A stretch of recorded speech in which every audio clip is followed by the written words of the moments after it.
Hey dreamers, welcome to this safe haven for restful sleep, where we create your sleep stories together. I'm Dan Jones, and I invite you to join me on this calming journey into Slumberland. And if you haven't already and you feel more comfortable doing so, as we begin to relax, you can close your eyes, settle down comfortably, put aside any worries from the day, and lazily exhale.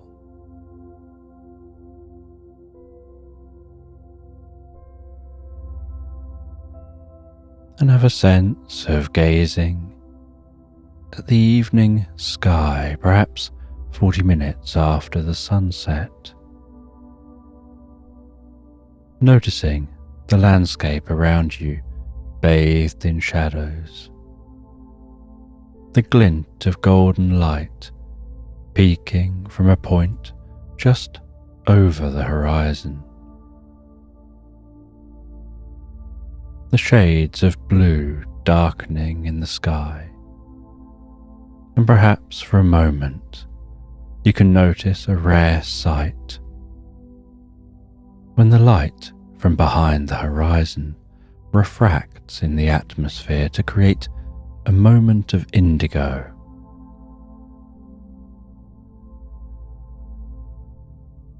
And perhaps you can imagine that indigo light carrying with it the magic of sleep as it travels into your eyes and begins to wash over and through you.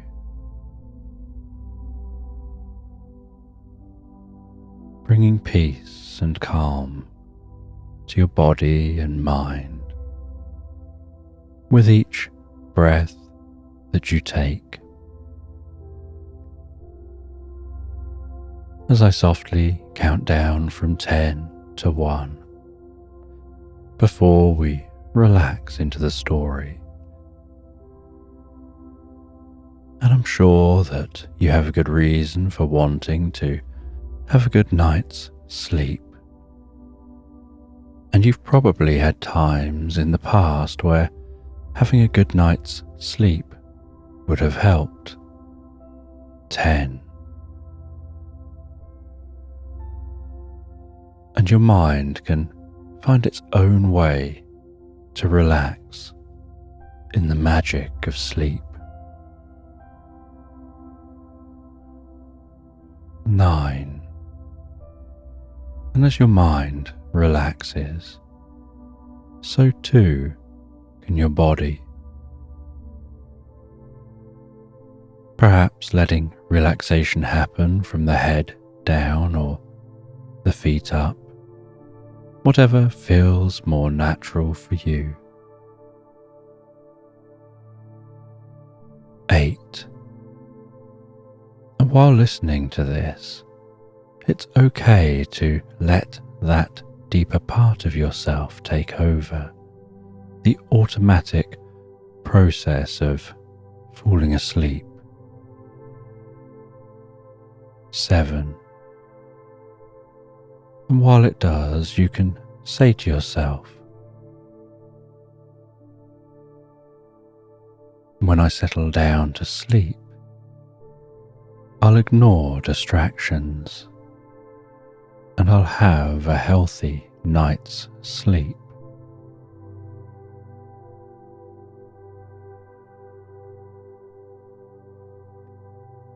6. Saying again to yourself, when I settle down to sleep, I'll ignore distractions and I'll have a healthy night's sleep.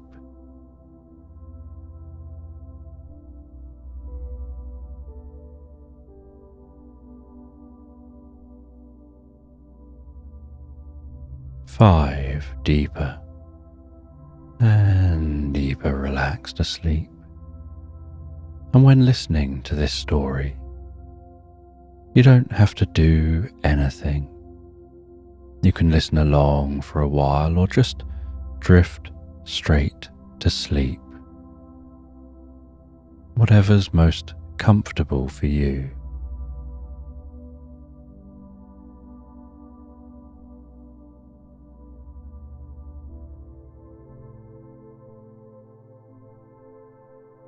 Four. And as the process of sleep is an unconscious one, you can't consciously make yourself sleep. It's something you have to just let go of and allow to happen all by itself.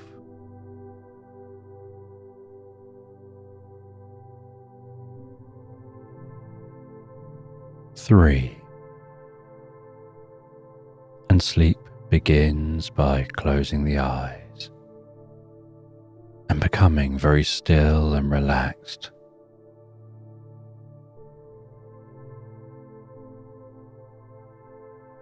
Two. And gradually you can experience a gentle shift in consciousness as your brain slows down and you start to instinctively and automatically fall deeper and deeper asleep, just like toppling the first domino, and the rest takes care of itself. One. Now, as this bedtime story begins, over the next few minutes you can listen to as much or as little of the story as you like, as you drift asleep whenever feels right for you.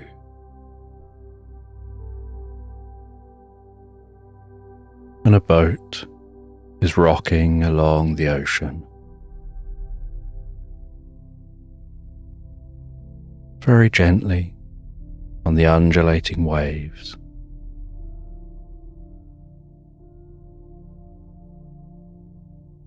Following the stars as they cross the sky.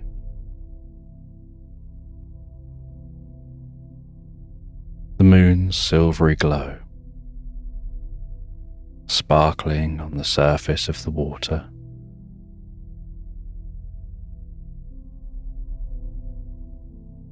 The occasional whale rising to the surface,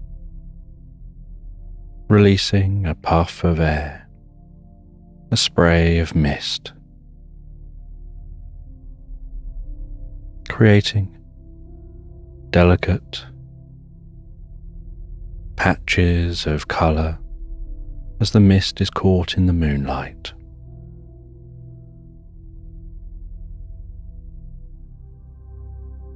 As the boat continues sailing through the ocean.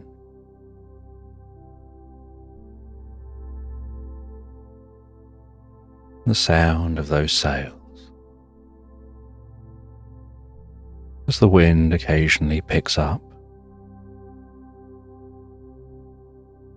filling the sails, pulling them tight, and calms down again.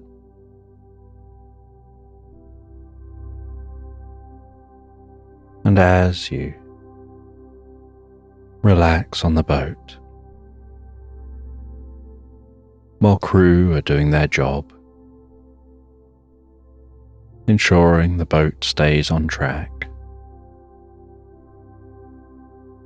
you take time to keep a diary of the experience that you're having, of your trip to this point.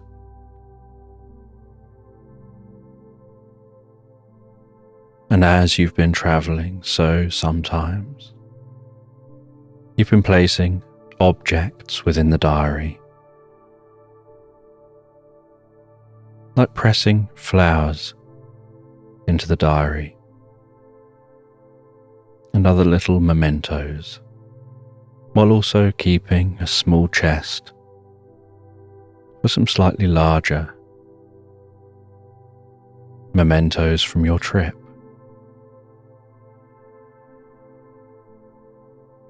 And you relax back on that boat as it continues to sail through the evening.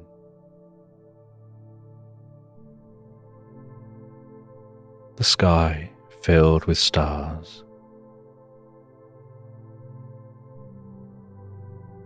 all twinkling away so delicately. The sea salt smell filling your senses as you feel this urge to relax a little deeper and more comfortably into the experience.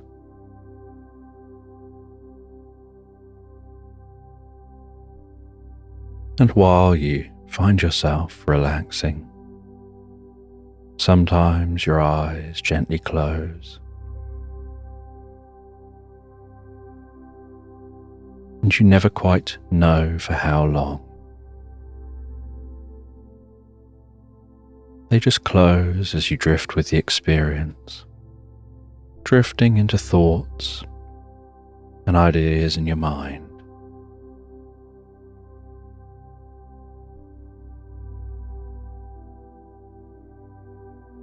Just gently transitioning in and out of sleep and wakefulness to the murmur of others on the boat.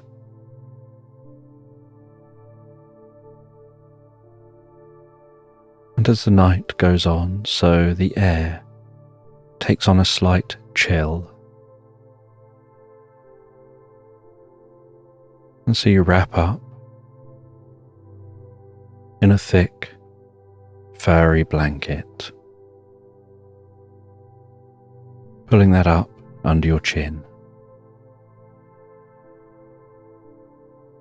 You can feel the coolness on your cheeks and the warmth through your body.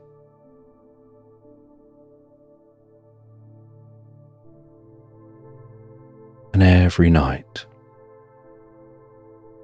you like to spend some time enjoying the night sky.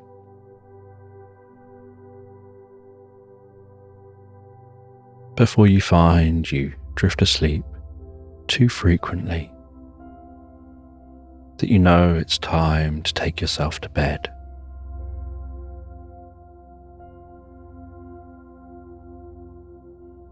And you head down into the ship, working your way down to your cabin. And it's a small cabin and the ceilings down here are low.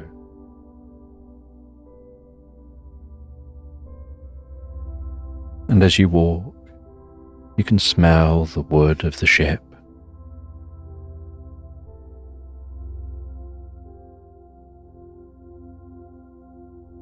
And you can feel the gentle rocking as that boat continues travelling.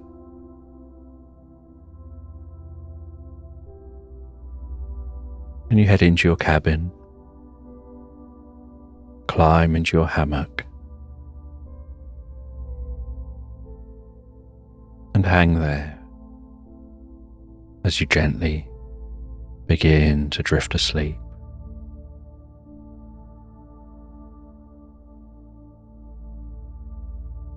And you fall so deeply, so comfortably asleep in that hammock, almost rocked so gently and so calmly.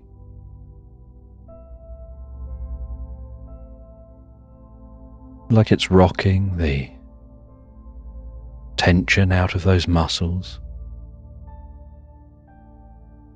leaving just relaxation.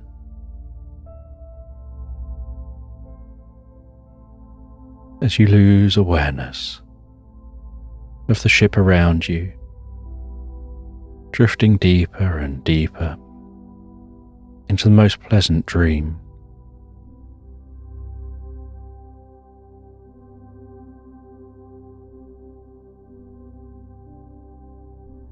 And the next morning, a soft light of daylight passing in through the portal into the cabin.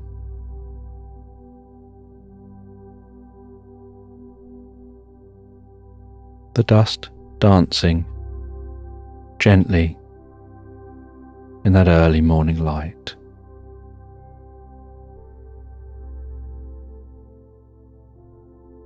Then you head out onto the top deck, taking a few breaths of that fresh air,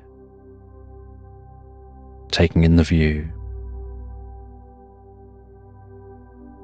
And whichever direction you look, it's just water, the ocean stretching on, almost as if it's infinite.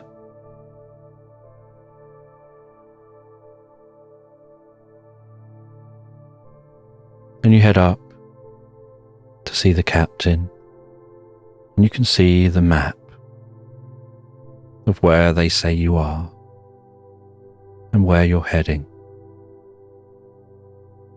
And you're still a long way off.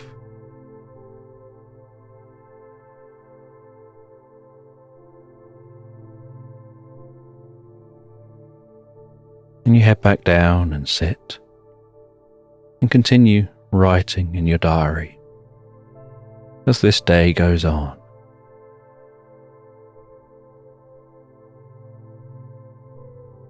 And as the day is nearing the end of the day, one of the crew comes and notifies you that there are clouds on the horizon, towering high over the horizon. It looks like a large storm is off in the distance. And so it could be a bumpy night. And they tell you that it'll be a good opportunity to try out your invention and see how it works. See if it's really an improved design on ships.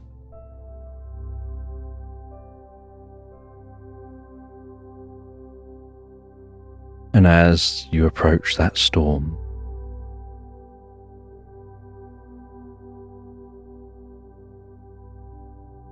so the first officer pulls a lever, and there's a slight judder and jolt within the ship.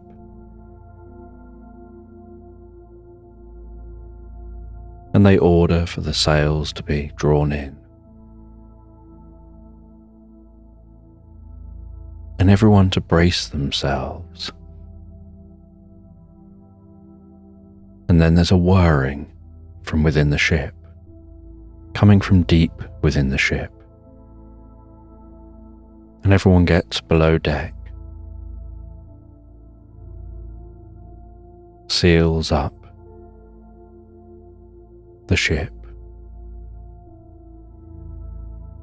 As that ship passes into the storm,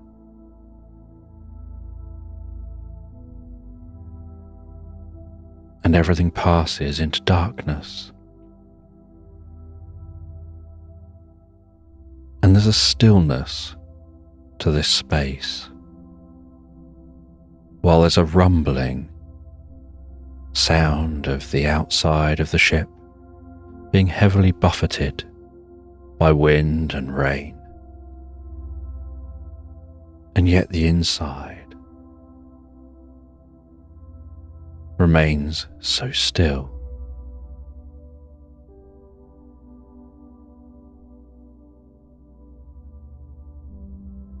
And this goes on for many hours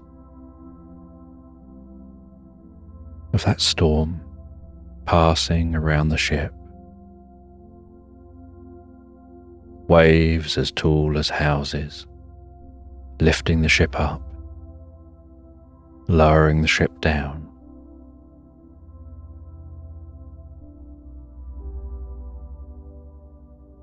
And yet, the inside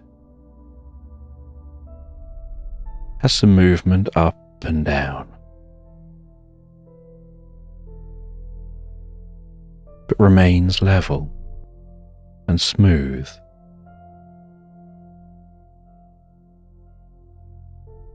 Until finally, after many hours,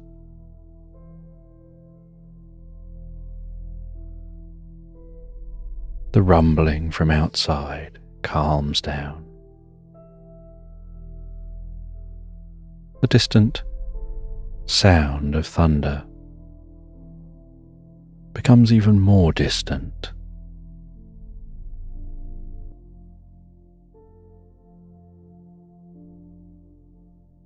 And the crew and yourself head up out of this section of the ship and can see the faint slither of morning sun just about to peek over the horizon. And in the other direction, the receding backs of the storm clouds.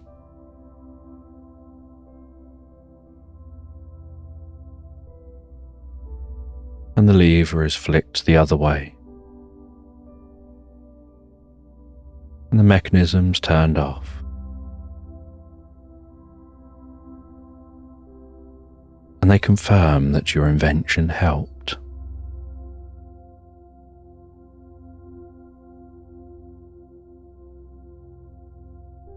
And so you sit in your usual spot, writing in your diary.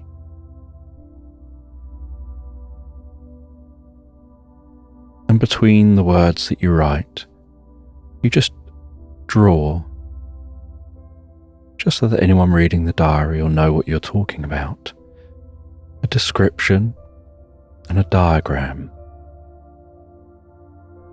of the ship and that mechanism.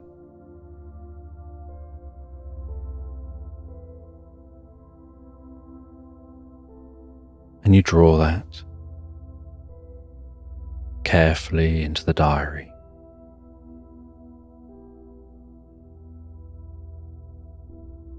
And you feel a sense of pride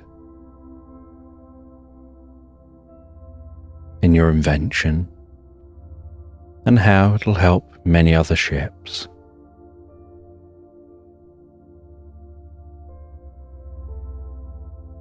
It just means that the ships have to be adapted and designed around the mechanism.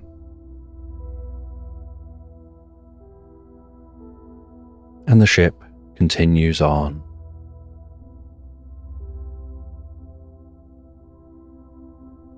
And you can see off in the distance, when looking north, the faintest hint of land on the horizon.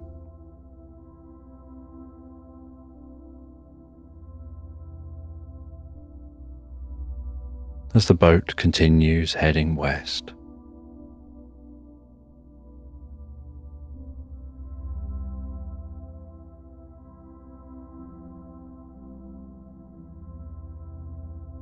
And you can see some dolphin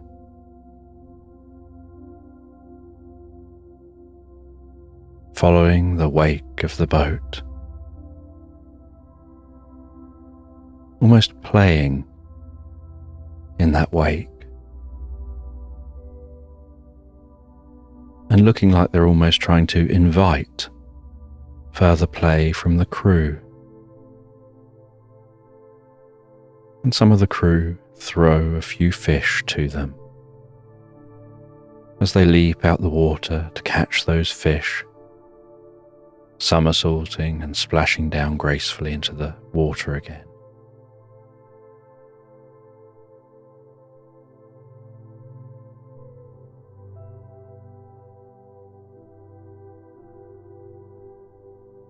And then the captain announces that the boat has just passed into the Gulf of Mexico. And so it'll only be a few more days and nights until making landfall.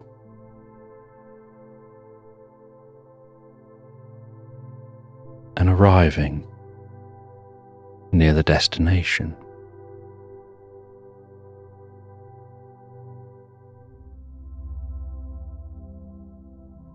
And this voyage has been going on for months already.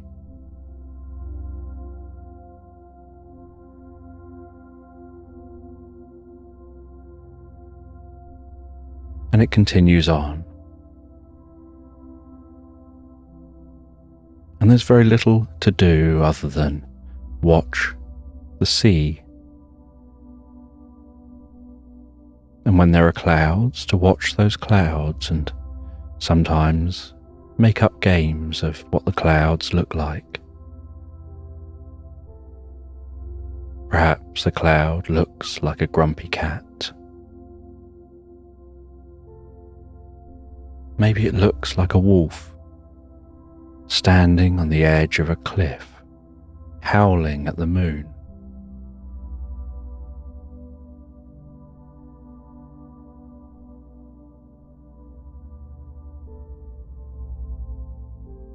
Maybe the clouds move, like horses running through the sky, just stimulating the imagination. And there's very little here to work with.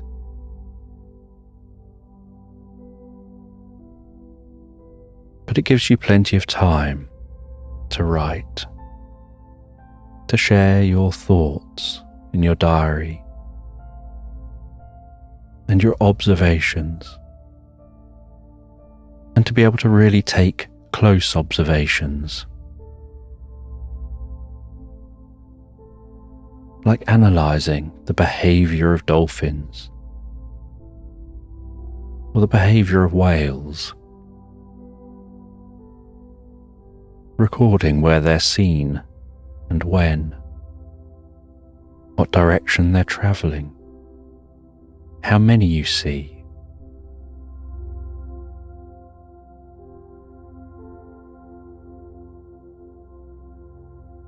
And every night, if it's dry and clear, you rest up on the top deck, wrapped up warm and comfortable.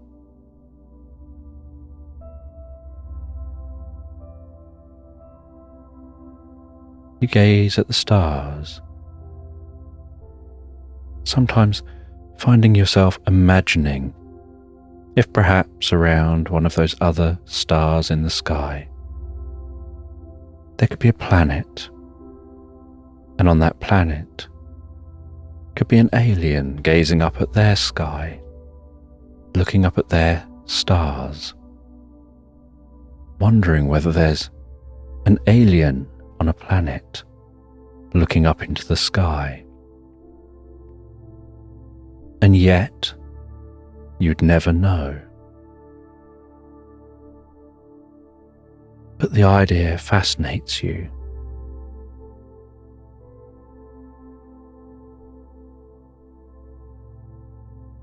You wonder whether there could be anything greater than yourselves,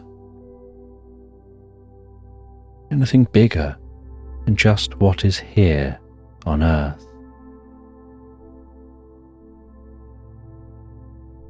With these wooden boats sailing across the ocean, being the peak of your technology, being so incredible that they're capable of travelling thousands of miles.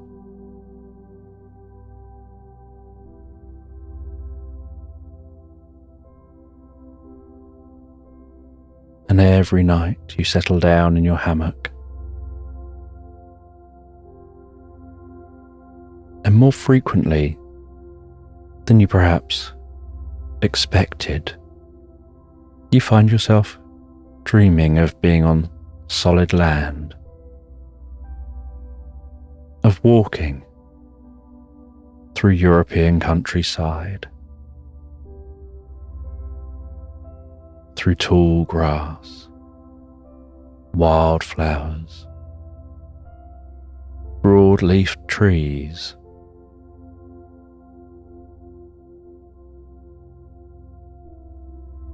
even dreaming of walking through muddy landscapes while it's drizzling and grey with rain. But at least everything's steady and stable.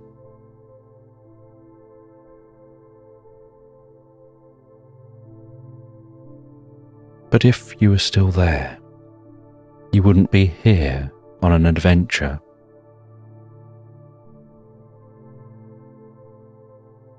Going exploring strange new lands, seeking out new civilizations, boldly going where no one's gone before.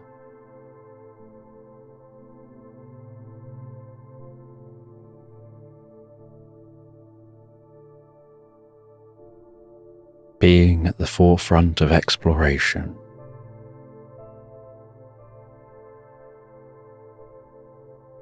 Makes the undulating lifestyle worth it.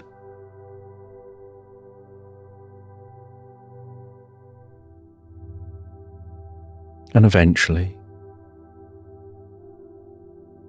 after more weeks of travelling, you see land on the horizon. And day after day, that land grows taller and wider.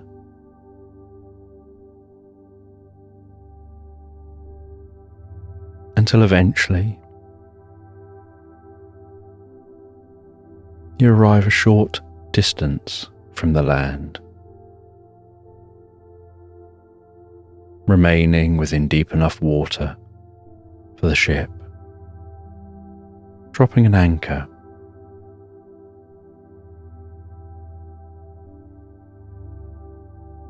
And then a team of you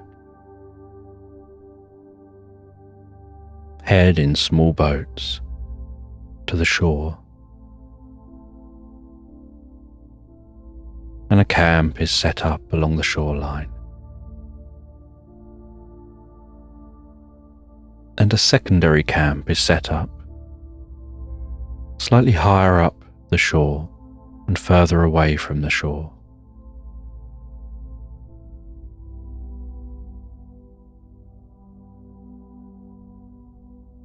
And different items are brought ashore.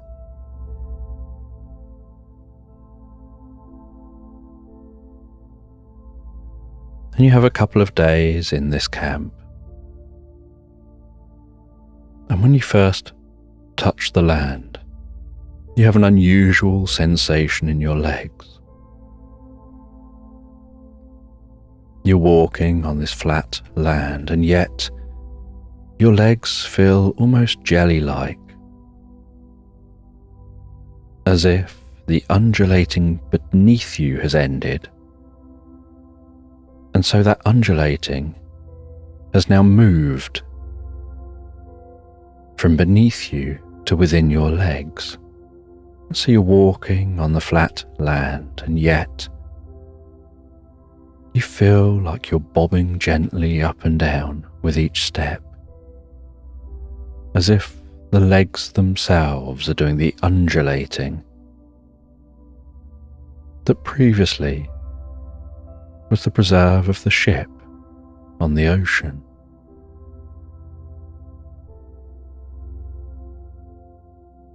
And so you spend a lot of time over those few days acclimatizing to being back on land, sitting down and being used to being stationary listening to the water as it flows up onto the shore,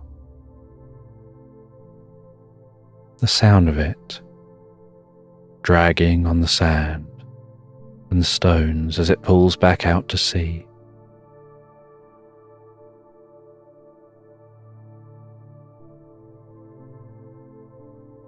The sounds of birds within the trees around you, the rustling of the leaves, the movement of grasses,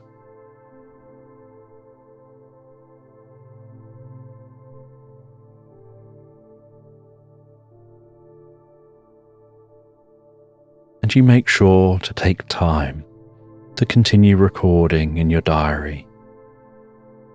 You write down things you're pleased to notice,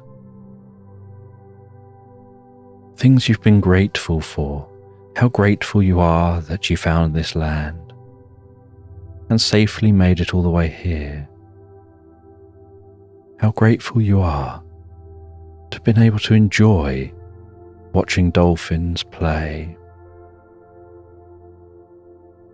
How grateful you are that your invention worked so well in the boat.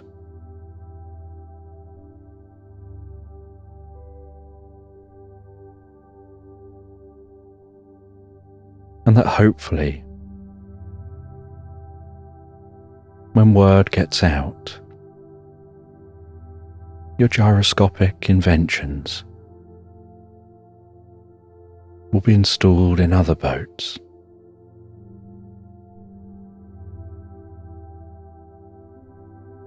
And how much you look forward to tomorrow, when you're going to journey on your own with just a backpack,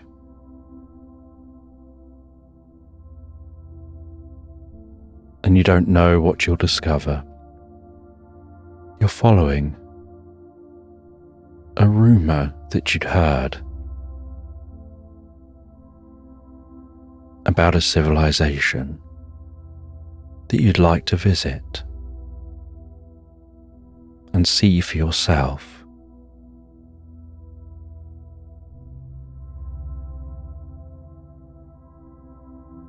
And as the sun sets,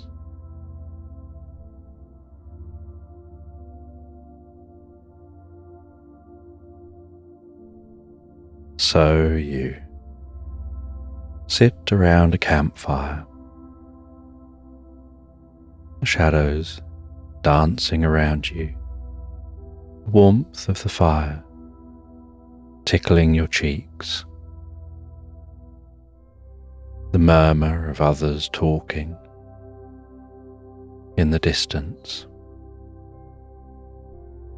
enjoying some food and drink, and the smell of that food and drink.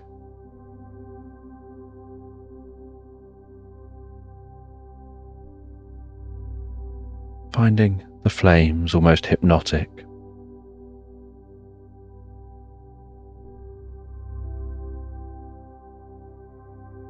As they dance before you,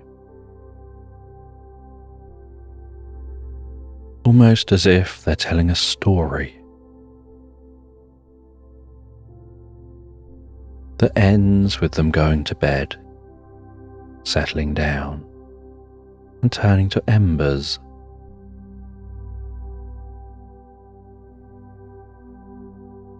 And you can hear the nighttime sounds around you as you yourself settle back down into your tent and fall peacefully and comfortably asleep.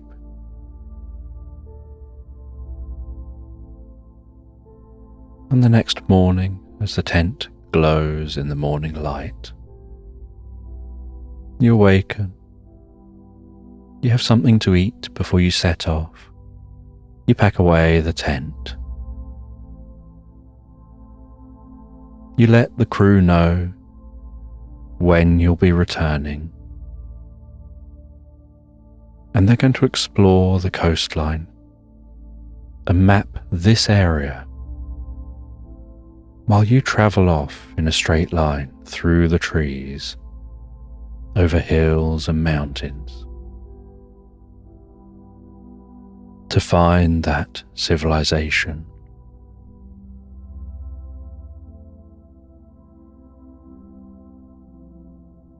And with a deep and comfortable breath and a sense of purpose, you put one foot in front of the other, each foot facing forward.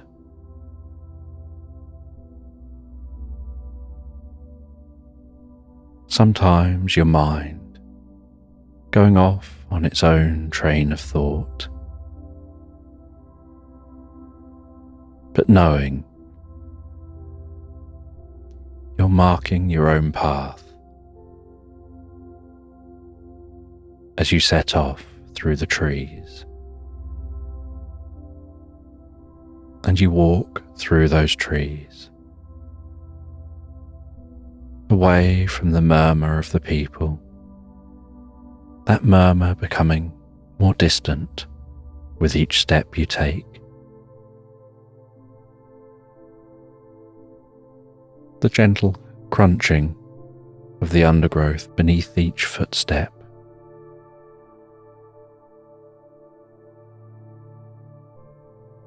Having to occasionally hack away at some branches and leaves, carving out your path through this landscape.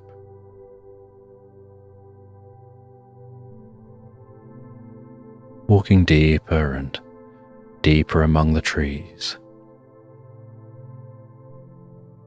Barely a trickle of light finding its way through the canopy. Just a gentle glow around you with a slight greeny-brown hue, and a softness and a stillness to this environment. The sounds of the animals, occasional call of a distant monkey,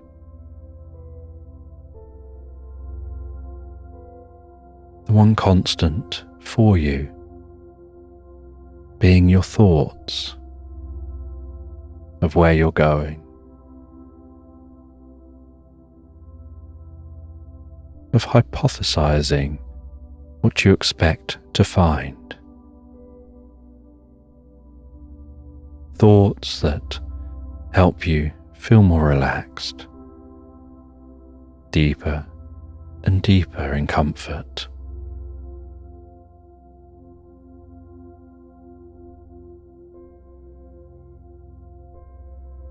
And at the end of each day, you set up your camp, you clear an area before your tent, scraping it back to soil. You dig a pit, form a fire, light that fire, watching the firelight dance to life, the smell of the fire as its warmth rests on your cheeks.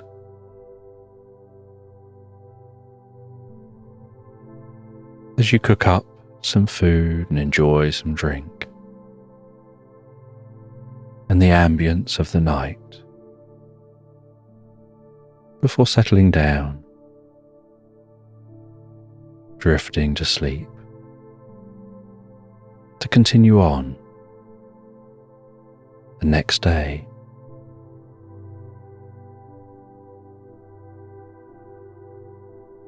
And each day you walk deeper and deeper until after many days and nights, you eventually hear the sounds of people talking off in the distance.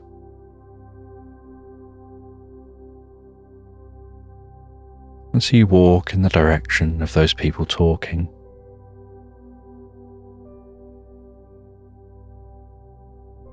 Still carving your way through the trees. Curious what this place is going to look like. And then finding your way out into a civilization here, deep in this forest. Eventually finding your way to Chichén Itza, seeing the large stone buildings, temples, the monuments. Hearing that this was built around a legendary well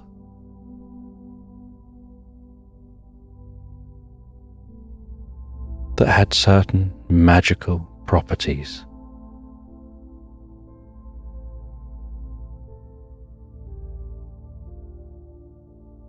And those here greet you so friendly.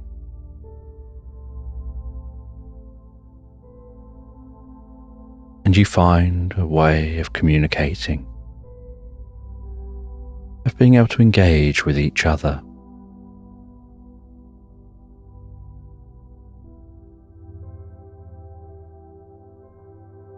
And even though at first you don't understand each other's spoken words, you can understand each other's non-verbal behavior of kindness and friendship.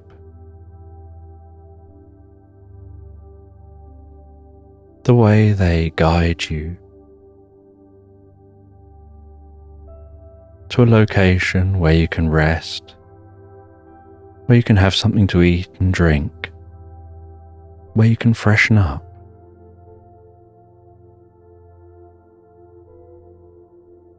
And they seem as interested in you as you are in them.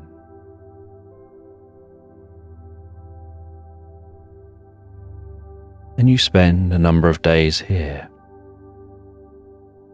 You take a close look at the temples. You have a curiosity about their beliefs, about what their different hieroglyphs mean, and the different images and statues.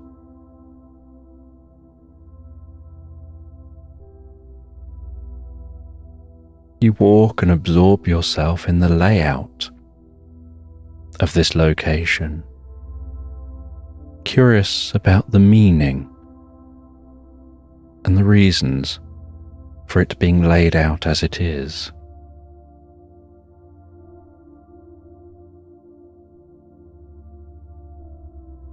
And one day, an elder takes you to a large temple and gestures for you to enter this temple.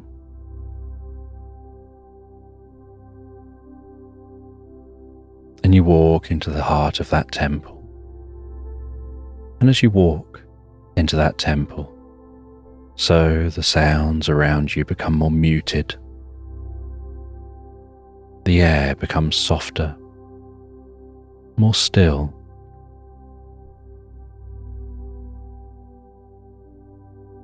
And you walk deep into this temple, arriving at a small room with two people wearing robes.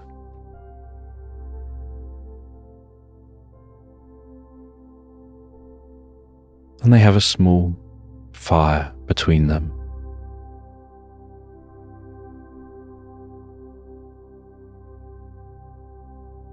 And they seem to be cooking up some kind of a concoction over that fire.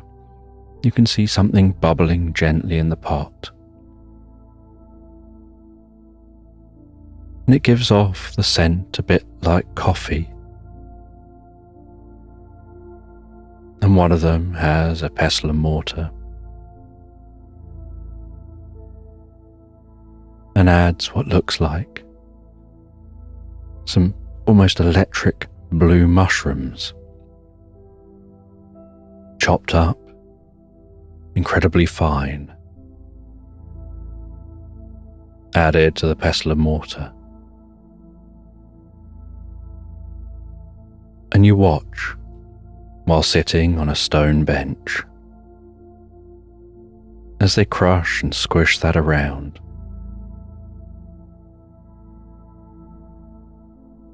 It almost becoming like a paste before they add that to the bubbling liquid.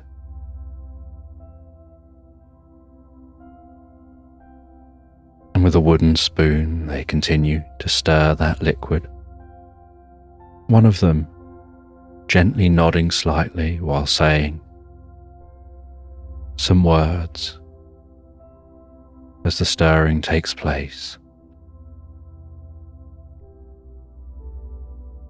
The liquid starting to turn electric blue, starting to gently fizz and pop.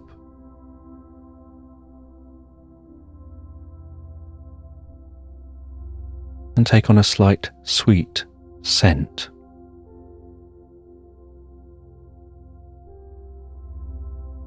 And you notice as that liquid is bubbling away and fizzing and popping,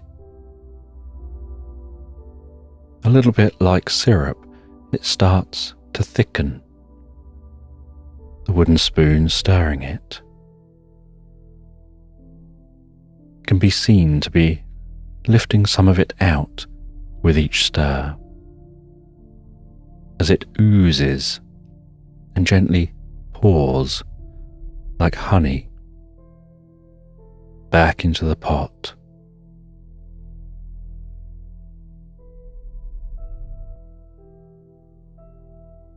They then remove the pot from the heat and taking a larger wooden spoon that looks like a ladle, they scoop out some of that liquid while it's still bubbling, and its gloopiness runs around that ladle. It's dripping off the base of the ladle back into the pot, initially with a long drip,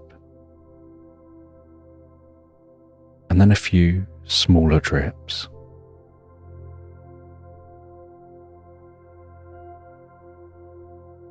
And then as the dripping stops,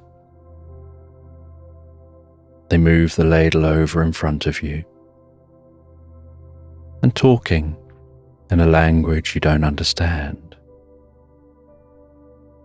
They seem to be gesturing as they move it up towards your mouth and perhaps saying to drink.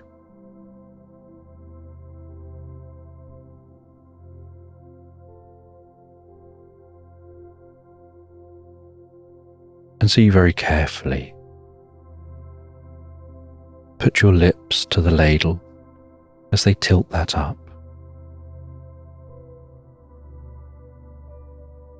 And it's like drinking honey,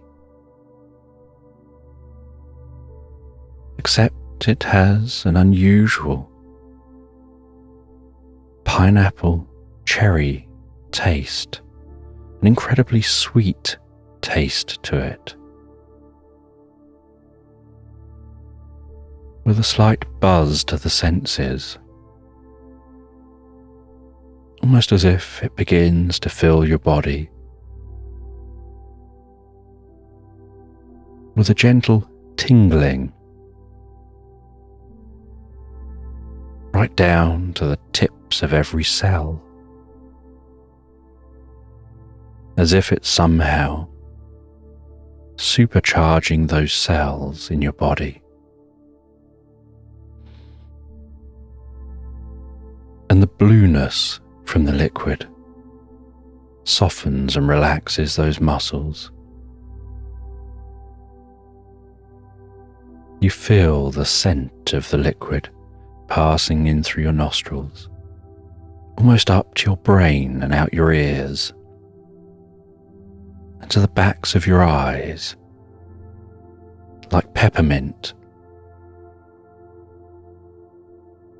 clearing your sinuses before passing down your throat, softening the muscles in your neck, your shoulders, down your arms,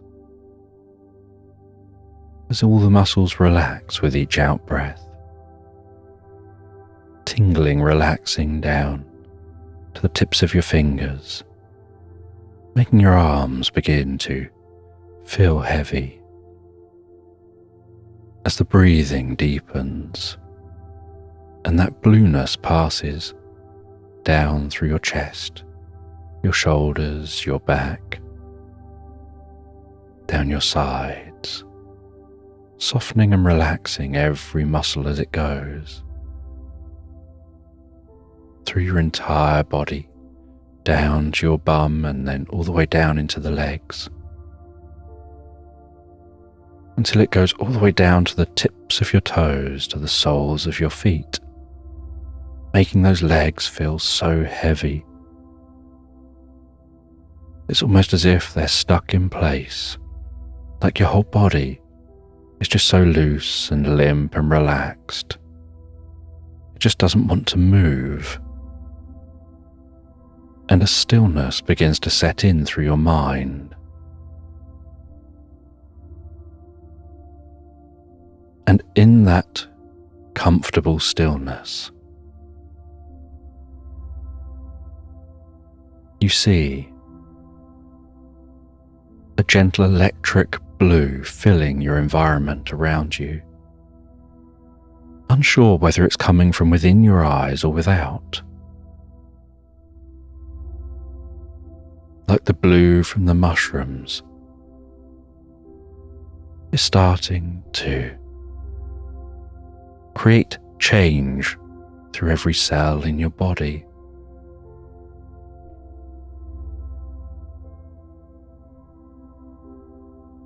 And the sounds of those people in this room begins to sound almost echoey. And as you drift deeper into this state, they stand and begin to help you up. And they help you through this small room and through a large door in the back of this room, which is covered in ornate descriptions and patterns and different gems, and through into a large chamber. And this large chamber is almost like a bell.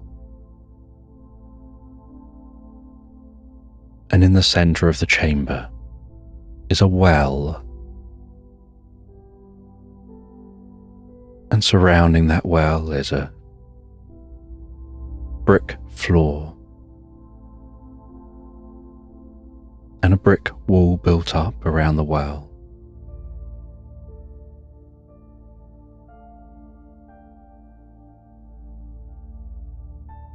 And they lower down a bucket. They bring up some of that water from this well, and you see that this water also seems to have an electric blue quality, as if lightning is sparking its way throughout that water.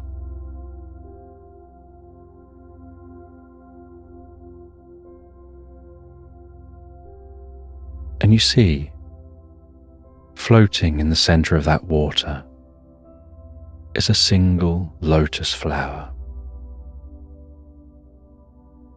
Just gently turning,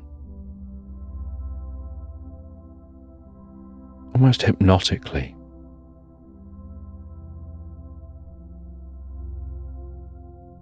And they give you some of that water to drink before taking you over to an incredibly comfortable bed against the far wall of this chamber. You rest down on that bed. You find your eyes closing, giving in to the experience. And this bed is so comfortable that as you drift asleep in this bed to this experience, you feel like it's a bed floating in the clouds, like it's so soft you can barely notice that you're touching it, like being weightless, floating in an ocean, gazing at the stars.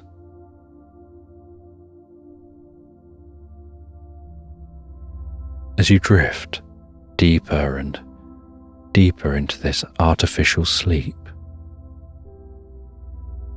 this deep somnambulism,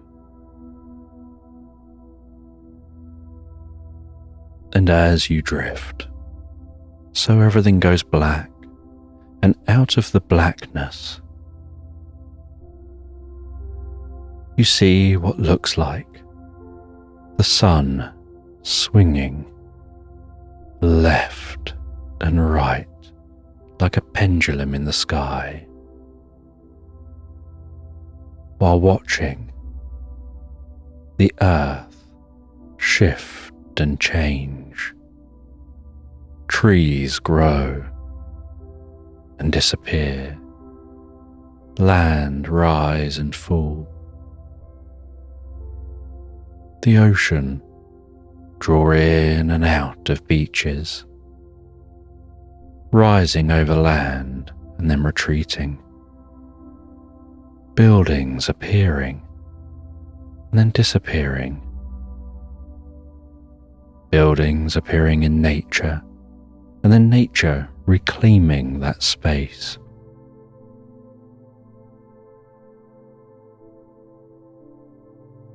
And as this all happens around you, so you feel yourself rising higher and higher above the ground, floating above the earth, as you watch time progress,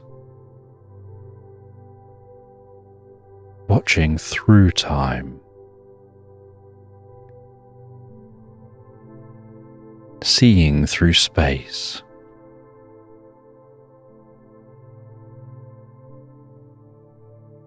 You see before you what looks like a magical brick road,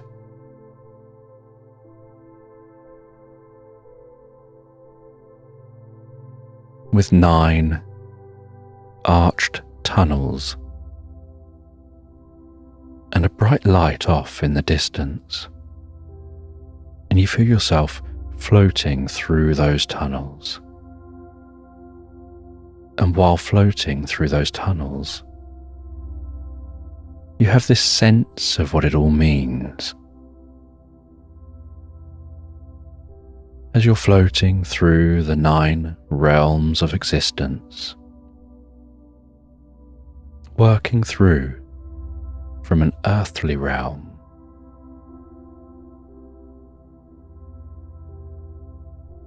towards that distant spiritual realm, and through each tunnel you see the world through the eyes of someone who's attained the knowledge and wisdom of this realm, passing from the first realm where most people reside, through a second realm, where you begin to understand the importance of the connection between all things, and a third realm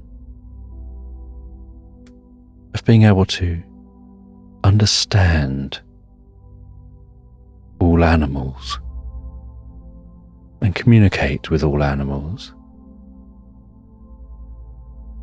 and a fourth realm being able to understand and communicate with all plant life and fungus, and a fifth realm being able to understand and hear the resonances of the earth and all celestial objects, and a sixth realm gaining a galactic consciousness, and a seventh realm learning to focus that consciousness, to be able to control being overwhelmed with the amount of knowledge and the amount of communication going on from all things, and working through those realms to connecting with the universal consciousness that's buried in the heart of the energy of every single atom in the universe, in every single fundamental particle in the universe, in the waves at the heart of the particles of the universe.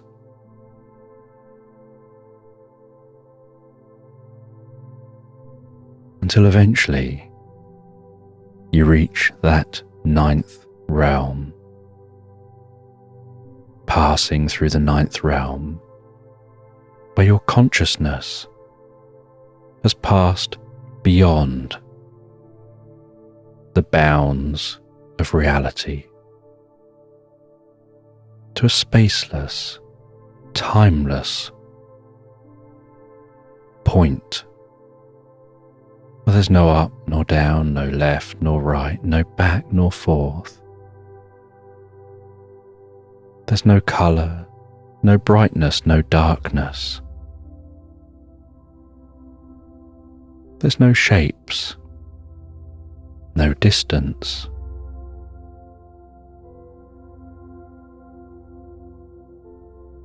To a place that's indescribable, that's beyond what came before.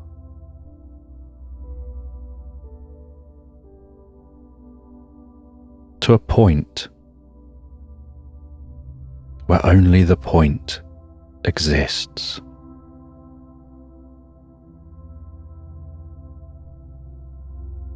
Where you understand things on such a large scale,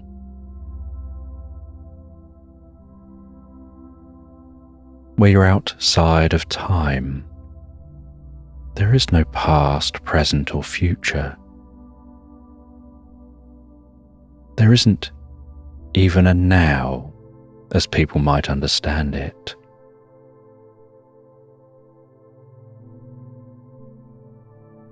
A point that's beyond words, beyond language. A point you can only understand, but not articulate.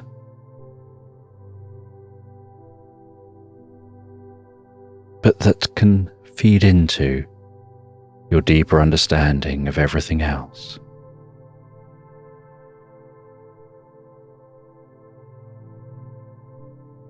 And in this place, you feel no sense of having a body or a mind or reality. And even saying you had consciousness wouldn't be doing justice to the experience.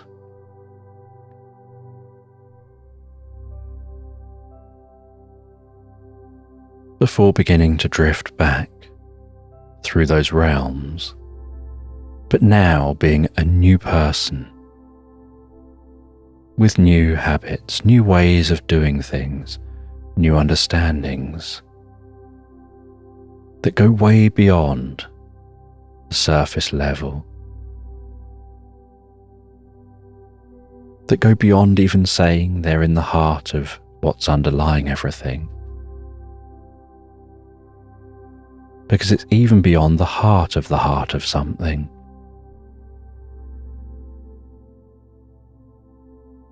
It's beyond a root cause of something.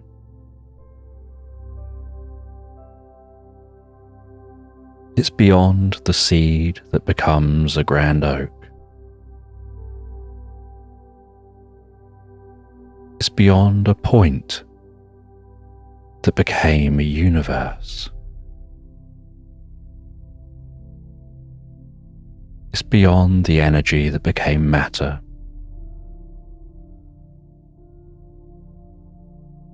And matter that becomes energy.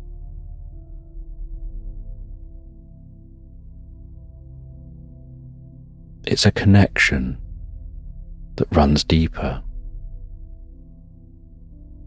like a thread through existence to a point before existence, and understandings that are beyond comprehension.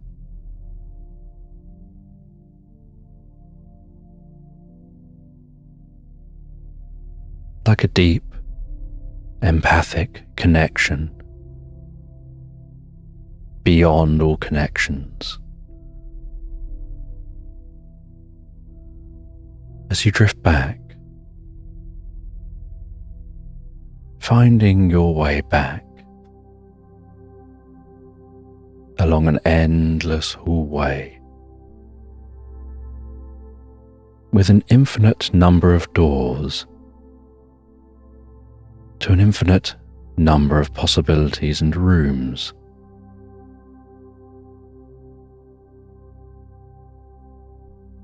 Towards a grand, creaking red windmill.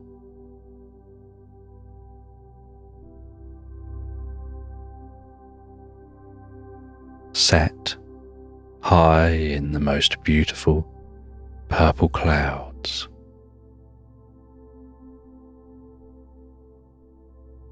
Watching as whales leap and splash down in those clouds. Humpback whales singing so gracefully through the sky. Dolphins swimming together.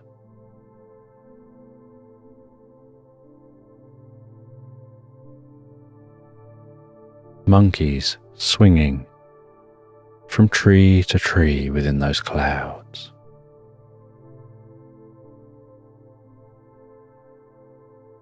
Fireworks exploding beyond the clouds, forming the stars in the night sky.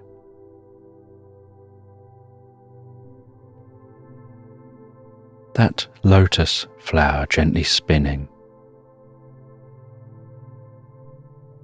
as it begins to form into the moon, and the petals drift off from that lotus flower on ripples of reality, like boats on the ocean.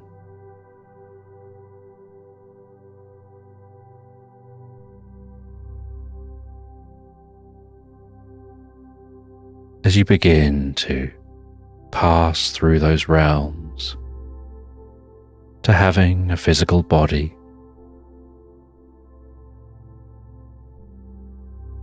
riding a glowing white horse back down towards reality, back through those realms on a sparkling path of stardust.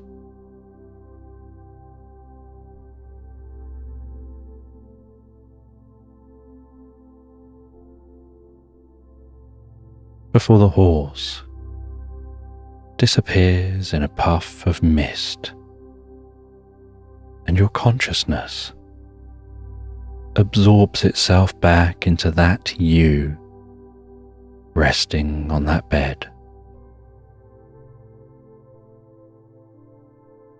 tingling through your body from the top of your head to the tips of your fingers and toes, undulating gently around your nose, your eyes, your ears, the consciousness making a home for itself back in your body, so gently.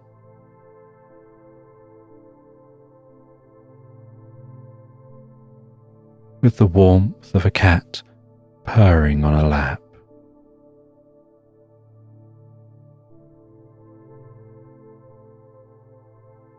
As you drift into the most peaceful deep sleep, into a dreamless sleep, a timeless sleep of deep healing and recuperation, leaving behind what was once before for something better, something more, learning in ways you never knew.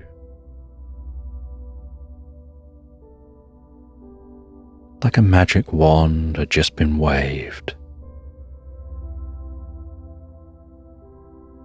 and a lantern floats into the sky with the warmth of a candle, carrying with it a wish that only your heart knows.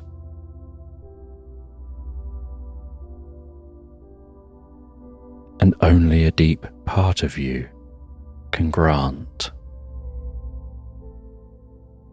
And only when the time is right, as you enter that dreamless sleep for the rest of the night.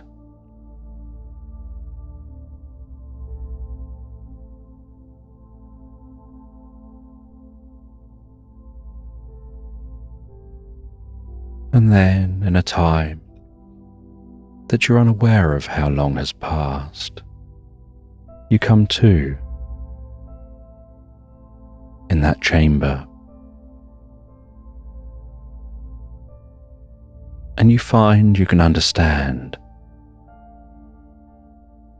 these people talking to you.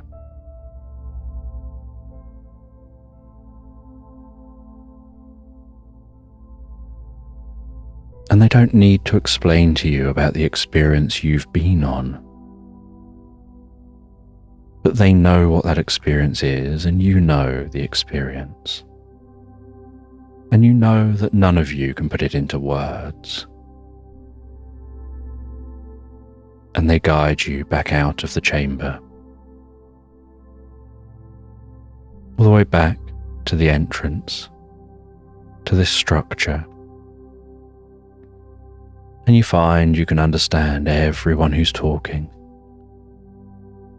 You can even understand the calls of birds, the sounds of the monkeys.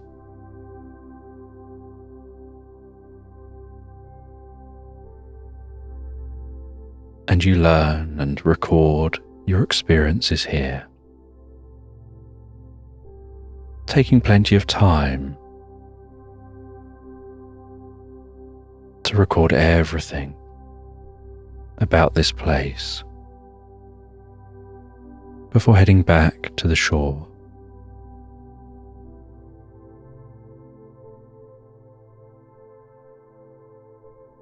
And setting sail once more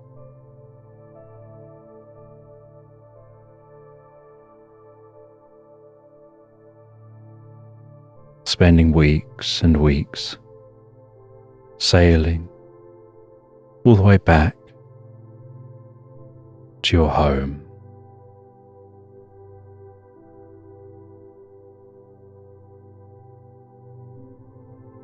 Reaching a dock,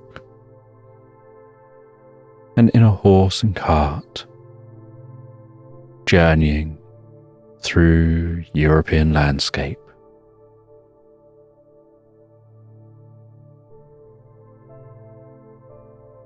Until you eventually arrive back home.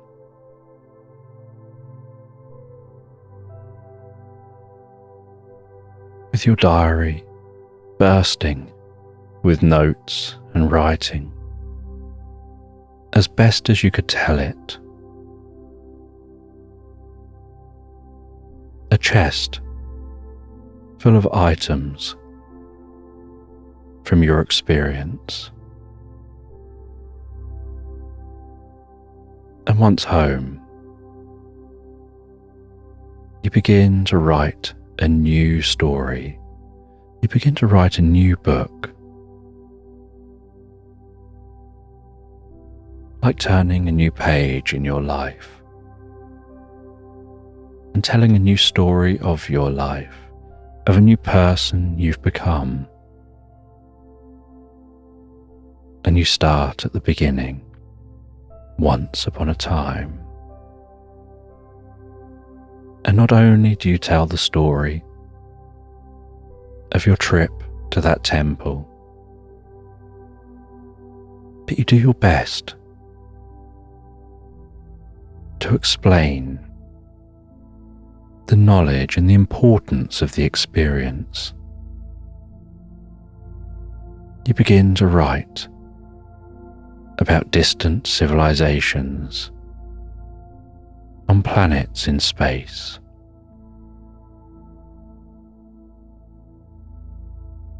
About other places here on Earth. About the past, the present, and the future.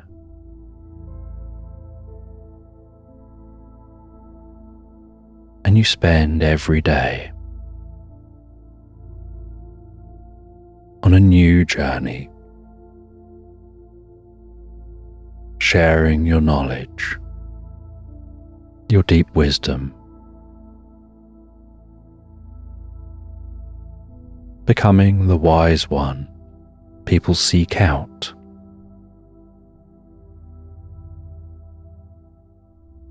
And each night,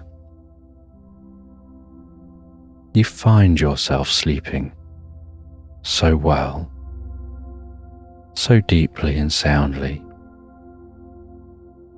drifting and floating, pleasantly and relaxed into Slumberland.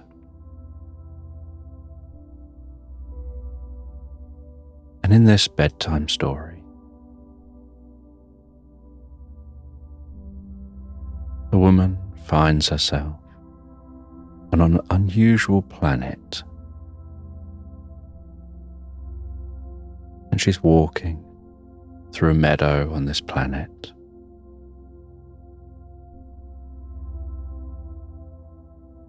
And as she gazes up into the sky, she can see a dim red sun and the faint shadow of a small moon,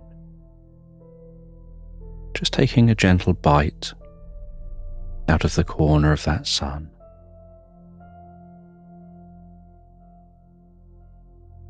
And the sky having a delicate red hue. The most gentle breeze wafting through that meadow.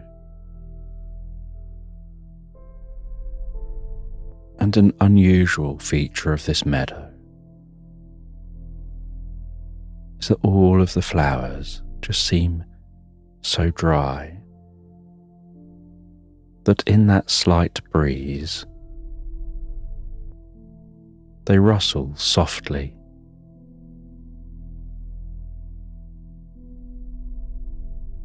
like rustling bits of paper together.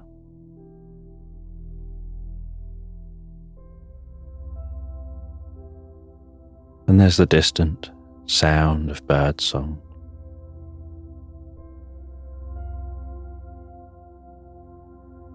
And those flowers in the meadow. The pastel-y colours.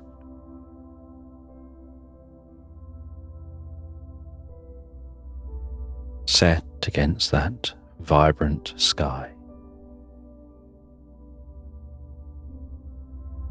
And she walks through this meadow.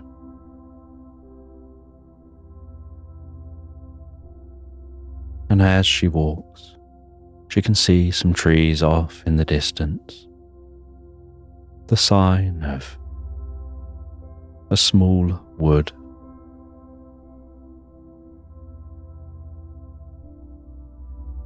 And she can see beyond those trees the tall hills, not tall enough to be mountains,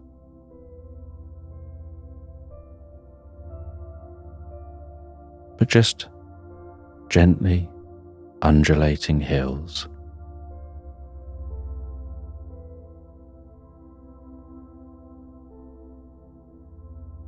And standing above the hills,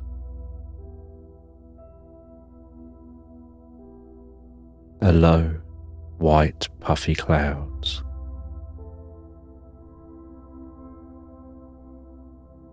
Sliding softly along the horizon. As that moon carefully inches its way along in front of that sun, while she continues walking absent-mindedly, just fully absorbed in the experience of the moment through this meadow of dried flowers, not really giving any thought to anything else.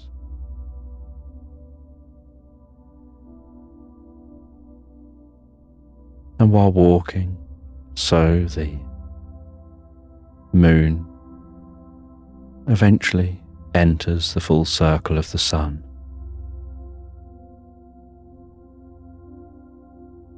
And very, very slowly, that sun continues travelling across the sky, working its way gently towards the horizon. And as it gets closer and closer to the horizon, so the sky opposite the sun begins to turn a comfortable dark purple, and the first stars in this night sky begin to wake up for the night.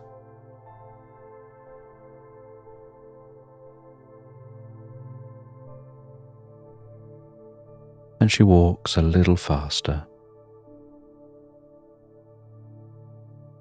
determined to make it to the woodland before that sun fully sets.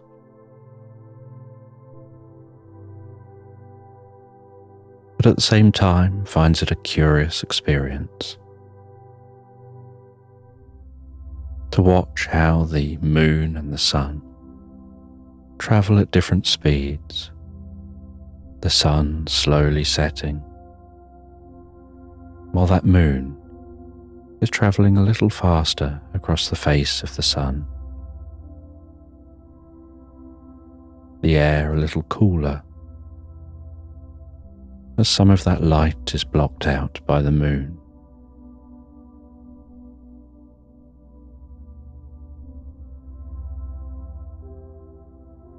And as she approaches the edge of the woods.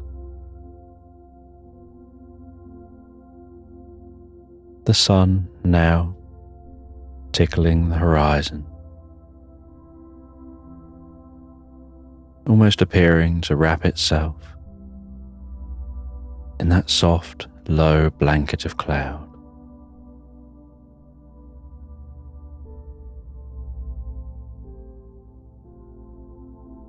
And the moon has now passed beyond the horizon, has crossed that sun, and a larger, brighter moon is rising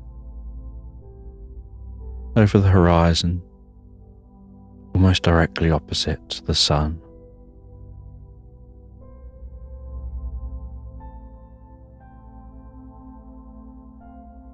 The craters on that moon,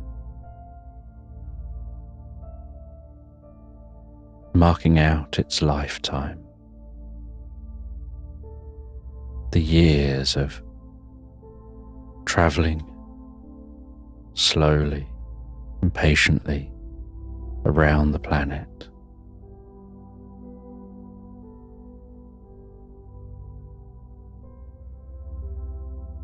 And as that moon rises into the sky, so another small moon, looking almost like a giant star, but with a much softer glow, peeks its head up above the horizon. Both moons gently creeping their way up into the sky.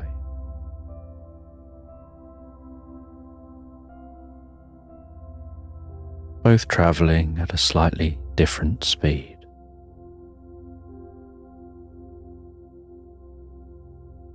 And as she watches while walking towards the edge of the woods, a part of her mind is curious about whether the smaller moon is nearer and smaller and travelling slower, or farther away, and perhaps larger and travelling faster.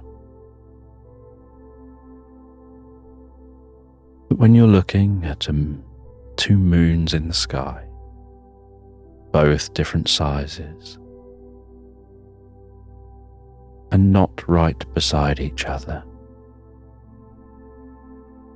it's difficult to tell which one is further than the other.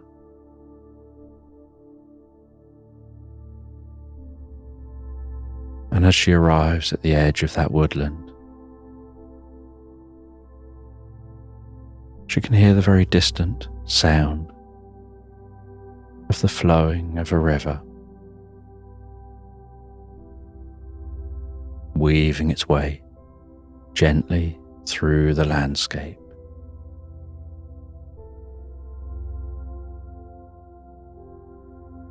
And with the sun fully set, the tapestry of stars stretches across the sky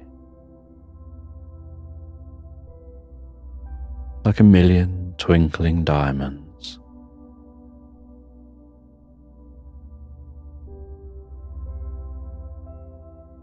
And she begins to walk into that woodland, planning on heading just a short distance into the woodland before setting up a camp for the night.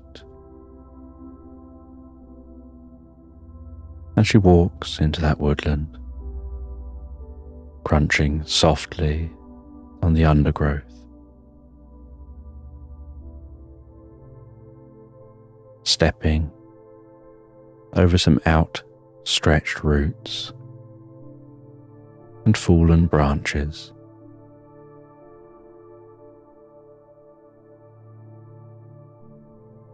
The leaves above singing their song, the light of the moons penetrating the canopy,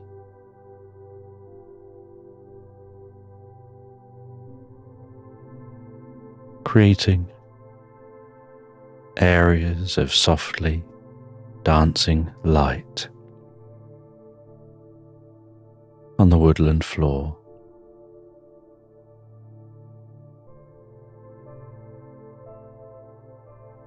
And she finds an area of some trees just the right distance from each other.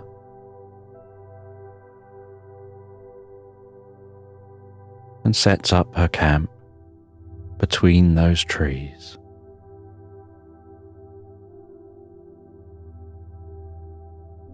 Setting it up, attaching it to the trees.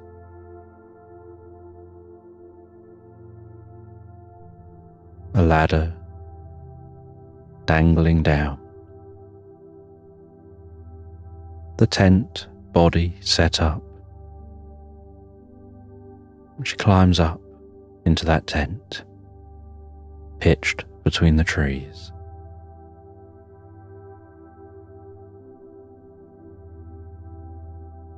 She feels herself gently yawning.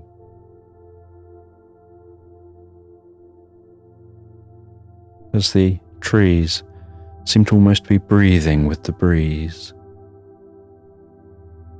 in a kind of hypnotic, deeply relaxing way. She finds her mind so drawn to the hypnotic breathing of the trees that she almost forgets her journey to this point,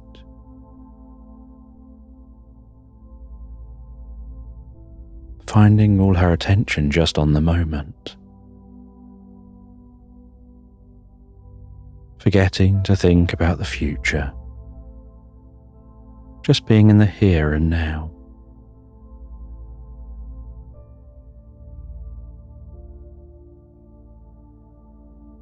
Like a name on the tip of your tongue. You know you knew and you know you'll know it, but right now you know you don't.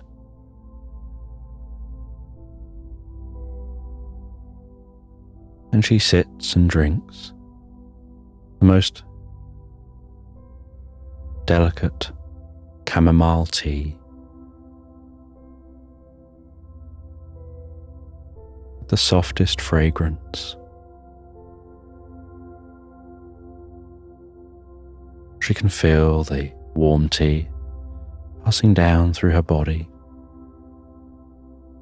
with each sip.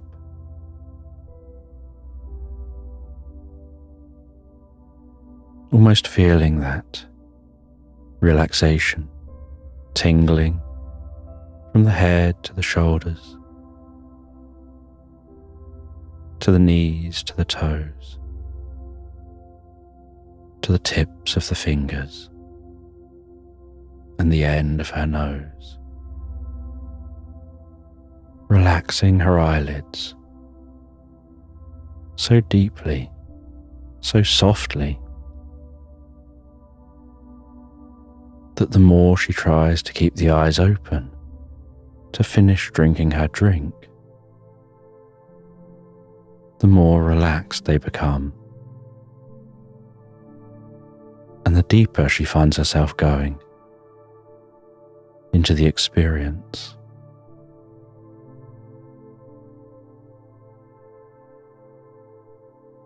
And she starts to feel so deeply relaxed that she decides to just lay down and begin to go to sleep,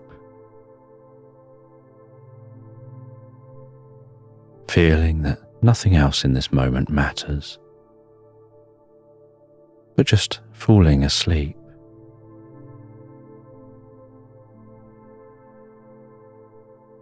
And she settles down, resting her head on the pillow, her head sinking so softly into that pillow.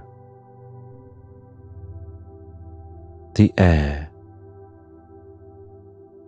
being the most comfortable, cool temperature as she breathes it in and out. Sound of the canvas tent moving gently in the breeze, almost being rocked to sleep as the trees her tent's attached to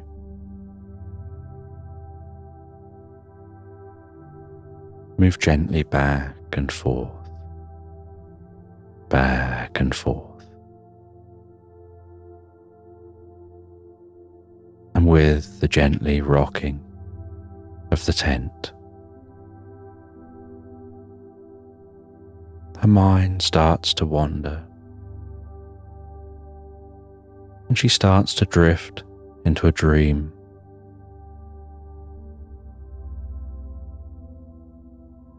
And she dreams of walking along a sandy beach.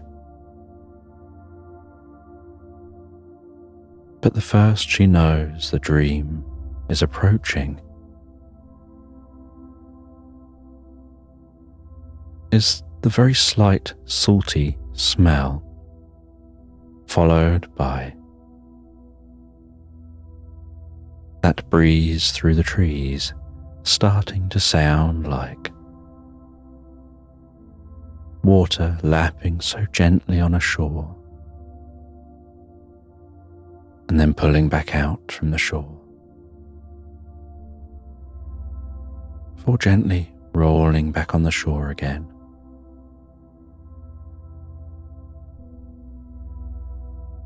And then feeling her feet walking barefoot through the sand having a gentle warmth and a softness to it from the water which is soaking into the shore.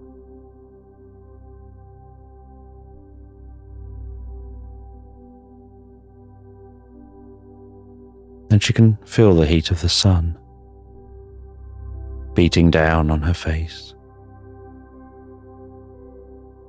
This sun being a very different sun to that sun on the planet she's on. This being a memory from her time on Earth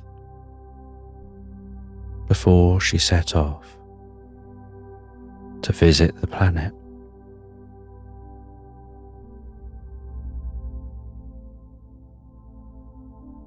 And she stops while walking along the beach to stand and face the water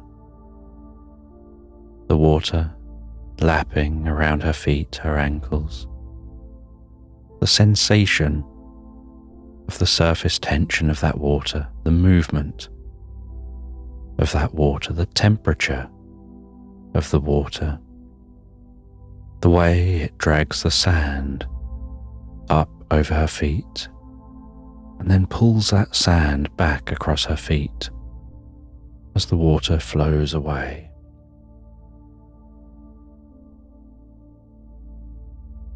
Enjoying the peace on this beach, knowing that everything that happens here stays here, and knowing that she can always keep that in mind.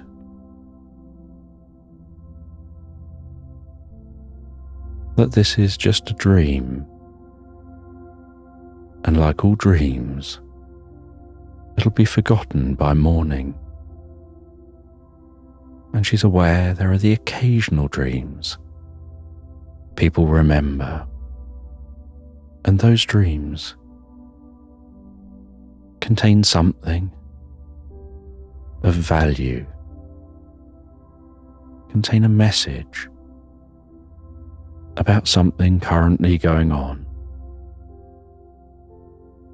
within your life, that needs to be addressed and currently isn't resolved. And so it keeps cropping up in the dreams. But all other dreams, when you sleep soundly, sleep well, and sleep all night.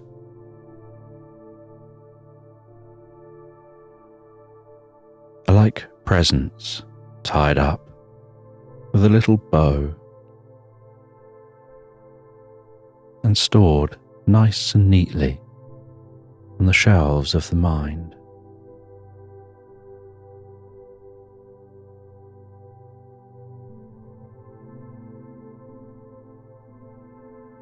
And some dreams have extra special significance and are things that you want to just revisit again.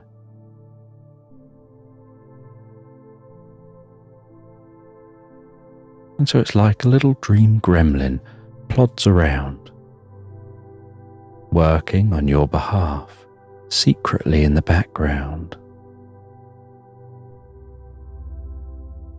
to be keeping an eye on the dream as it takes place, and writing up that dream, storing the dream in the pages of a book, and then so delicately binding that book, stamping the details on the spine and the cover of the book, to store that on the shelves of your mind.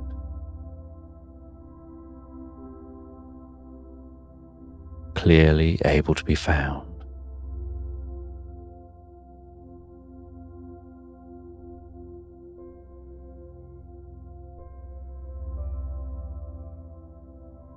But all other dreams just drift by. And so she knows she can enjoy this dream, this memory of her time on Earth, before visiting this planet, and the differences between the two.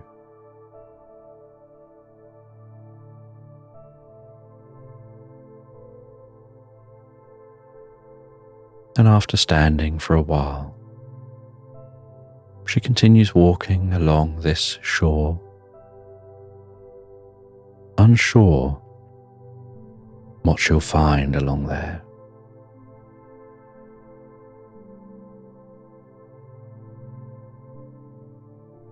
She knows what this location looks like in real life, but she's unsure what it will look like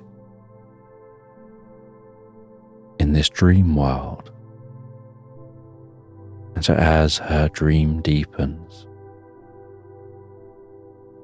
and she walks a little bit away from the water's edge, where the sand becomes fluffy and soft,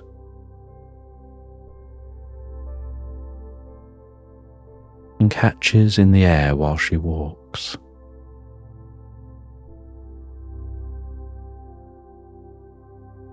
She wonders whether the dream will be hijacked for some benefit to her, as dreams often are,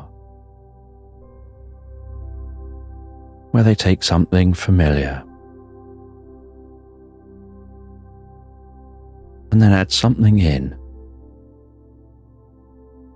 that seems strange when looking back on it, but perfectly normal while experiencing it. And so as she walks away from the water's edge and rises above that water higher and higher,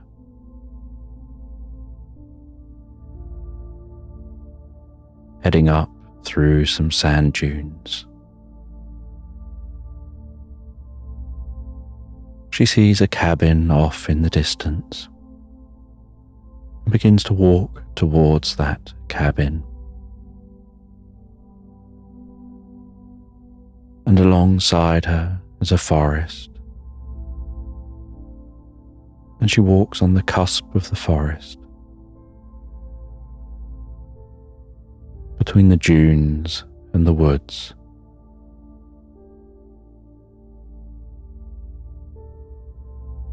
With the wind whistling through the forest, the trees rustling, almost calling out to her, almost singing a song.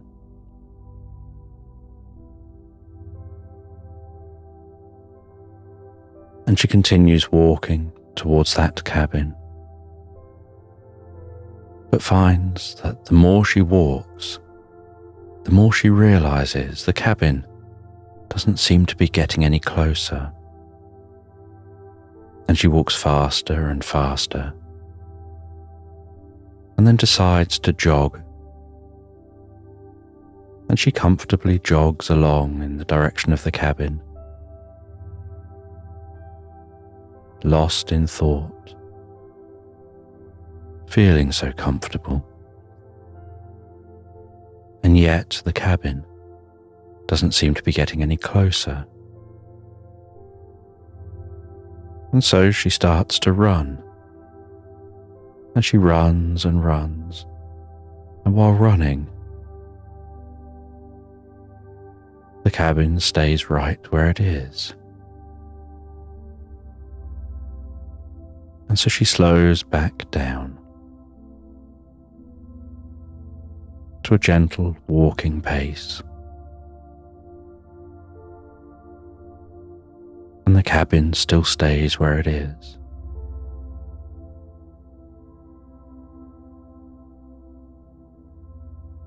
And no matter how much she walks, it's as if she's no closer to the cabin. And she feels like she's on a treadmill, that the more she tries to walk forward, the more she stays where she is. Until eventually she decides to stop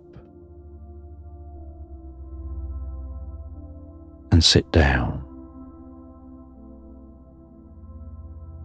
And she looks off at that cabin, curious about her experience, wondering why the more she tries to reach the cabin, the more out of reach it seems to get.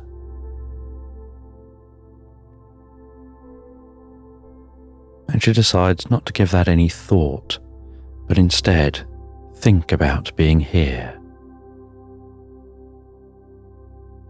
And she closes her eyes, absorbs herself in the moment, pinpointing in her mind where the ocean is, that salty smell, the whistling of the wind through the forest trees,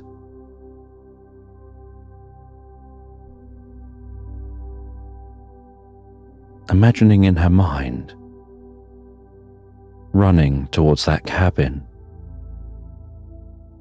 while not being able to reach it, and then stopping. And instead of trying to reach the cabin, she imagines the cabin reaching her.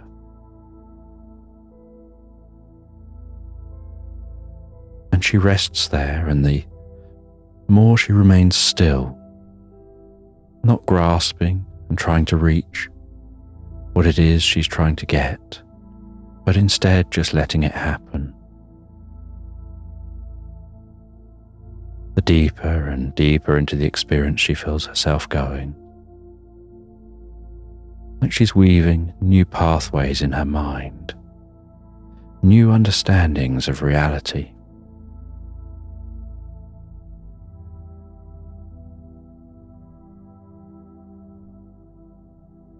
And she imagines in her mind that that cabin is moving closer and closer, And as it gets closer and closer to her, it picks up a flower pot, and a sunflower begins to grow in the flower pot on the porch of the cabin. And as the sunflower grows taller, the cabin moves closer. And while it moves closer, she experiences putting on some marigolds, picking up a red herring,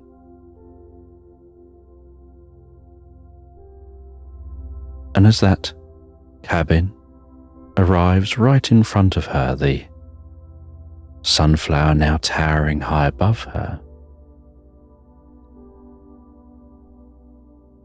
the window on the front of the cabin opens, and a pillow strikes her round the head gently, exploding on impact, with feathers filling the air. As she strikes the centre of that sunflower with that red herring,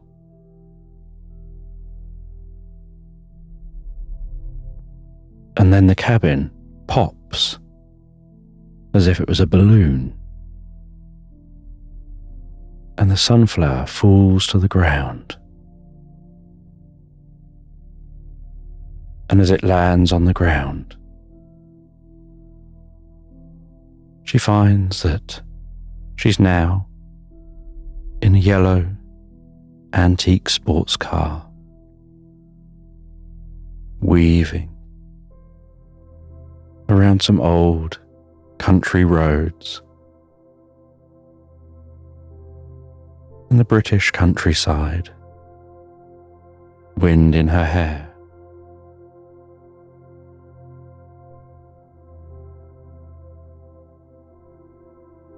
The sounds of birds in the distance, the sound of the engine whirring in front of her.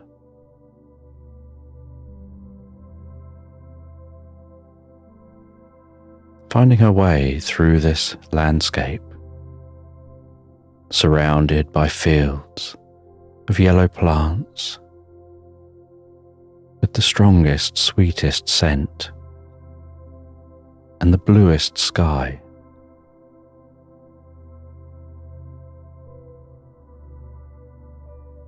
Weaving past tall hedges, fields with deer standing huddled together,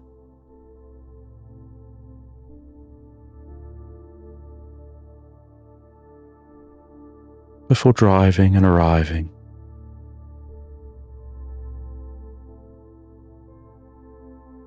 on the cliffs of Dover, overlooking the sea, seeing the distant French coast,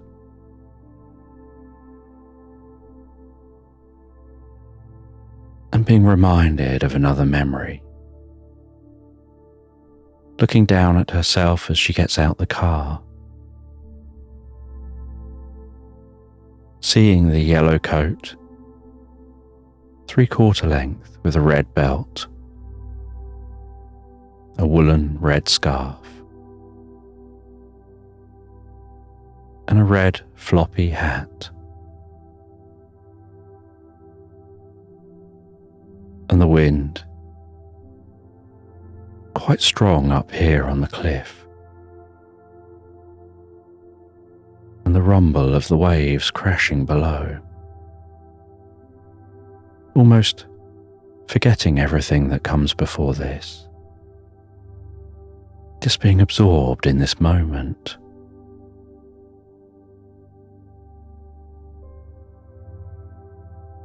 Seeing along the coastline a lighthouse standing tall, its beam scanning the water.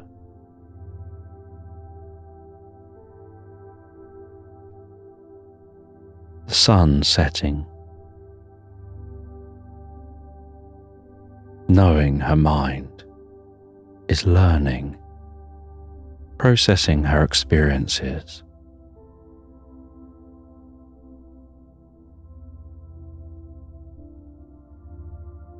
As she walks towards that lighthouse, arrives at the lighthouse, as the last rays of sun dip below the horizon,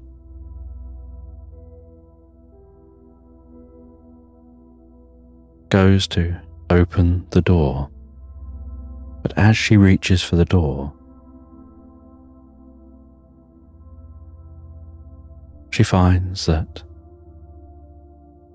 it has a certain texture and scent to it of chocolate, and when touching the door, it snaps open with the most satisfying snap. She tastes a bit of that chocolate door, likes the taste of that, walks into the lighthouse, finding she's in a room entirely made of chocolate.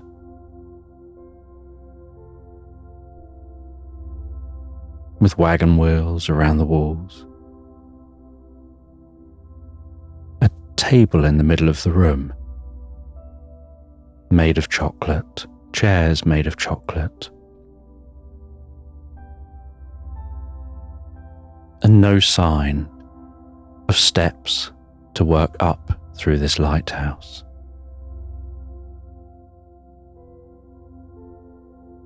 And she sits at the table, breaks a bit of the table off, tries a bit of that chocolate as it cracks off in her hand, and feels this smoothness of that chocolate while she eats it, bringing a deep sense of relaxation through her body, making her almost take a deep breath in and out, savouring the flavour of that chocolate. And with that, her eyes close, deepening that sensation of eating the chocolate.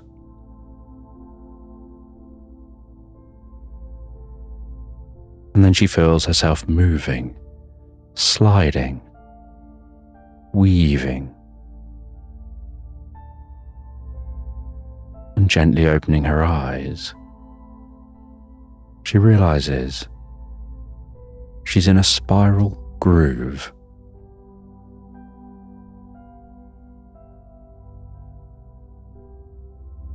That's a bit like a water slide, following it down, splashing down into a stream. And there are others in this stream doing the same, some jumping from a cliff, some climbing up the side of a waterfall,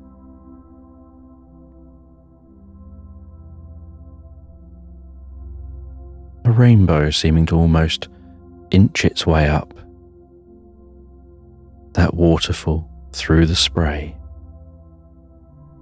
as the sunlight shifts in the sky, while clouds move gently by. The sweet scent of pine from the forest around this stream. And all these people having so much fun. And she splashes down into the water, heads under the water, hearing the bubbling, the rumble of the waterfall landing in the stream, and then the sound returning as her head pops back up again above the surface of the water, and the water runs down through her hair, drips and drizzles down her face, and she wipes her brow and swims over to the shore and recognizes this as being a memory from when she was young, just a teenager having fun. And she sits on the shore watching her friends play, splash, swim, jump.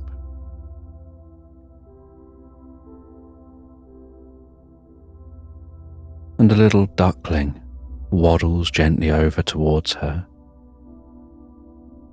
and smiling and feeling so happy. She feeds that duck with some food on her hand.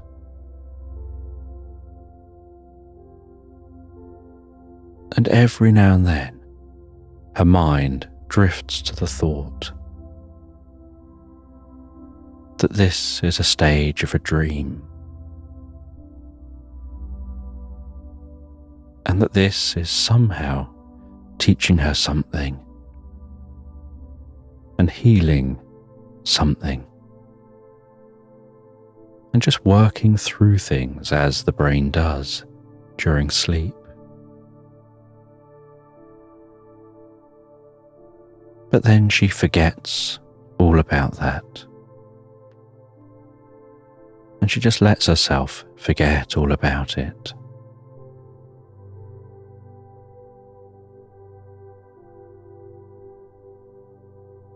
As she absorbs herself in the experience, enjoying the experience. As one of her friends comes over, sits beside her, dries themselves off, talks to her for a little while, before just sitting on a rock by the stream, playing their handpan drum, absorbing themselves almost hypnotically in the flow of playing.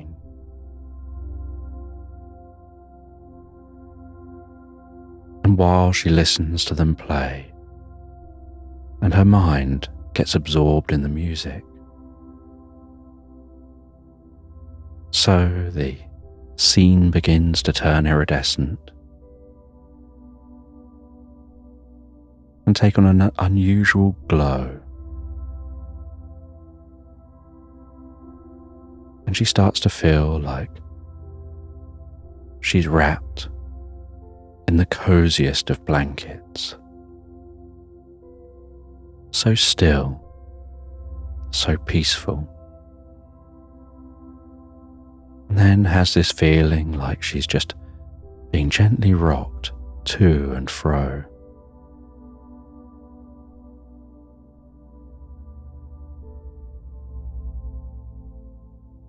Before starting to hear the sounds of birds around her, leaving the dreams behind. Like any other dreams, forgetting about them, while she awakens feeling so refreshed the next morning in that tent.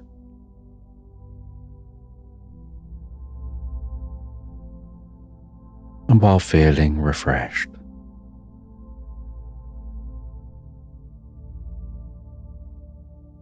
she descends the ladder from the tent. She takes that tent down and packs it away. Continues travelling through this woodland. And while walking through this strange woodland, on this paradise planet, exploring a land no one from Earth has ever previously explored.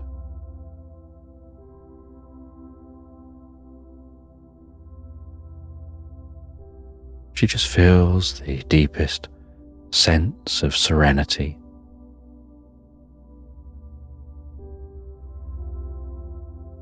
And a sense of open awareness to the honesty, the authenticity, and the nature of this space.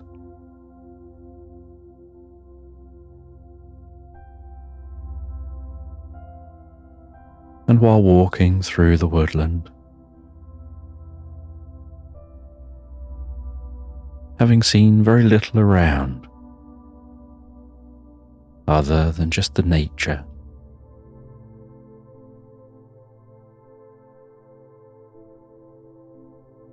she encounters these small little creatures. They have slightly squeaky voices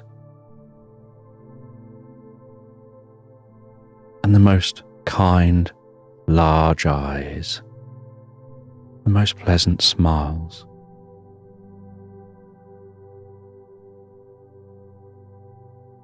And they're so furry that she feels that if she picked one up, most of its body would probably be dense fur. And if she'd shaved one, it would probably just look like a stick, be really skinny. And the little creatures surrounded her feet, making soft noises up towards her while waddling around gently. And she crouched down to their size, and one of them jumped up onto her knee, and she gently stroked its head and back, and it gave the slightest purr before they started acting like they wanted her to follow them. And so she began to follow them through the woodland, out towards a clearing. And in that clearing, she could see what she could only describe as a crystal bull.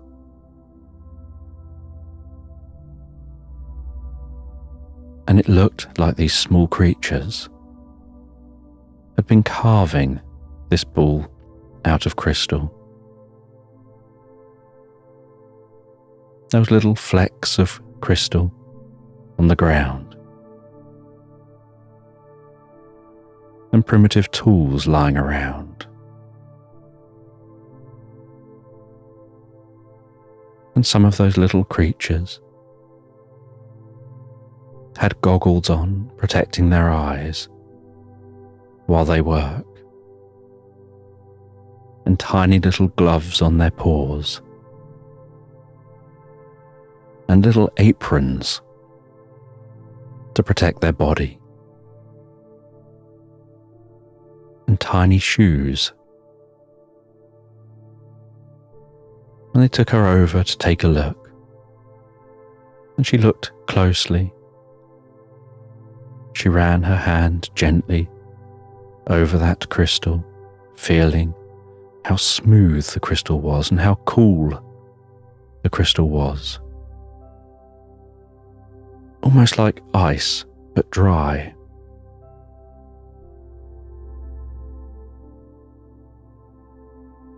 And she wandered around it, looking at it from different angles, and trying to understand it and its significance to these small creatures and their reason for building it.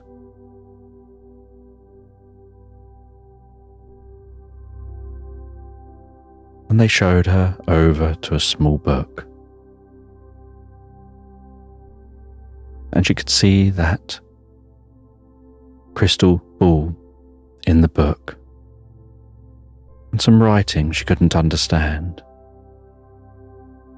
but she gathered from what it looked like that it perhaps had some spiritual or almost religious significance to them, symbolizing something of value to them and their culture.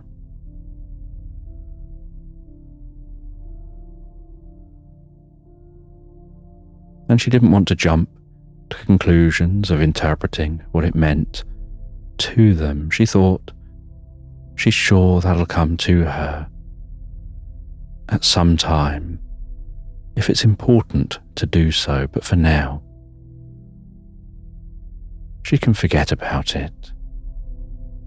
It's one of those things that, if it's important, she'll have an aha moment when the time is right.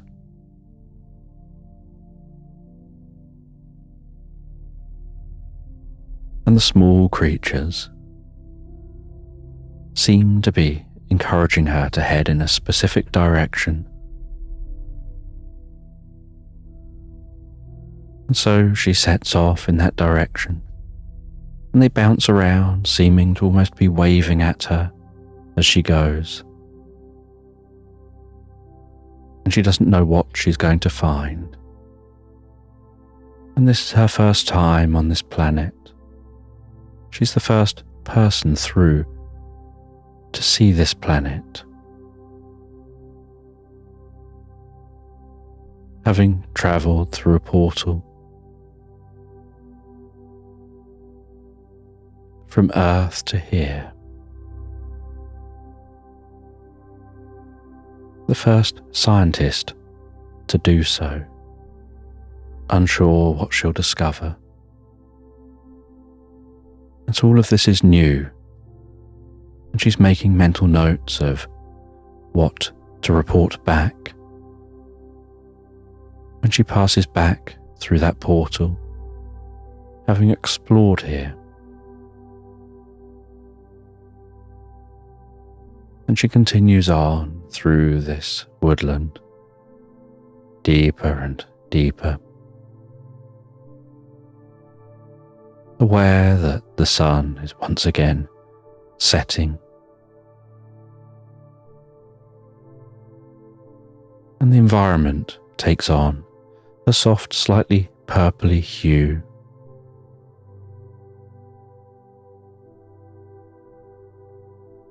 And she can hear the sounds of birds and other animals here in this location.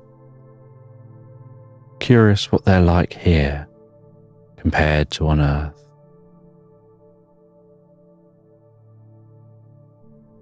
And she sees a gentle glow in the distance, seeming to come from high up in a tree, casting a soft, yellowy glow across the woodland floor.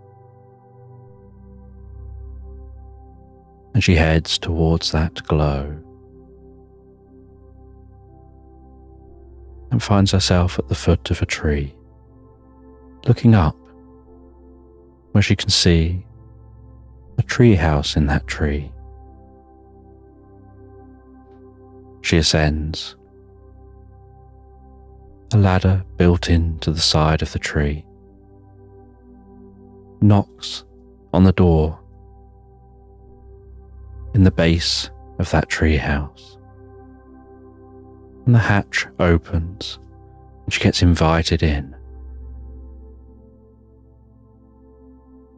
And she climbs up through the hatch into the coziest of tree houses. The gentle glow of candles around shelves and sticking out from the walls. A gentle glow from the fireplace, dancing, making shadows move and weave around the walls and the ornaments. A stillness to this space. The comfiest chairs she thinks she's ever seen.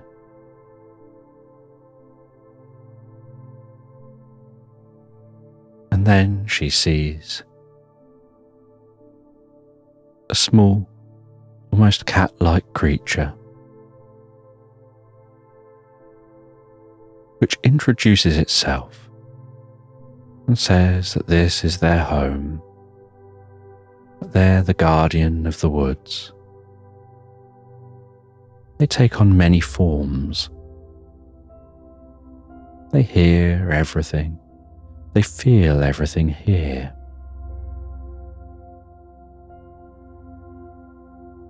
They invite her to sit beside the fire. And together they talk. She asks them questions of this place. They share knowledge about the planet, about this specific location she's found, the creatures here, about why they're able to communicate with her and that she can understand them.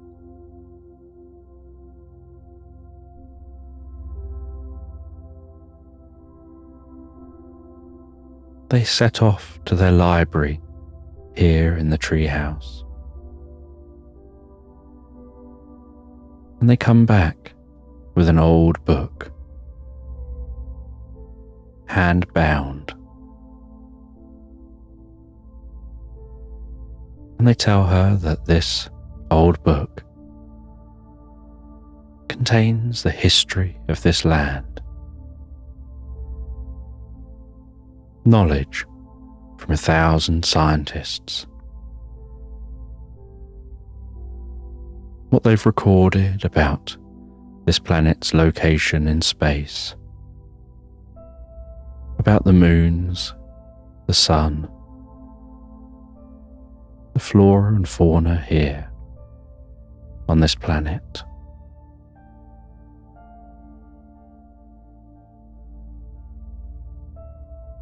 And she promises to return with a similar book about Earth. And she explains a little about her planet, where it is, its sun and moon, what it's like on Earth.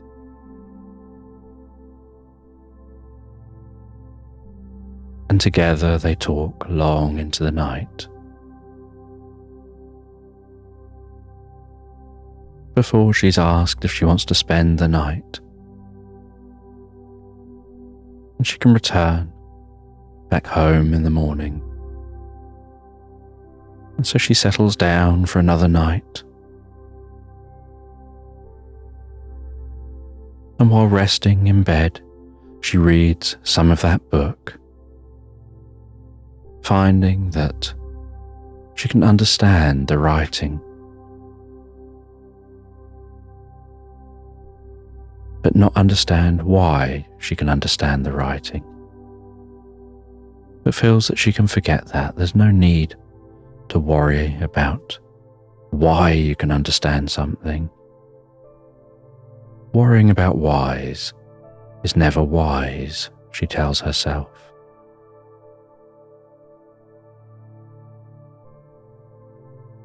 And as she reads, her eyes get heavier, until she drifts and floats so peacefully asleep.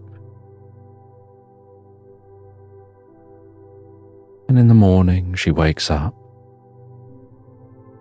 to the smell of a breakfast being cooked. And it's similar to the smell of breakfast she smelt before. But there's something subtly different about it, with the slightly different ingredients. And she enjoys that breakfast, says goodbye and says she'll return with a book from her planet. And she makes her journey all the way back through the woodland, walking through the day, and heading back across the meadow until she can see the gentle electric blue glow of her portal. And as she gets closer and closer to the portal, she can hear its soft crackle and buzz, and that slight hum.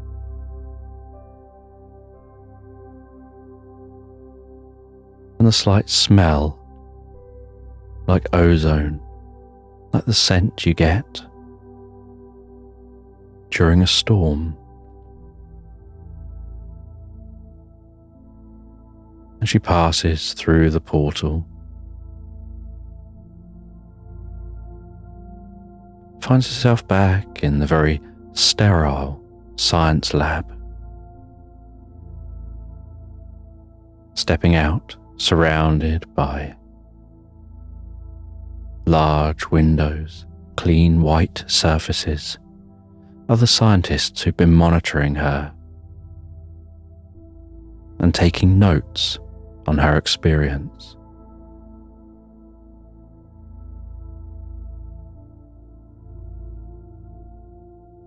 And she shares some of her experience and how she's going to return with a book for someone she's met over there.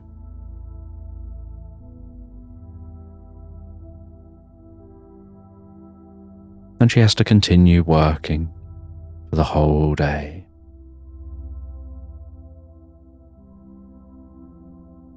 And at the end of her day, she sets off from the science lab, drives home.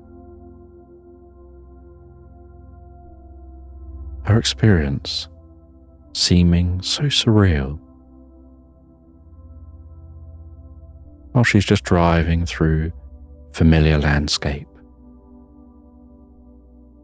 almost like it was a dream, lost in time, becoming lost in thought.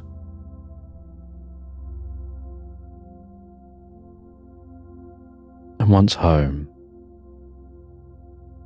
she finds a book, puts it to one side.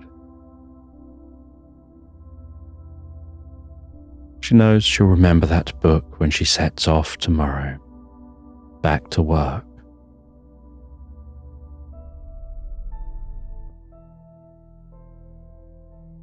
She makes herself something to eat, settles down to have a read, under cozy lights as the evening ticks by.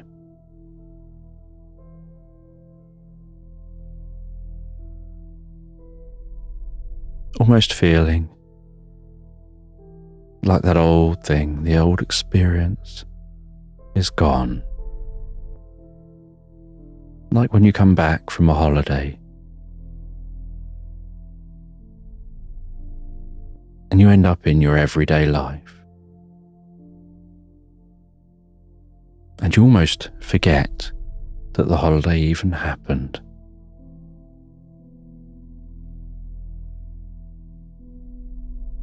And after reading a while and feeling so relaxed, she went to bed and settled down.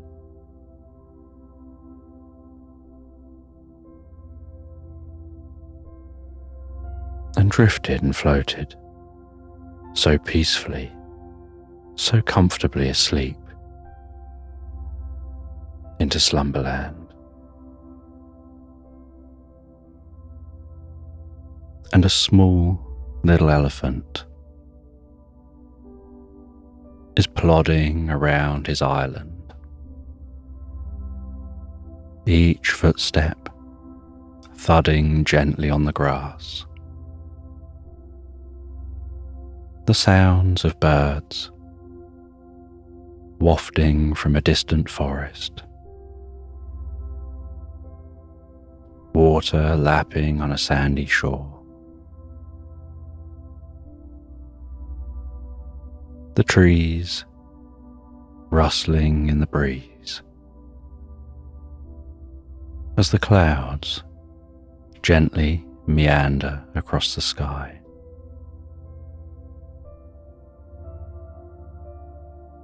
And this small little elephant, which walks on its back 2 legs, is bright pink, wearing a tie-dye shirt and a piercing on the tip of its trunk, and some decorations a bit like earrings hanging looped around its tusks, and a patch of spiky electric blue hair in the middle of the top of its head. Walks around exploring this island.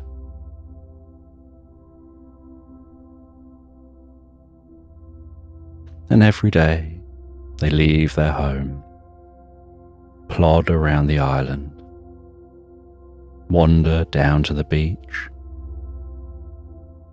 watch as the fish swim in that sea,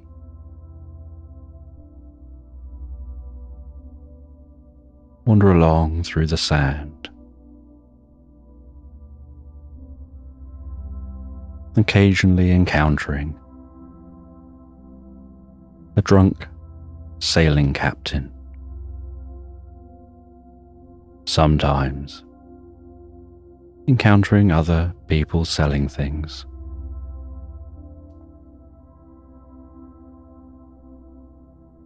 occasionally they notice things in the ground, like marks where it looks like something's buried, and they stop and dig up different bits and pieces of treasure. They know they'll take that to the museum later, or take it to a shop, see if anyone wants it.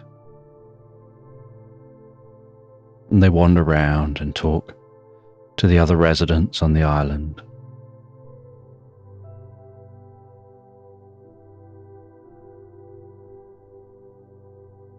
And at certain times of the day, they will gather outside the town hall, and they will exercise together, everyone on that island.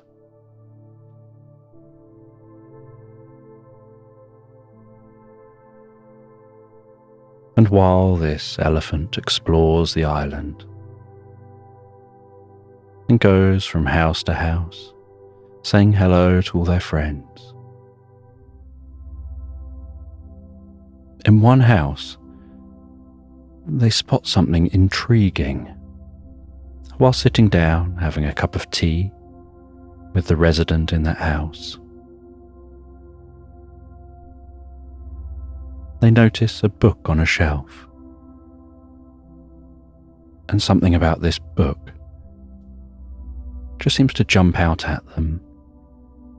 It seems like a very ancient book of deep historical significance.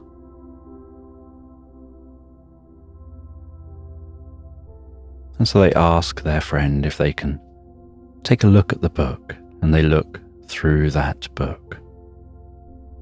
And as they flick through the pages, the scent of that book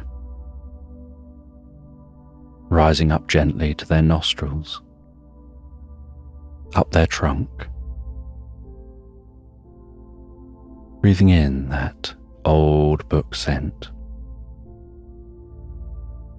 almost a feeling of taking themselves back into the past through the smell of the book.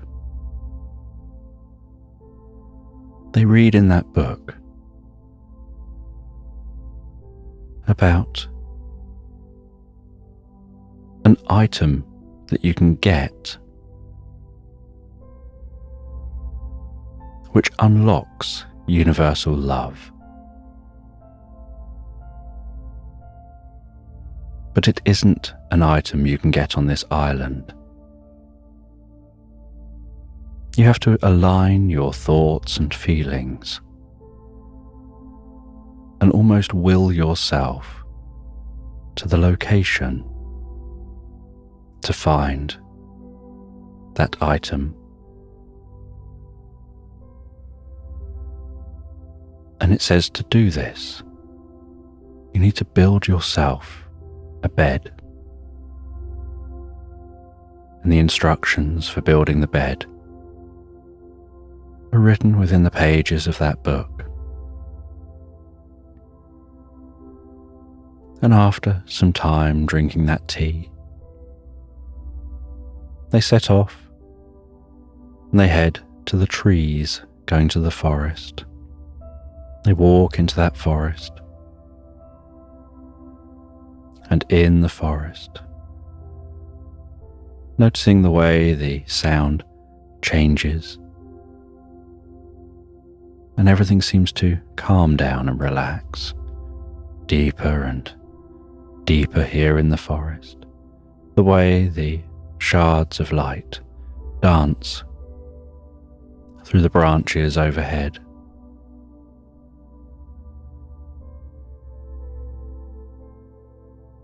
Beaming across the forest floor, the crunch of walking over the leaves. They head to a specific type of tree, and they have to chop down that tree. And then with that tree, they begin to cut that wood and begin to make a bed. And they form themselves the frame of a queen-sized bed.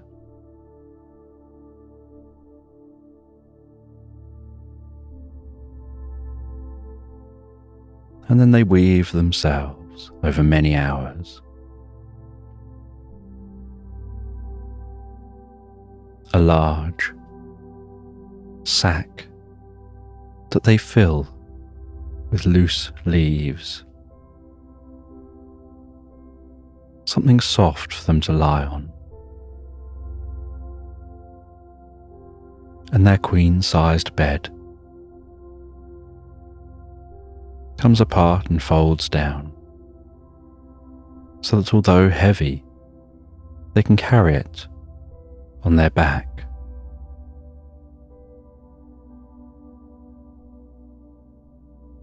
And they set up that queen-sized bed, having followed the instructions in the book. They place their homemade mattress on top of the frame, lie down comfortably on that bed, and as they do, they have the strangest experience. They notice an unusual looking character with a wibbly wobbly nose, dressed in white, appearing beside the bed.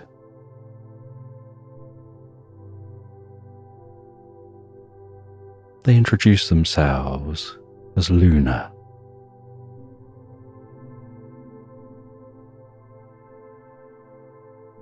And they begin to very comfortably talk to that elephant, guiding them gently to sleep, suggesting they're getting deeper and deeper relaxed, feeling more comfortable. And as they notice their eyes closing, their body feeling heavier and heavier, they notice a purple mist forming around them. That mist becoming thicker and beginning to spread up around them higher and higher, thicker and thicker, until it's higher than the bed, and then it starts to go white as it gets thicker and more dense. And then in what feels like a brief flash, out of that white, the purple mist begins to fade.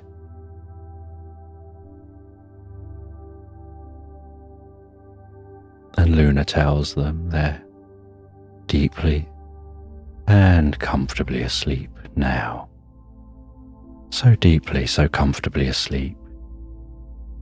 Your consciousness has travelled through space and time to a different land, and you can explore this land. And when you're ready to leave this land, you'll come back to this bed, lie back down on the bed. I'll appear, and I'll guide you from here. And you can either think of going elsewhere, focusing your thoughts on that location you'd like to find, or you can think of home, because there's no place like home. There's no place like home.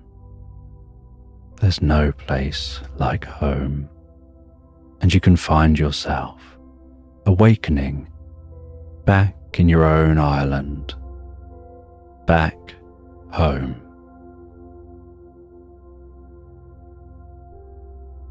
And the elephant stands and begins to explore this space. They find that this bed is situated right outside a town hall of this land. And they set off from that location. They explore this island.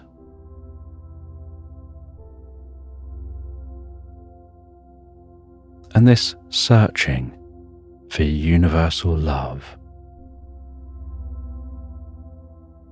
seems like an almost titanic task. And they begin by exploring the meadows of this island. They see dragonflies flitting around the meadow, bees buzzing in and out of flowers, butterflies landing on flowers, drinking from those flowers. The warmth of the sun pushing gently on the cheeks of the elephant.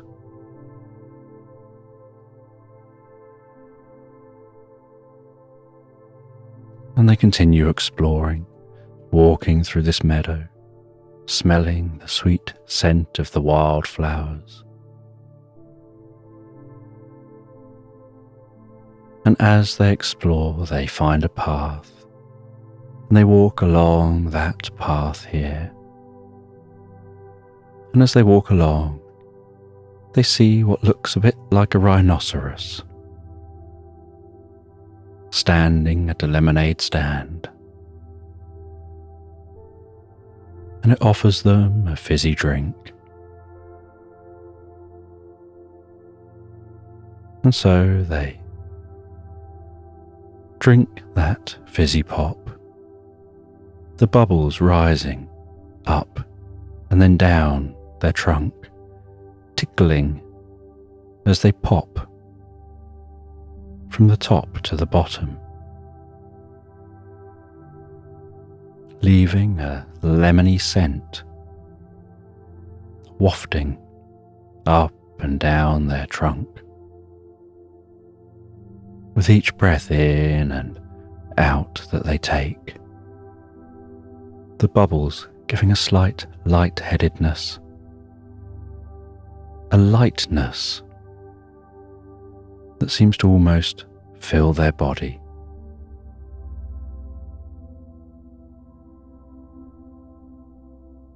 And as they continue drinking that drink while they walk, sucking the drink up noisily through a straw, as they get the last of that drink out, the liquid squeezing around the ice cubes.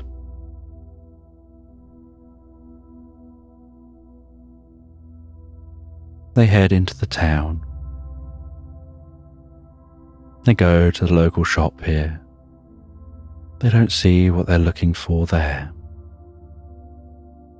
They head into a bakery, followed by their nose. In the bakery, they buy themselves some breadsticks and a donut. They save that donut on the end of their trunk as they munch and crunch through the breadsticks while continuing to explore this land. They head up a slope to a higher level, looking down around the land. They head over a small river with fish just gently and delicately swimming around, following a path down, heading past a telephone box, which happens to be ringing. And so they stop at the telephone box. They answer that telephone. But it isn't for them. It's just a penguin calling, saying that they're overdue on their igloo insurance. They need to give their bank details to make sure that the payment can be processed so that their igloo is well insured.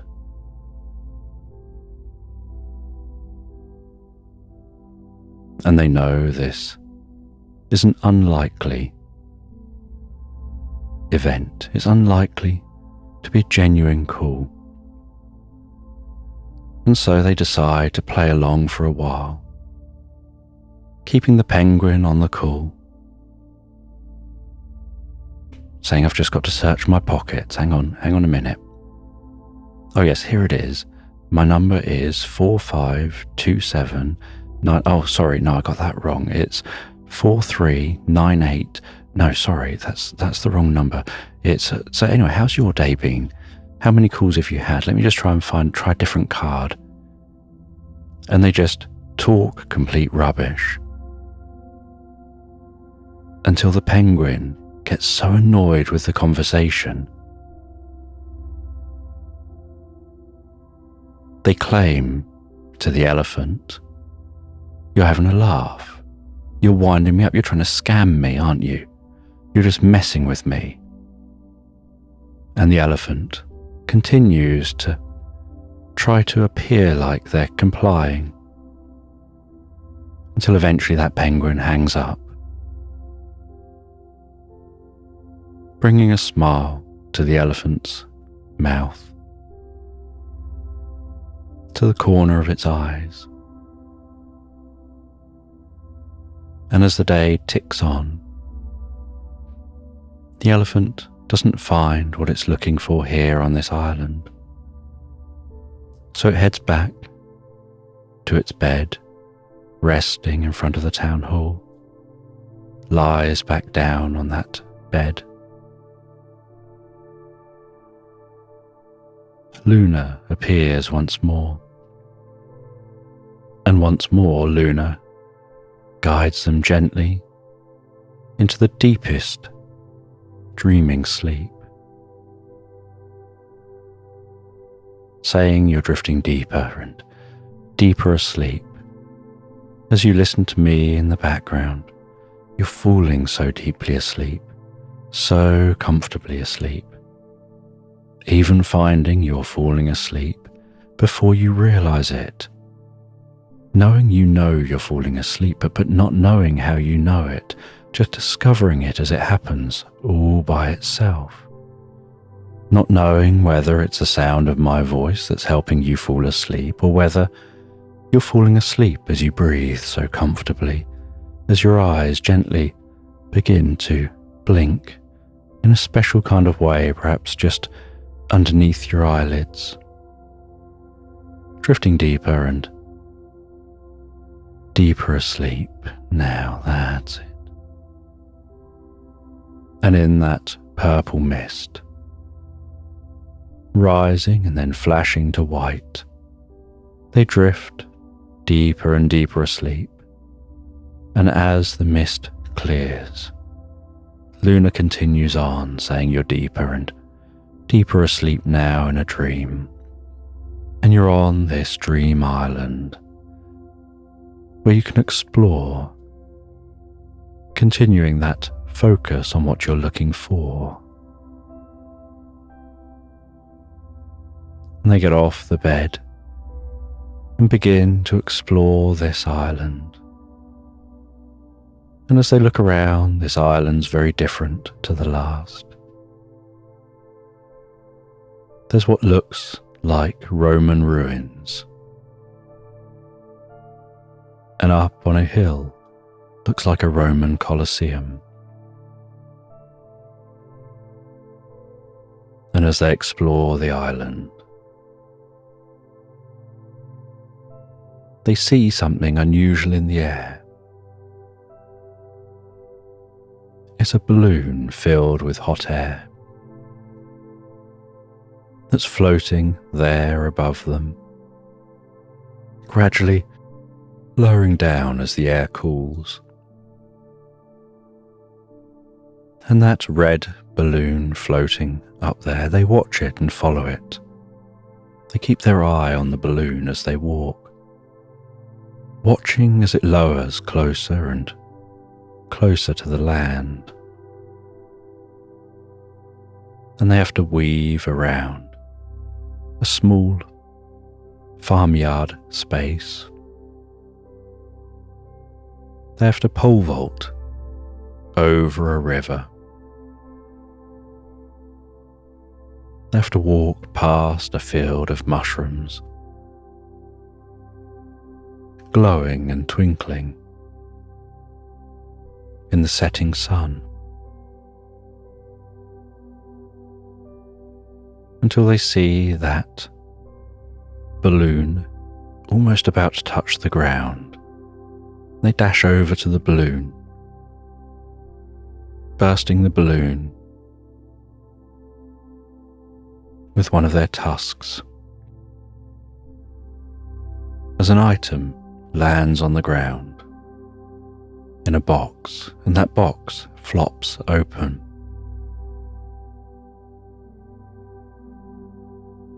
And inside the box is what looks like a doll, except that instead of arms, it has fins. And on its head, it has a hat which is far too large for it.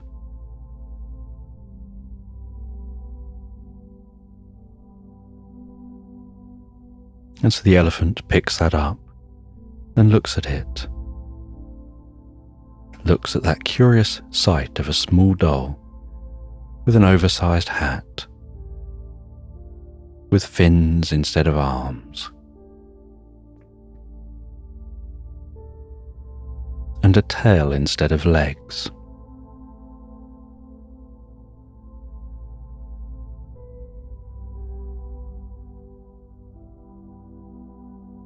And the elephant doesn't know what to make of this doll,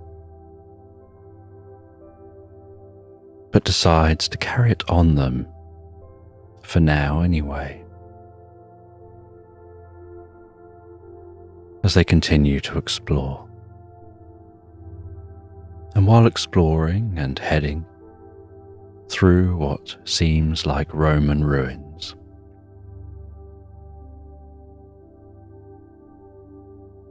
they find a house that looks curious. It seems much smaller than normal, perhaps the house of a mouse.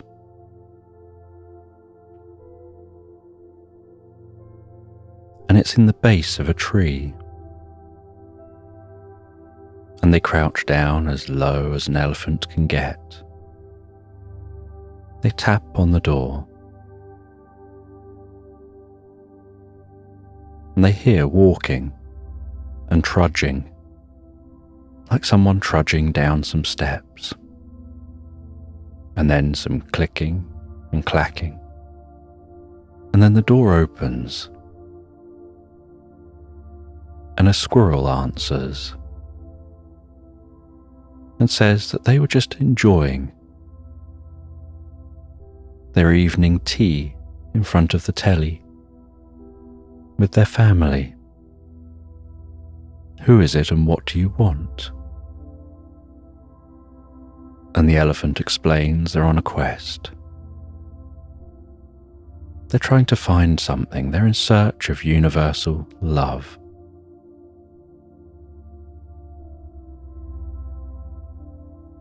And the squirrel says that it isn't here, but they'll go and ask the family if any of them have seen it. They ask what it looks like, and the elephant says that they're not sure what it looks like. They've just been told it's an object, and when you find that object, you'll find universal love. And they say, I don't think I know what you're talking about, but I'll go and ask the wife and kids. And the door shuts, and the elephant hears trudging and stomping up the stairs, muffled voices coming from high up in the tree. And while looking high up in the tree, sees there's a bit of the house in the tree, and the squirrel pokes its head out of a window and shouts down that they don't know what it is you're looking for. They've never seen anything that could be linked to universal love. Before pulling themselves back in and closing the window and probably carrying on with their meal. And the elephant struggles back to their feet, continues looking around this island, and as the sun sets, so they hear the howl of a hyena, and they head in the direction of that howl, thinking there's someone else to talk to. Maybe they know.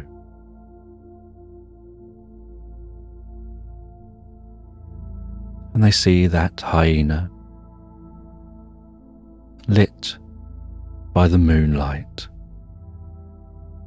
its shadow stretching across the landscape as it stands up on a hill, howling away.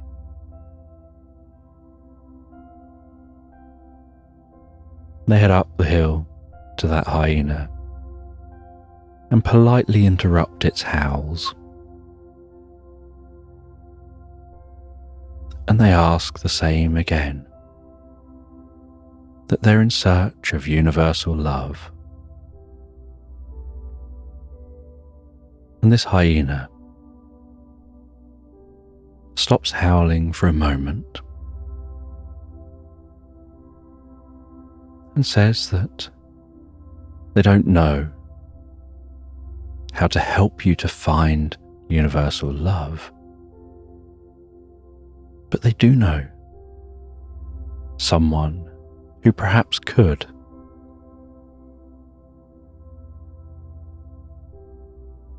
And they direct you down to the back of the island where Hippie the hippo lives. They tell you that Hippie the hippo seems to always be so happy, just wallowing in mud.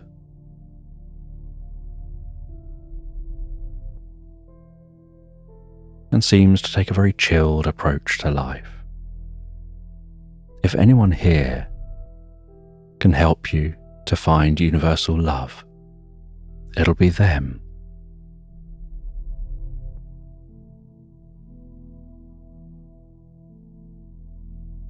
And so the elephant weaves their way down the hill, through the landscape, past some houses, to the back of the island,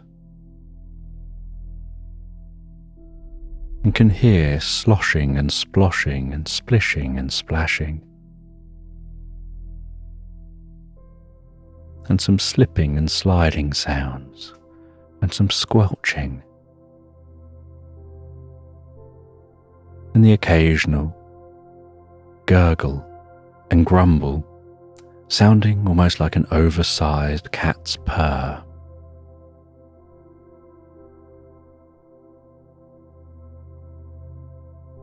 Eventually finding that hippo. And as they find that hippo, the hippo looks up at them and seems so relaxed, so calm, its body so loose and limp.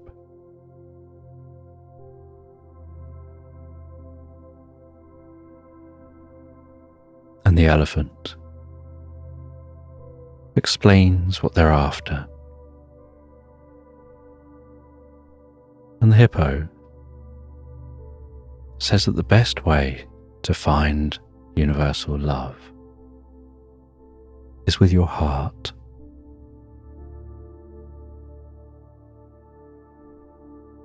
When you move from island to island, you need to think of the person you love most. But focus on the feeling, not the person. Focus on the experience of that feeling and allow that feeling to grow within you, to almost tingle through you, from the top of your head to the tips of your toes, tingling as if you have electricity running through your body, as if you're alive with that feeling of love. And allowing that feeling of love to almost emanate out from you, like a golden thread reaching through space and time.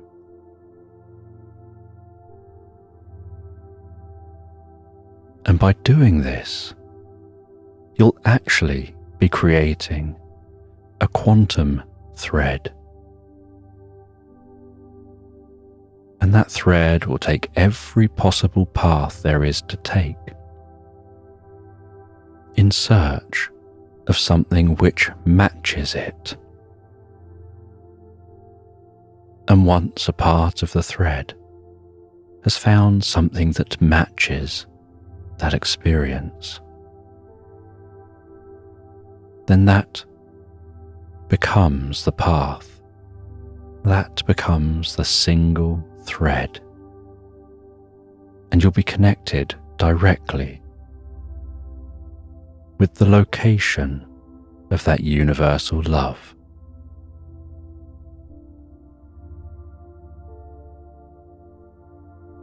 And the elephant explains they're unsure how to do that. They don't know if they're capable of doing that.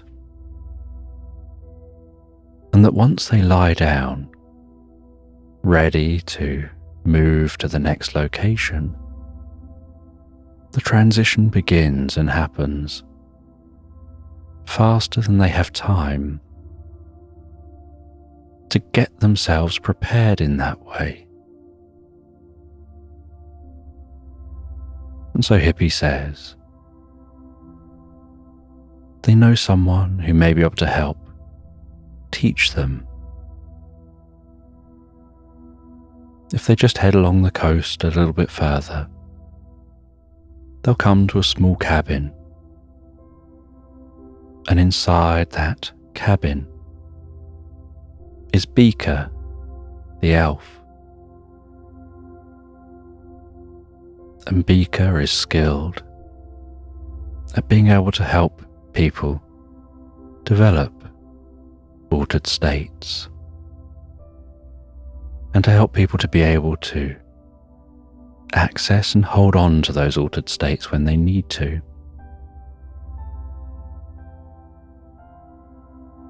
And so the elephant thanks Hippie,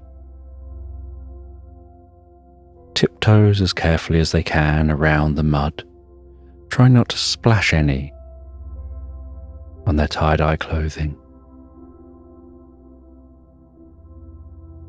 Finishes off eating that donut, walks their way along the coastline, dragging their feet gently through the splash of the water along the edge of the shoreline as they go. The sound of the waves lapping up onto the shore and pulling back out to sea, lapping back up onto the shore and pulling back out to sea.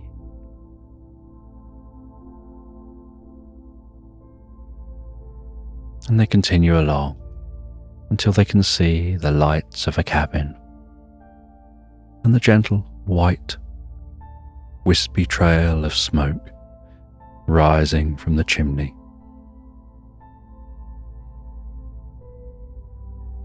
They arrive at the door. They knock gently.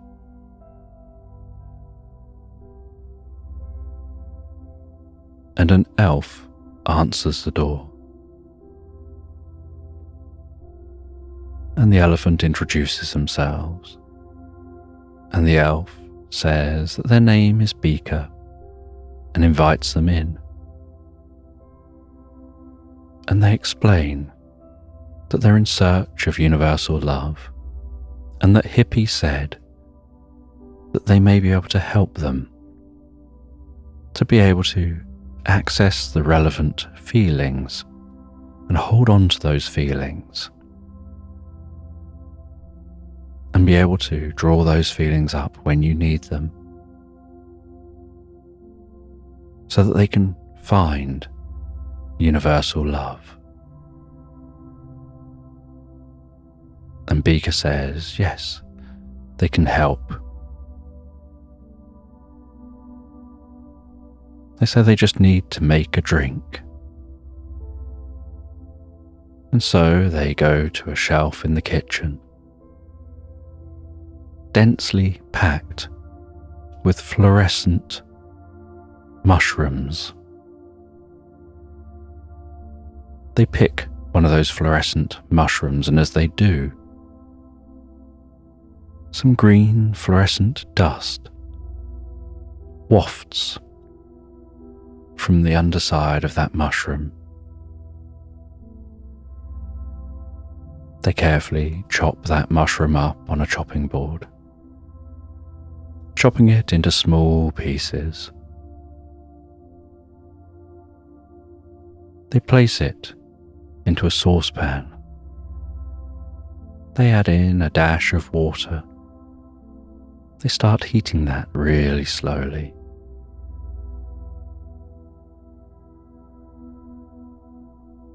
They mix in a few herbs. They add in a few other ingredients. And it begins to form a light paste in the base of the saucepan.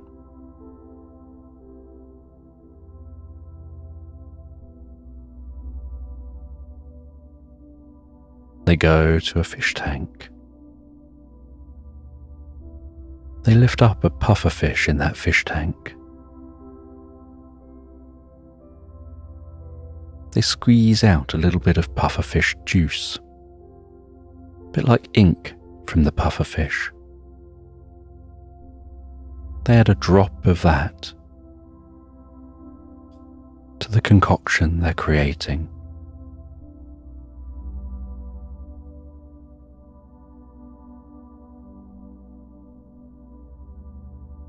They go over to a small jar on the counter that's dusty, looks barely used.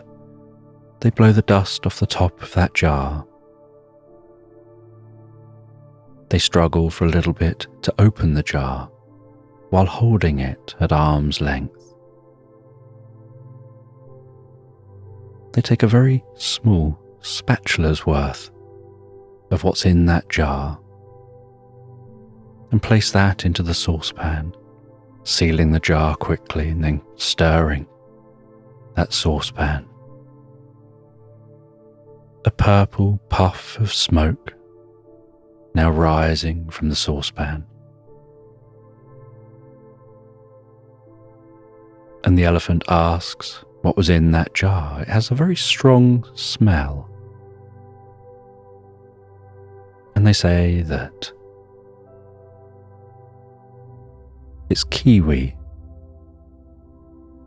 that's been absorbed through 1,000 years through the digestive system of a bingo bird. They consume things very slowly and they live a very long time. But it absorbs and mixes as it passes through and creates an almost magical substance.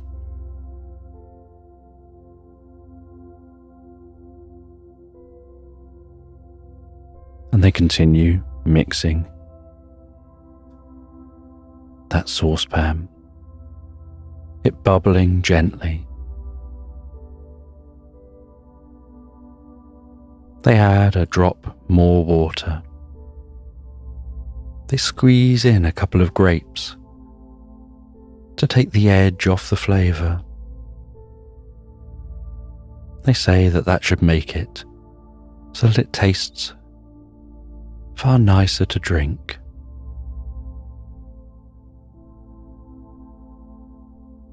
And once it's done, they leave it poured into a glass just for a moment to settle. Tiny little bubbles slowly rising up within the drink and popping on the surface, while tiny little particles sink down within the drink, settling on the base of the drink.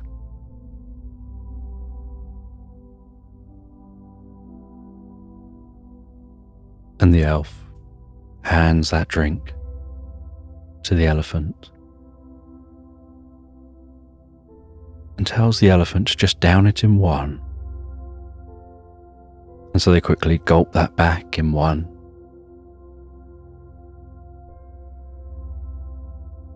They hold their eyes shut while they do that. Swallow that drink.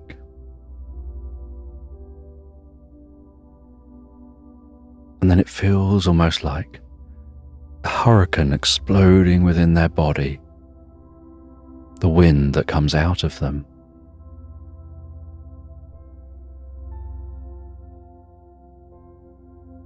They honk out their trunk. Their tail flaps away. Their ears flap. Their tusks jiggle and jingle.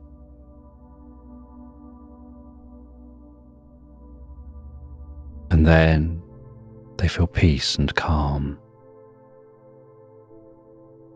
They feel a certain level of clarity. a stillness to everything around them. And in that stillness, their eyes start watering slightly in an incredibly happy kind of way, as their body fills with so much love.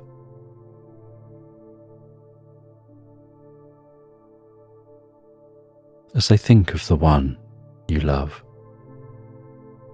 and those you love the most, and that connection with them. And it's almost like a golden light begins to fill their body.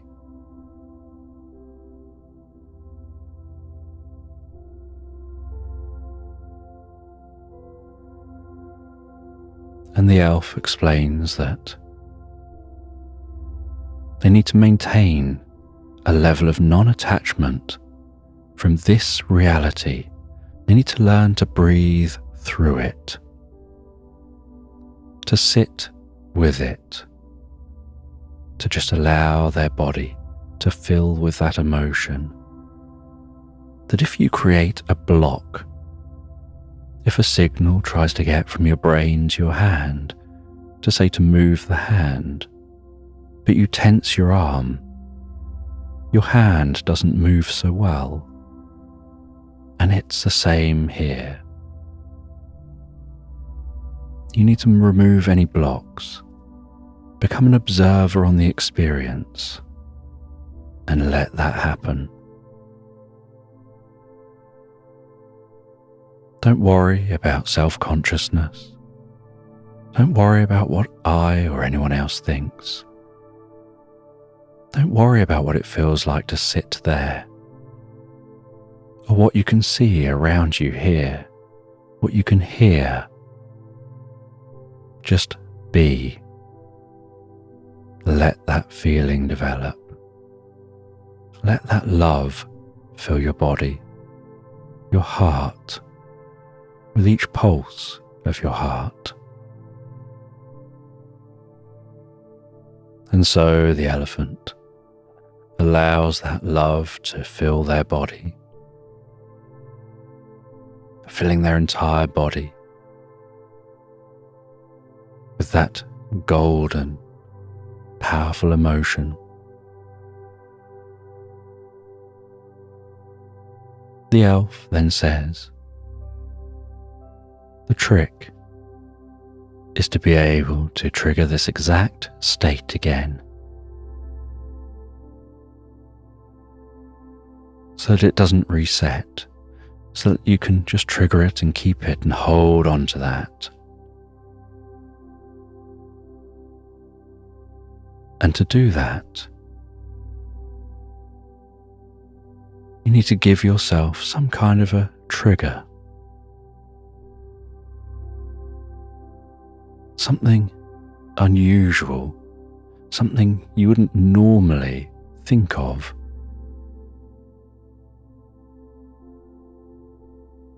And in a light bulb moment, suddenly the elephant remembered that doll with fins and how unusual that is, and thought, if I just hold the doll with fins, or think of that doll with fins, that's something I wouldn't ordinarily think of, and that can be the trigger for filling my body with that love. And Beaker hands them that doll, and they squeeze it gently as they hold on to that and hold on to the feelings of love. The feelings of that love tingling through the body, reverberating within the chest, perhaps quivering gently in the chest, maybe in the eyes. It totally fills them up.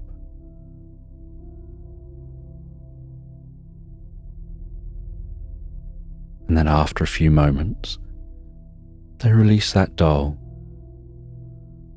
They allow themselves to reduce that feeling.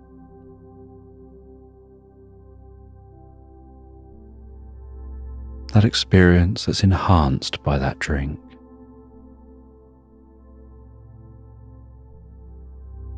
And the elf says that's all you have to do next time you get into that bed. And then the next island you'll be connected with will be the one with what you're seeking.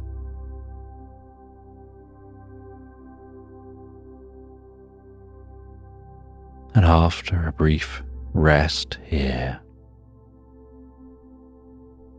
they set back off. They find their way back to the bed. As they lie down on the bed, so Luna appears again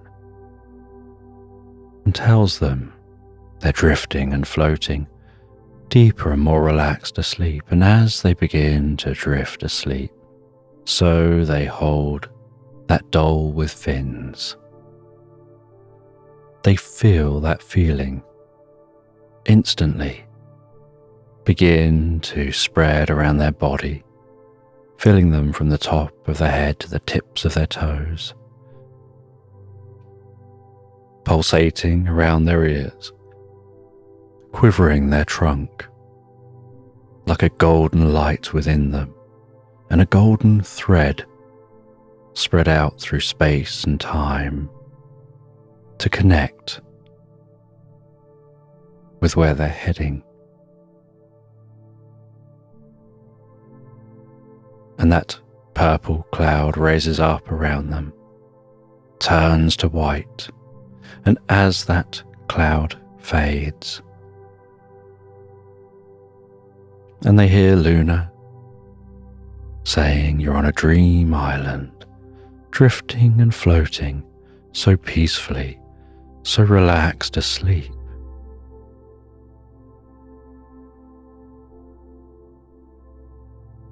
The elephant gets up off the bed, releases that doll, still feeling that love pulsing through them. And before them, they see a glowing winged horse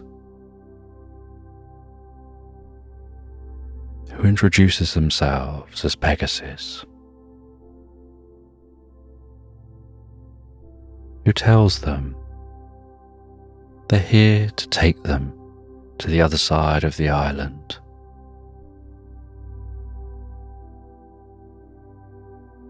And they climb heavily on top of Pegasus. And Pegasus launches into the air on a cloud of sparkling light, flies across the island, lands in a meadow on the far side of the island. The elephant dismounts, and this side of the island just seems so calm and quiet.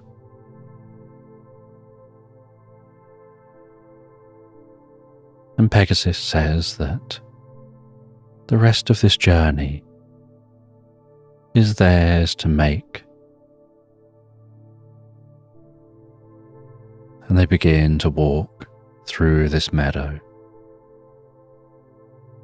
Crickets jumping through that grass, the sounds of their legs rubbing together as the sun rising on the horizon.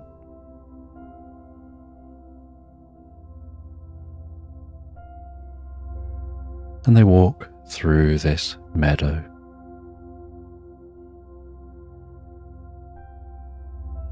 And they see somebody in the distance walking along holding a candle.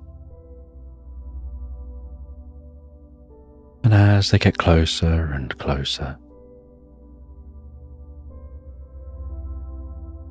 they see that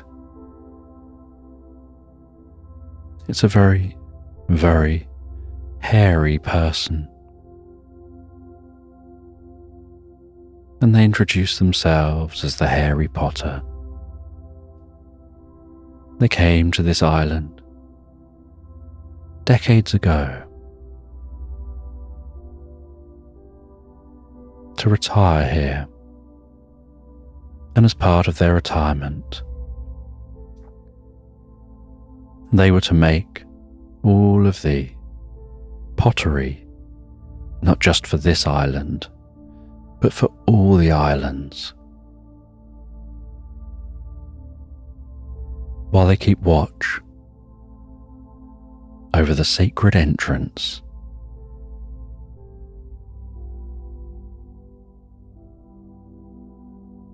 And as they say that, they glance over towards what looks like a small cave in the side of a hill.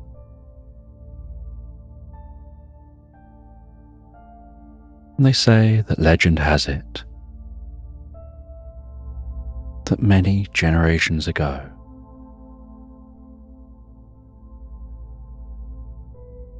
lizard people built the land. And those lizard people placed mud together and clay together in such a way, mixed with the hearts of flowers, that they created beings who wanted to go seeking purpose and wanted to find meaning in life, who'd go out of their way to do different jobs and tasks, setting themselves small goals, building the buildings, doing the farming, doing all of the different jobs, not because anybody makes them do it, because it's in their nature to want to do something with their life rather than nothing.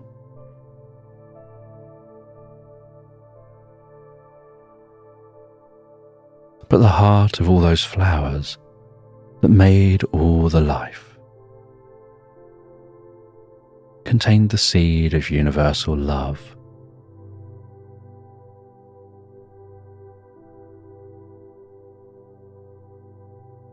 And the ultimate seed of universal love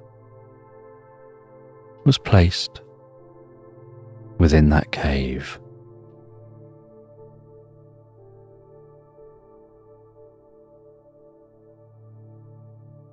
And legend has it that it isn't what you think it is at first, that people go in thinking it's going to be one thing,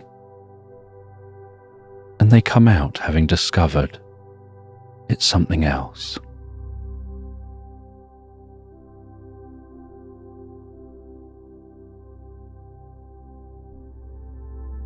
And they walk with the elephant to the entrance to the cave.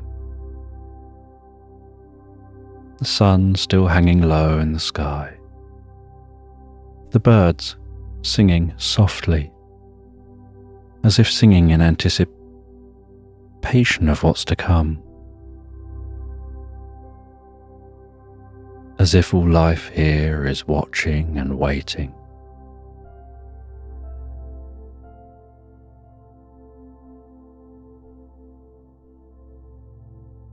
And they walk into that cave. Footsteps echoing around the cave walls. The occasional drip of water within the cave, softly reverberating. A hum coming from somewhere deep within this cave.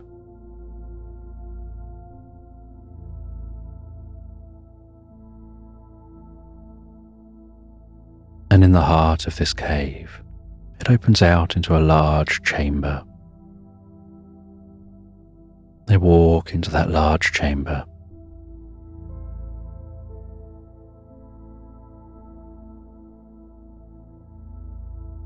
And they suddenly feel that overwhelming sense of love in this space. The same deep sense of love they felt when they were channeling that love through themselves.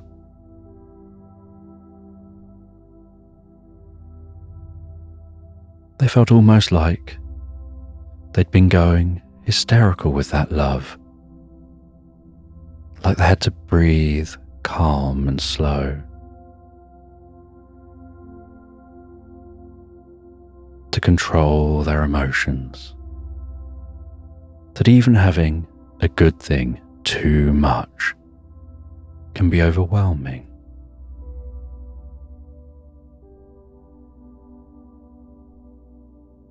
And they walked to the center of this space. And on a plinth in the center of this space was a box. They carefully clicked open that box. And inside the box was a small book.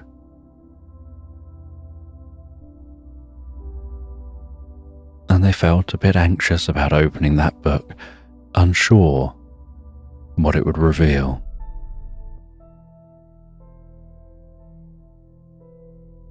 And so, opening the book while looking away and trying to force themselves to look back, they had to fight with themselves.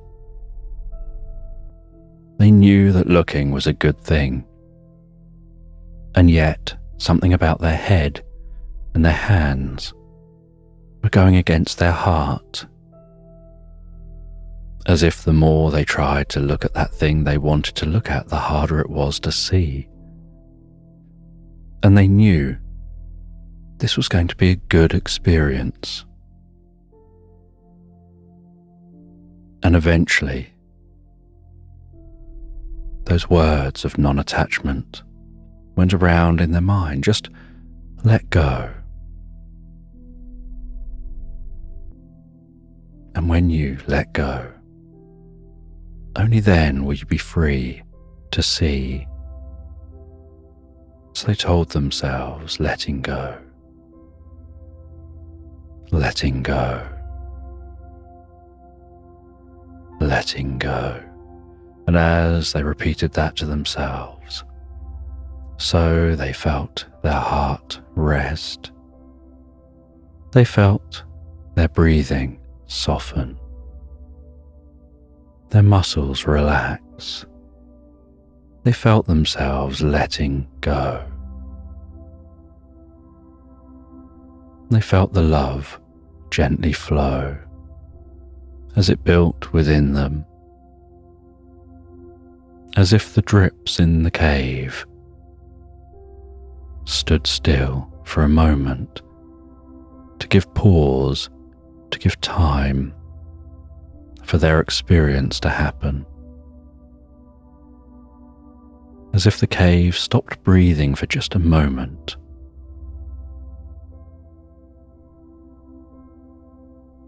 And they opened the book.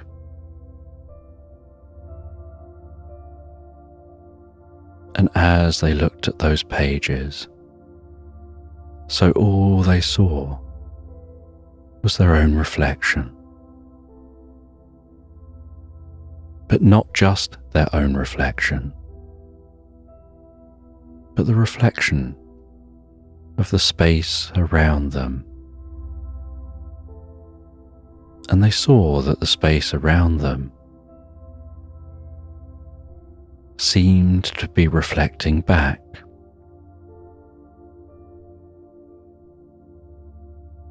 And they gazed at themselves in that reflection. And they could almost see a golden aura surrounding them. A sign of that love within them, they could see that golden aura pulsing, and that pulsing almost making their ears undulate gently to the beat of their heart. Pulsing and pulsing, and seeming to pulse and synchronize with their own reflection, spreading out to fill this cave. That universal love filling the cave, filling their body, giving them an aura of love, a connection to all living things. They found themselves instinctively sitting themselves down in this cave, finding that they've naturally sat down right in the heart of the cave, as if this cave is shaped in such a way that it amplifies that love. And closing their eyes, they were aware of the golden strands of love spreading out from within them easily and effortlessly, touching the hearts and minds of all living things on this island, and then bouncing from the island through the ether, connecting with all other islands in all other realities.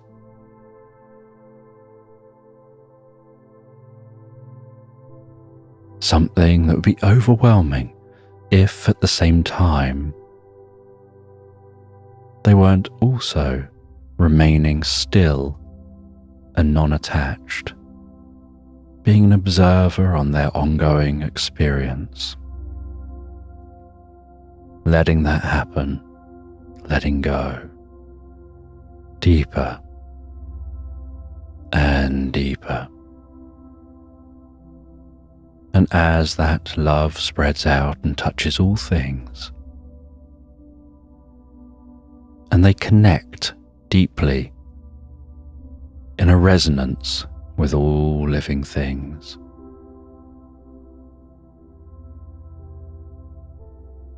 they start to think. You are all loved. I wish for you to all be happy, to all be healthy, to experience well-being and good thoughts, to wake up experiencing a pleasant life full of love and happiness. And they think that and they say that over and over, spreading out to all living things that message down those golden tendrils of love. You will be happy, you will be healthy, you will experience love within yourself, and for all things. And they keep reciting that over and over again, seeing the way that strengthens the universal love, the bond, those golden threads, that universal connection that all living things have. And an awareness. Everything is just stardust in a different form.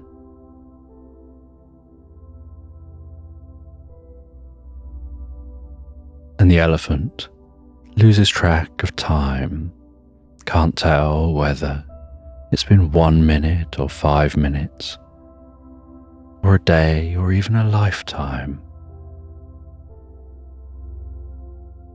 Time stand still.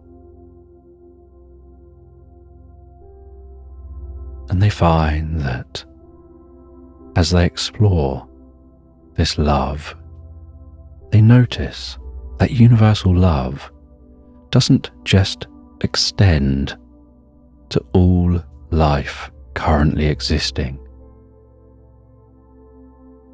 But as they move back and see the bigger picture, they notice that love spreads through the past, the present and the future, spreading love to and within all living things of the past, all living things in the present, and all living things in the future, increasing compassion, fostering forgiveness, deepening well-being, and love for all things, and appreciation for life and love and everything within it.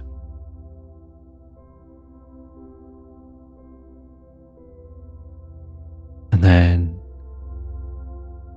drifting back into their body,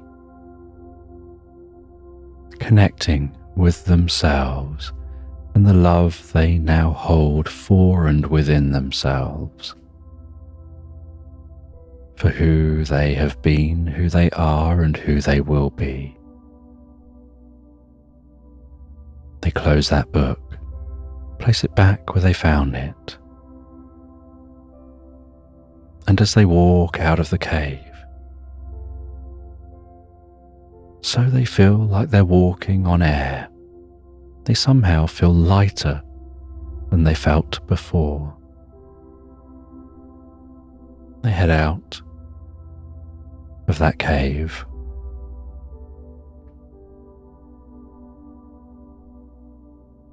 and they head back towards Pegasus to give them a lift back to the bed.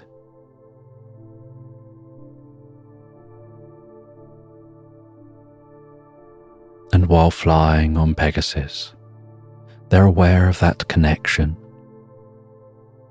they fostered with all things here and everywhere else.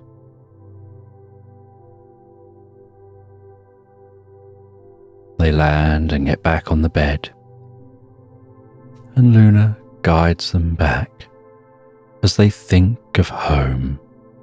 There's no place like home. There's no place like home. There's no place like home.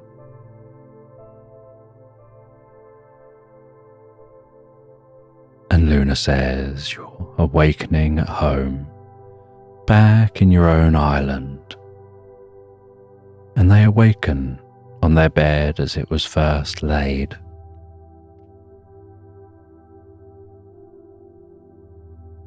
They find their way back through the forest, back to their home.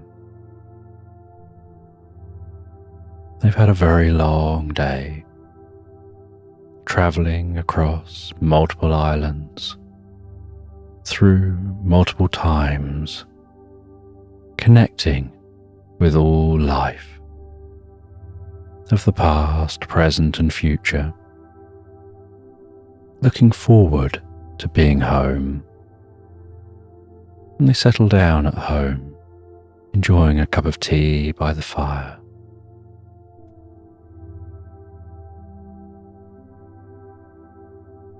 The sound of that fire gently crackling in the fireplace.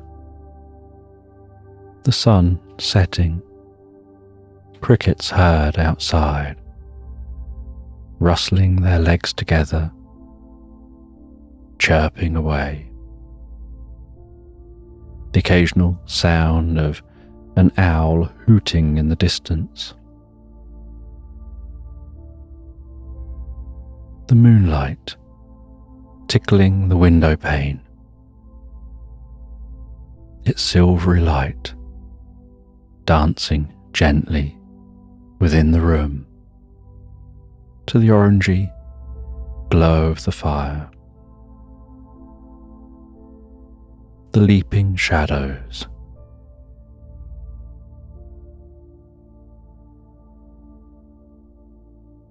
and enjoy a slice of birthday cake.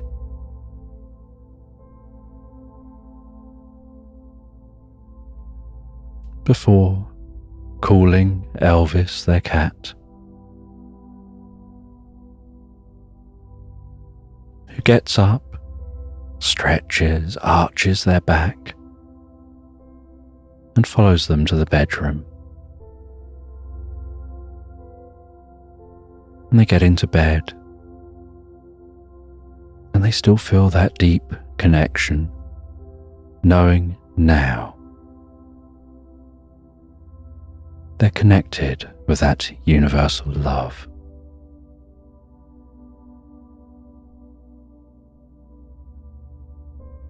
As they begin to drift and float, asleep, hanging on to that love,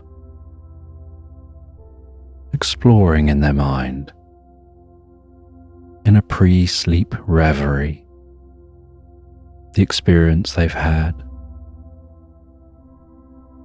and the characters they've met along the way.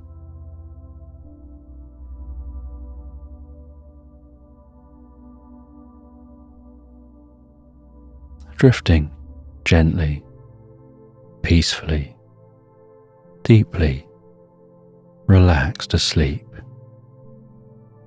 into Slumberland, sleeping so well all night long.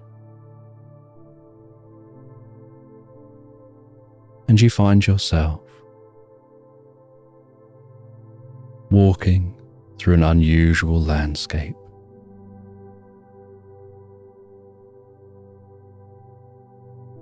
There are stalks rising from the grass with marshmallow heads, waving gently in a breeze. The grasses rustling around the base of those stalks.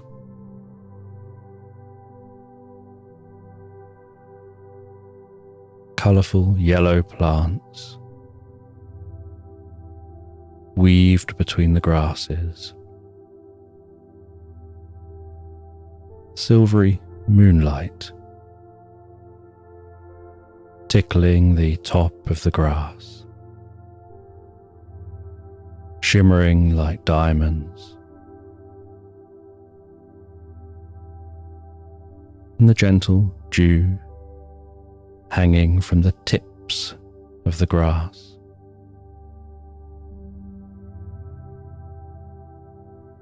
And illuminating the clouds in the sky.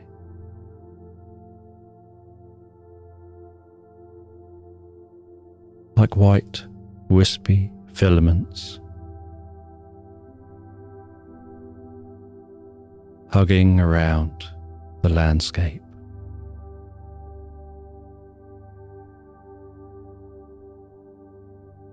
And while walking through this landscape, the rustling sound of each footstep,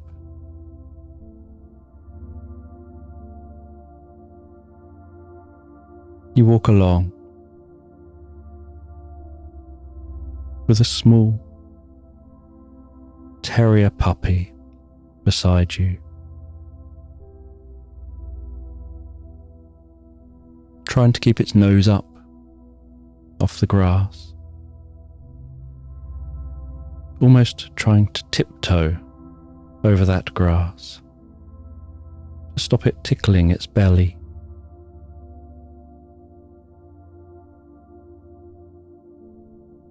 And occasionally jumping and leaping at some flowers.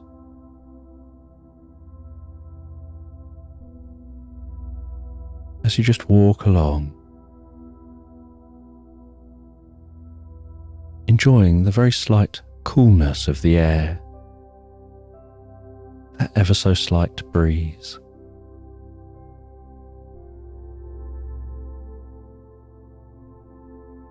And while the moon continues across the sky and begins its descent,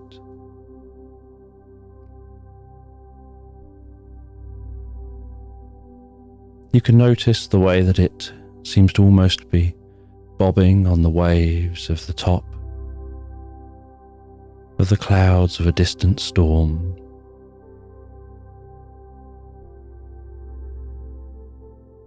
Those undulating clouds moving across the distant landscape. Your only knowledge of them being that they're taking a slight chunk out of the base of the moon, making it look almost like that moon is a ball gently rolling through the waves on a seashore.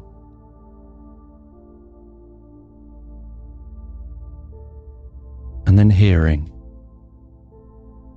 the occasional very deep growl of a distant thunderstorm.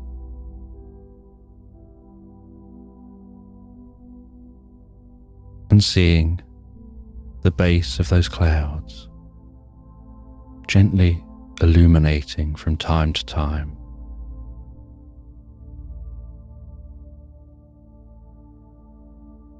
And feeling that comfort of being all the way over here,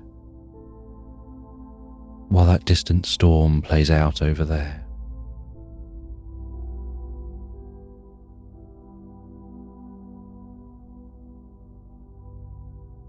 And you continue on through this meadow,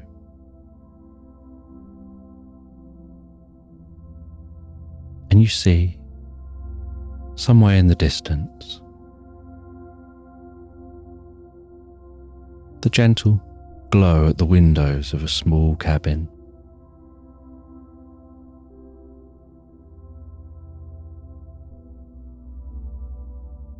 And so you and the little terrier work your way towards that cabin, hoping that you'll arrive at the cabin before the storm does.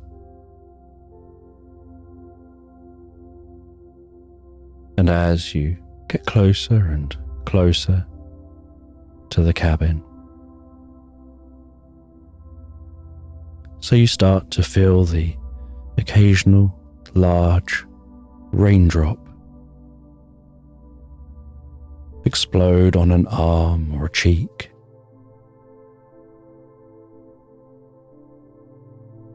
And you can notice the rumbling of the storm getting closer.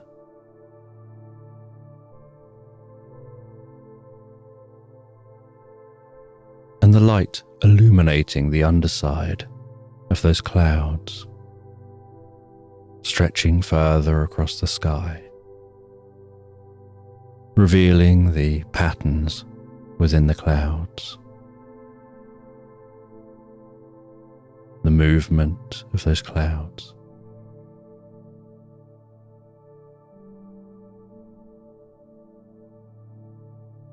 And you arrive at the door, the dog tucked gently up around your legs. As the rain gradually increases, with the dog trying to keep dry,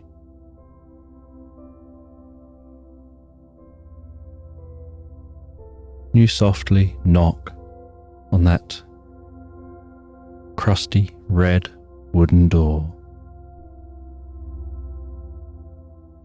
You hear the latch open on the other side and the door pull open with a gentle squeak. And as the door opens, so you see this friendly, elderly gentleman with a long white beard, wearing a nightgown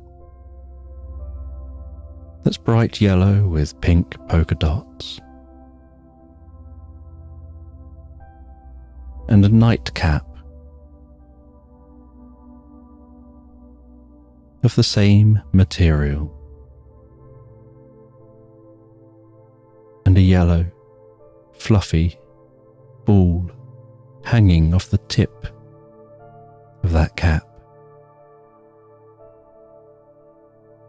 and the warmest smile with gently sleepy eyes.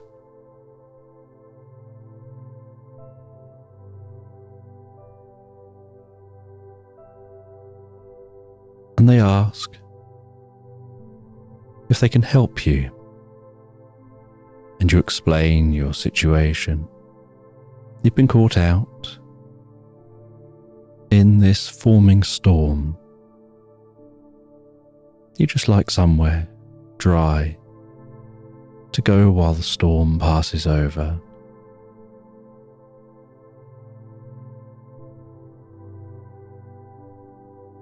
And so, with a spindly old arm and fingers like the narrow branches of a tree, they gesture, inviting you in.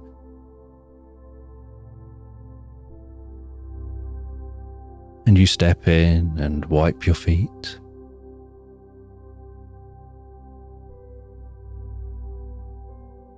And they direct you over towards the fire. And the dog circles round a few times near the fire before resting down, while keeping its eyes looking up at you. The white of its eyes visible at the bottom of its eyes as it gazes up in your direction, as if just checking that you're okay with its decision. And when it sees you sit in an incredibly comfortable armchair, sitting so deeply into that armchair that not only do you sink into it as a body, but you actually feel your mind sinking deeper and deeper into the experience, and your shoulders gently slumping and relaxing, and the muscles around your eyes and your face calming and softening, like something about sitting here. You felt a deep, instant sense of trust and safety to such a great extent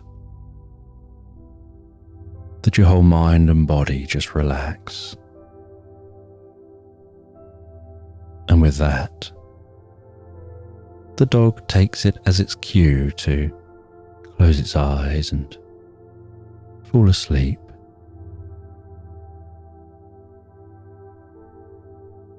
And it begins to sleep so soundly, with the most gentle snoring, snuggled down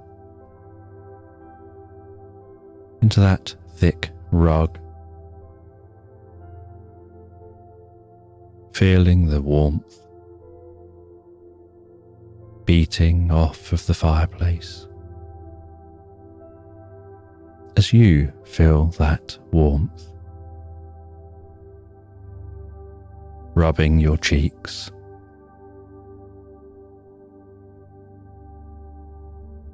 And the sound of the crackling and popping, the dancing of the flickering flames, the patterns of the shadows around the walls,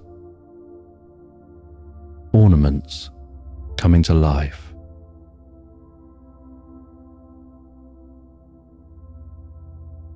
With each flicker, and then that sound of heavy raindrops.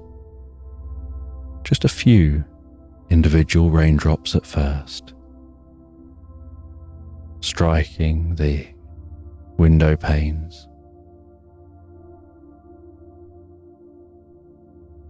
Light flashing in from outside.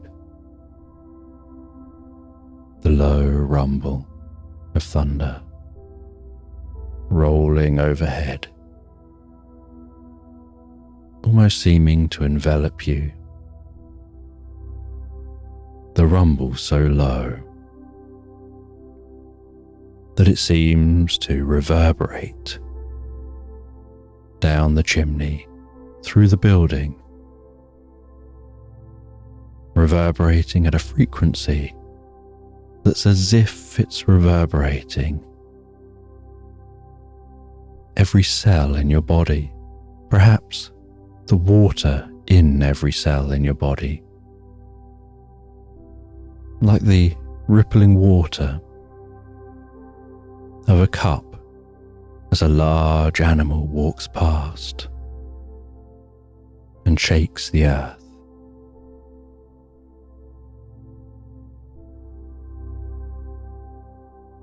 And this elderly man sits down in the chair opposite, and they ask if you'd like to have a drink. They hold up a cup they've got between two hands, with steam softly rising from the top, and the sweetest chocolatey scent wafting from that cup. They say they've just made this for themselves before they relax, ready to go to bed. They find it really helps them to drift off, fall deeply asleep, and sleep so soundly all night long. So it'd be no trouble to make you a cup of this drink too. And so you accept a drink, and they head over to the kitchen area, placing the cup down on a table. You hear them pouring the water into a cup, mixing up your drink, and as they make that drink, they do so with all their attention on the drink, not talking, not seeming to be distracted, just entirely focused on the task they're doing in that moment. You look around the room, you see the books and the bookshelves. You see the different ornaments around the room. A couple of pictures, some painted, some photographs, and some items catch your attention and fill you with a deep sense of curiosity. And they come back with your drink, hand that drink to you. Feel the weight of the cup as you take it from them. The warmth of that drink as it radiates out from the cup. With a hand resting on the cup, you can feel that warmth gently infusing with the hand, warming the hand, and that warmth spreading through you with a deep sense of comfort, and the steam softly rising from the top. And as you bring that up to your mouth, feeling the warmth against your cheek, as your nose lets out some air into the cup.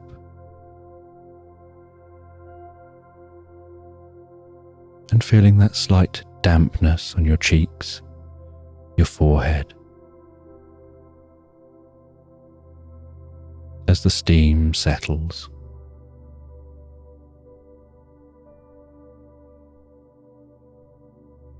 And taking a gentle sip of that drink,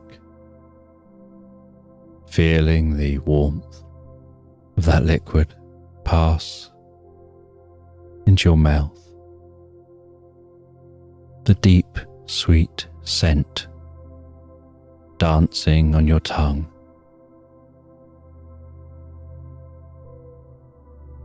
The texture of the liquid against the roof of your mouth,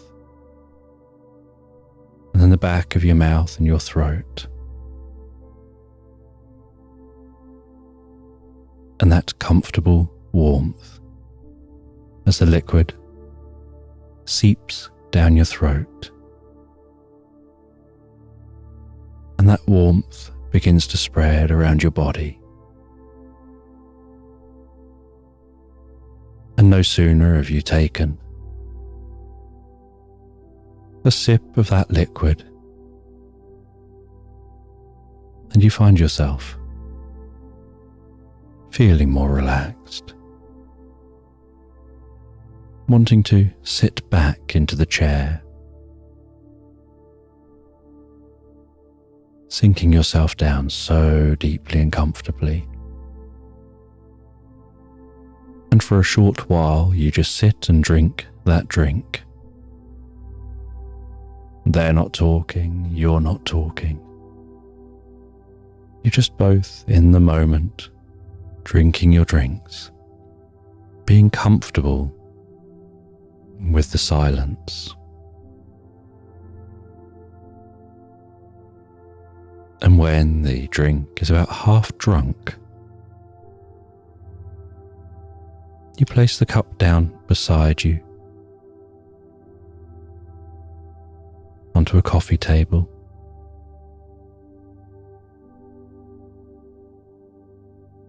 And you ask this person who they are,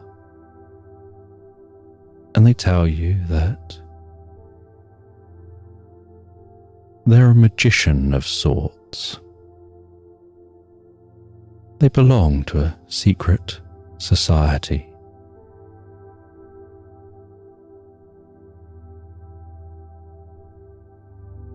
And even though you want to continue to sit back, sinking your shoulders deep to the back of this armchair,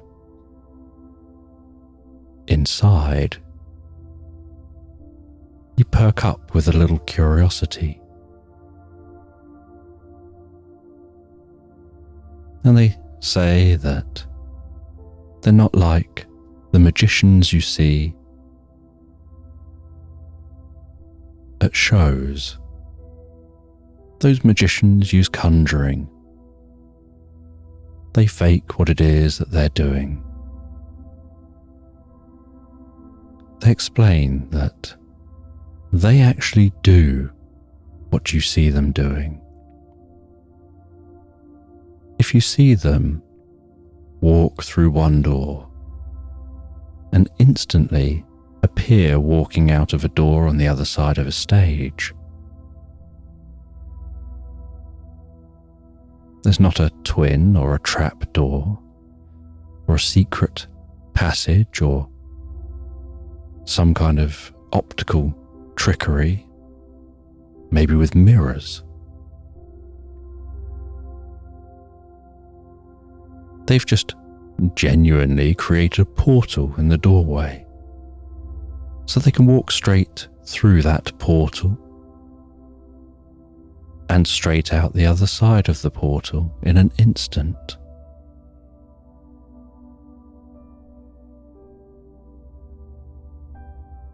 If you see them chained up, tied up, placed in a bag, the bag chained up, tied up, placed in a box, the box chained up, tied up, placed in a massive vat of water.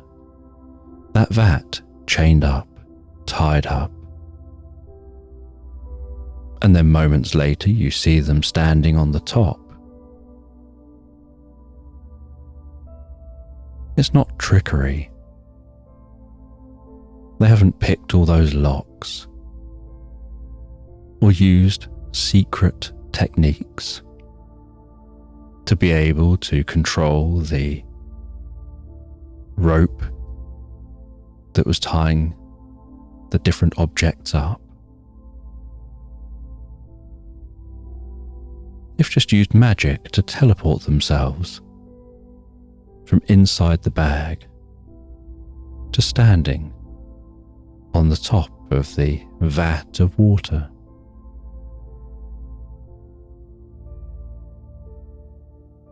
And a part of you finds this hard to believe. And yet they're telling you this with sincerity. But as you're their guest, you don't want to pry or say or do anything that might hint at your disbelief of their claims.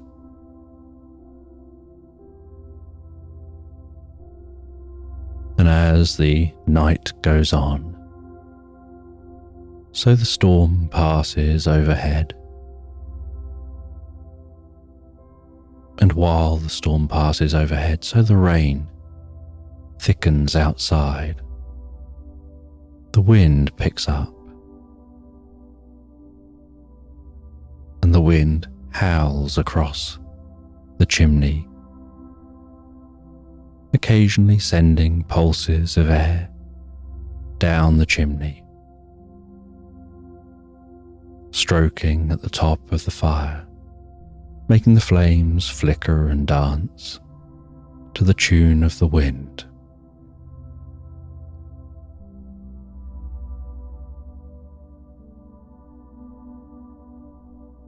And all of you inside just find the experience deeply relaxing, because you're listening to it from inside rather than being outside in it.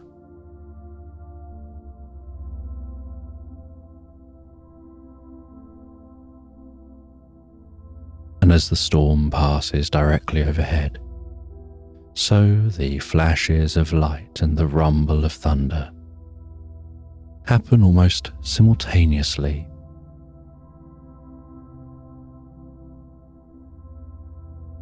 But gradually, as the night continues on, so does the storm, passing off in the direction you had travelled from.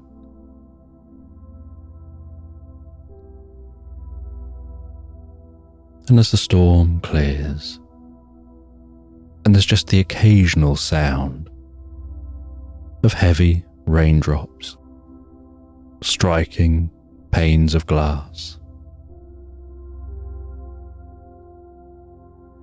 and the sight of those drops racing each other down the windows, and the fire burning down to embers. This elderly magician tootles off, saying they'll set up a room for you to be able to spend the night. And while they're out of the room, you stand up, you walk around a little bit, you walk over to the fireplace, warm your hands gently over the embers of that fire. The dog, just briefly awoken to gaze up at you, aware of your presence near it, before snuggling back down and closing its eyes again. And you see a photo that looks like that magician, but much, much younger. You look at some of the other pictures, the painting above the fireplace. You look at the candlesticks on the fireplace, carefully turning those heavy candlesticks around. The sound of them scraping slightly on the brick shelf above the fireplace. You head over to the bookshelves. You read the sides of those books, noticing that some of them have intriguing names. Some sound like they're in ancient languages.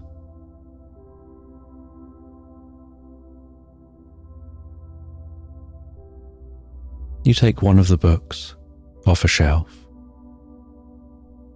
feeling the weight of that old book, instantly smelling the scent of the old pages as you open that book, the sound of that thick paper as it turns, the rough texture of each page, slightly coarse under the fingertips, the ink seeming like it was handwritten as you softly run your fingers down a page and can feel the slight indentation where a pen was used to write that. And drawings on some of those pages. And some of those pages looked like they had drawings of ingredients, of different plants and herbs that you could perhaps source locally to make some kind of potion. Other pages seemed to have rituals, and some just had spells or incantations.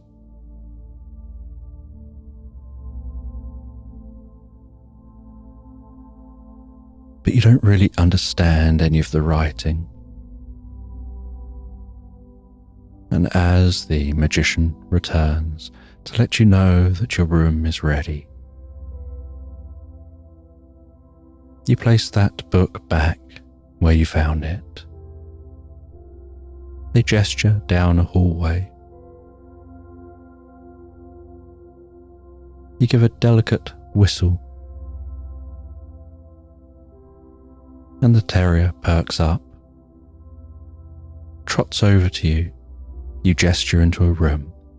They trot into that room and jump up onto the bed, circling around and settling down in the middle of the bed. And you prepare yourself to settle down for the night.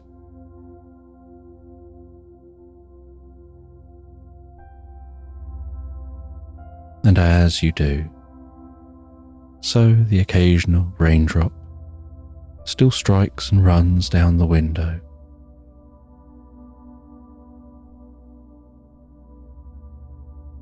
But you have the curtains open to the window, and so while lying in bed,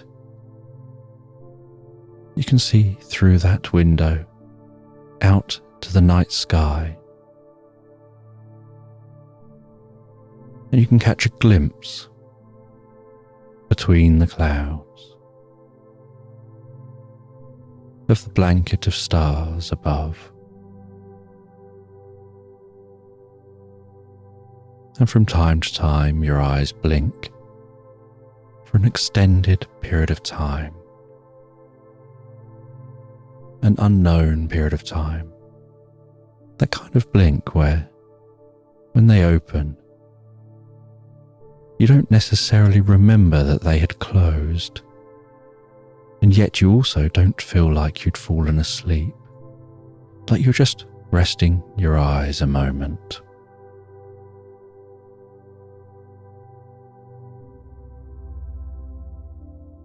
And something about gazing out of that window as the clouds pass, and you can see the full spread of stars overhead. Seems almost hypnotic, the way they just hang there in the sky. Those gentle dots, almost imperceptibly moving.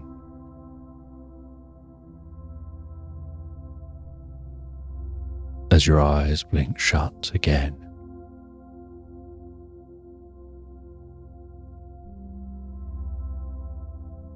And when they open, it's to the sound of some morning birds and the gentle glow of daylight shining in through the window. And that terrier has moved up and snuggled up near your head, resting on the pillow beside you. And you don't know at what point during the night it did that.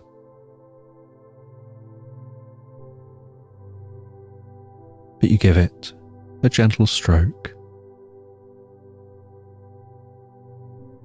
as it looks into your eyes before you get out of bed feeling so deeply refreshed,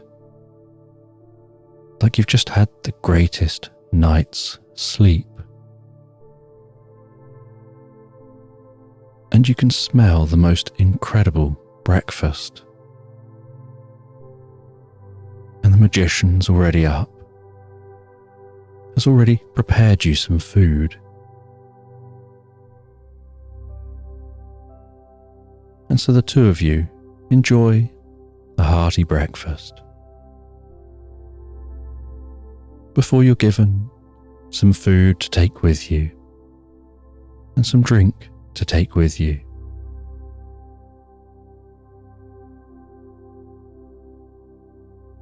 And you set off with that little package with the food and drink that's been prepared for you. You thank the magician for their kindness, their hospitality.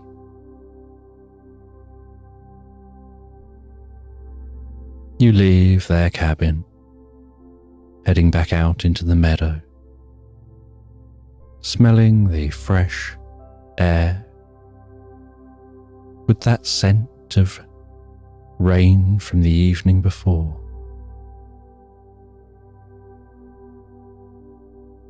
The smell of rain on grass, on trees, just hanging in the air, dancing around your nostrils.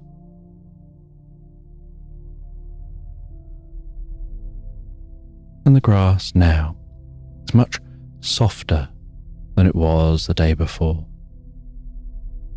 no longer rustling in the breeze,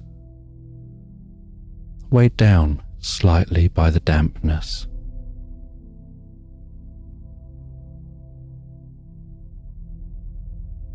And so you head away from that cabin, continuing your journey,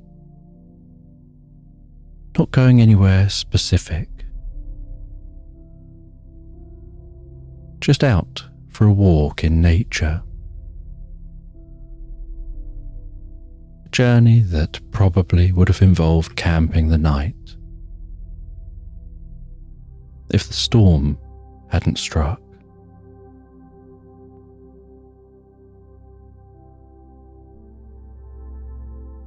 And so you continue on through this meadow. And while walking through the meadow, occasionally brushing your hands past those what look like stalks with marshmallows on top, your hand striking them and some of them exploding in what looks like a cloud of feathers.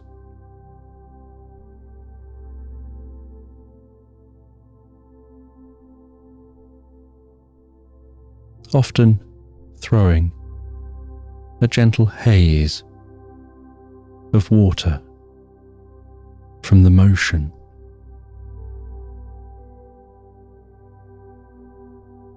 And the little terrier jumping up and trying to bite at those newly exploded flowers.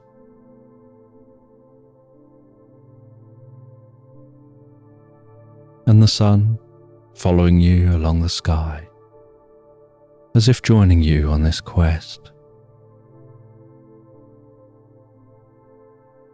The slight mist of the water being evaporated as the day goes on, and a distant sound of a stream. And you continue on walking through this meadow,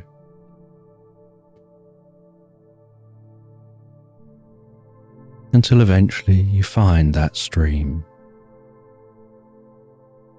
and the afternoon sets in, and so you stop by the stream. You open that package to eat some of that food and have some of that drink.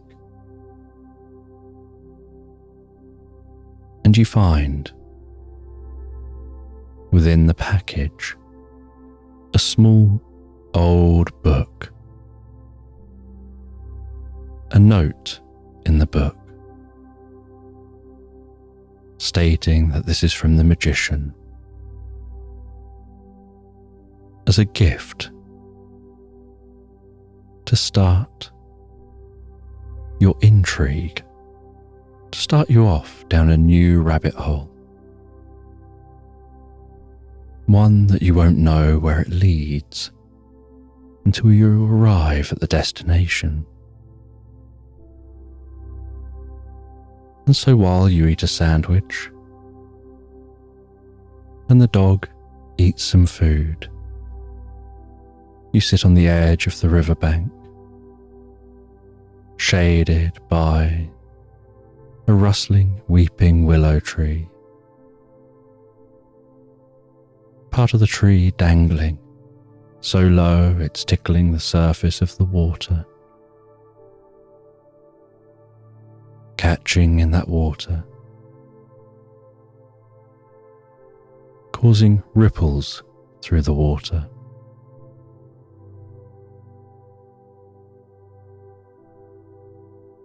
And you're just in the shade of that tree.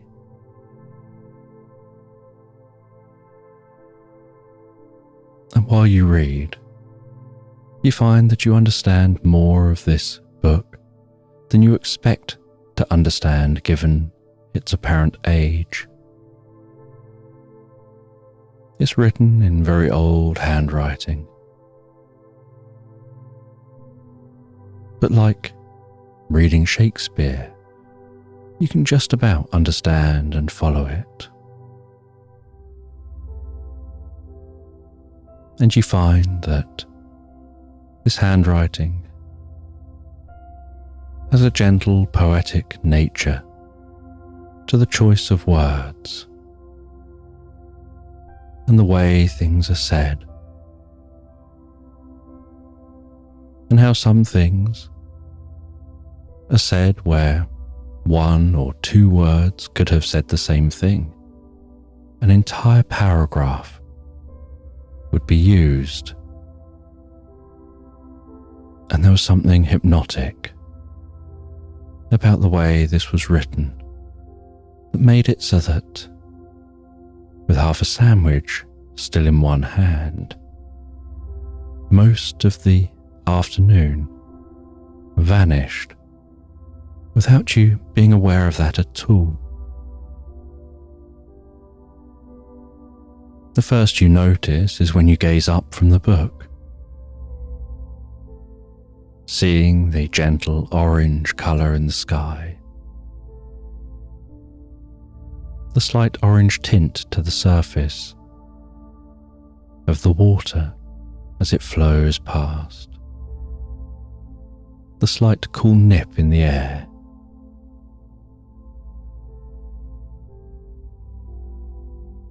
And so you decide that you'll set up camp here so that you can continue to read. You can always carry on the journey in the morning. And so, sitting back in a tent, the dog wrapped up beside you sleeping, you continue to read that book, uncovering some of the beginner's secrets to being a genuine magician. Secret ways to communicate, to say things in a way that create changes around you and within you. Ways of interacting with animals, ways of interacting with plants, communicating on a deeper level, a level you'd never understood or known before.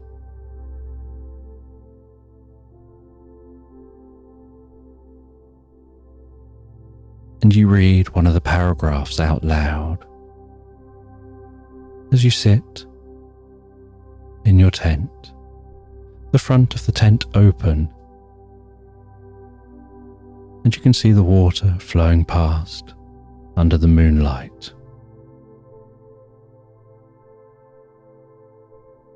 And you can hear that flow. And you start to notice as you read dancing lights, pulsing gently as they move over the water.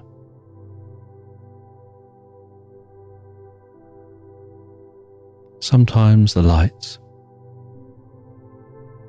whizzing close to the water,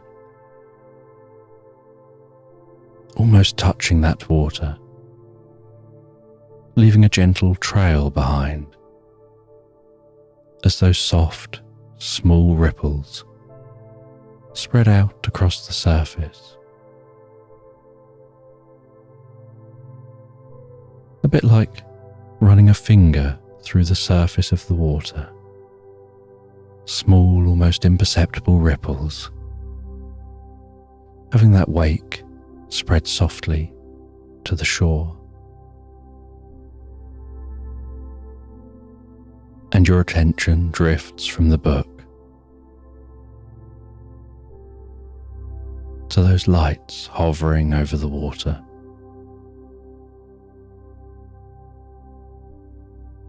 And you watch them dance. You see that they seem to be organized, not just particles floating in the air.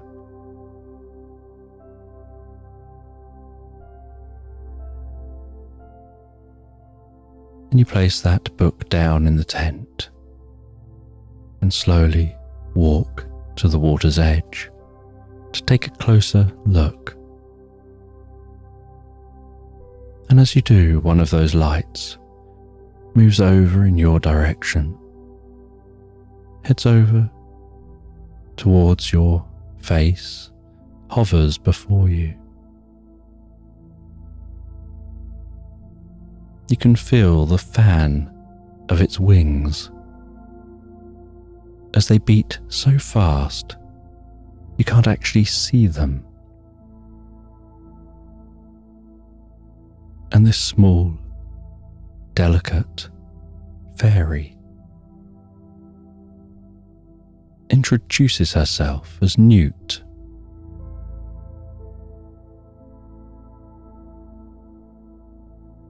And she says that what you have just read was a spell for revealing a deeper layer of reality. There's a mystical layer of reality that normally only children and those with a specific mindset can see. A layer of reality of fairies,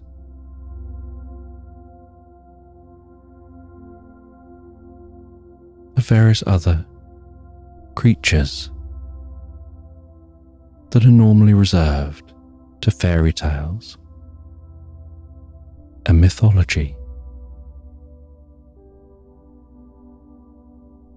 That you can find leprechauns, you can find elves, you can even see dragons.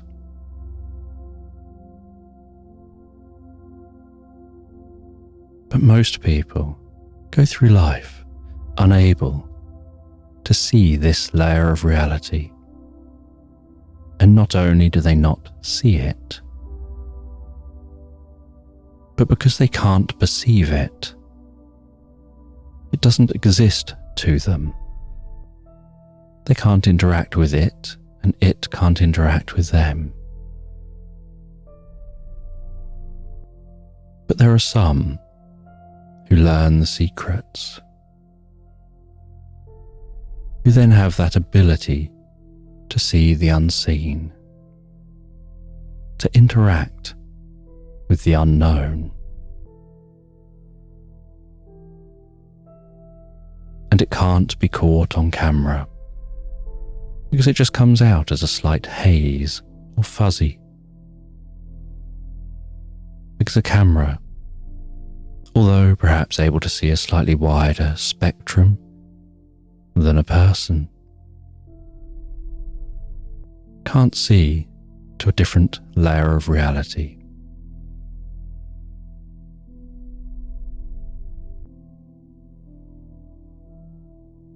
And this fairy shares a little more about this additional layer of reality.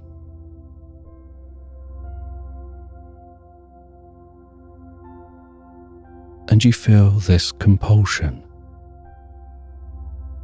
almost a deep sense of anticipation to want to explore. You know you should settle down. It's getting late and you should drift comfortably asleep.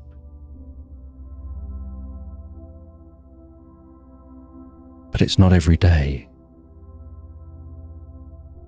that you open your mind to a whole new perspective on the world.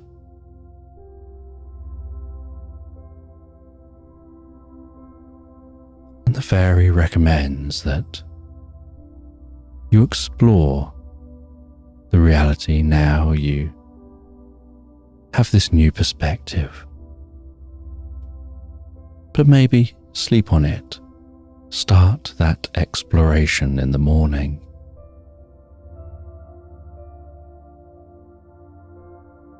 And then flies back and continues, dancing above the water with the other fairies. The fairies' lights just hovering and glowing, and almost humming with the most delicate energy.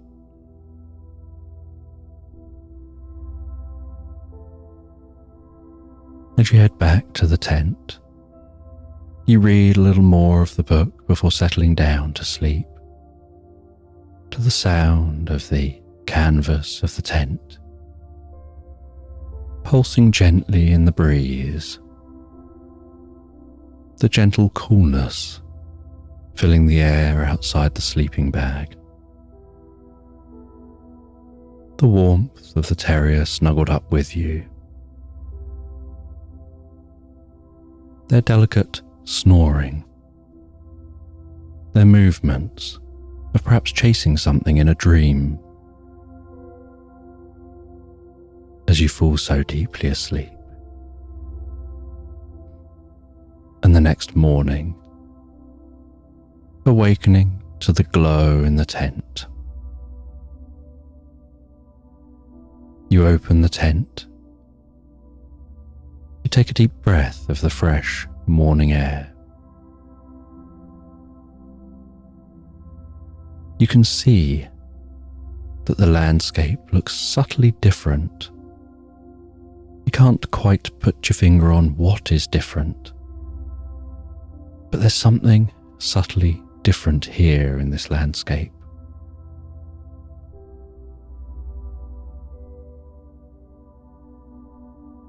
you can see that in the trees, beyond the patch of meadow, the other side of the water, are gently glowing orbs dancing within the woodland. And you wonder whether those gently dancing orbs are the same fairies you saw last night. And you have something to eat before packing up, continuing your walk along the edge of this water.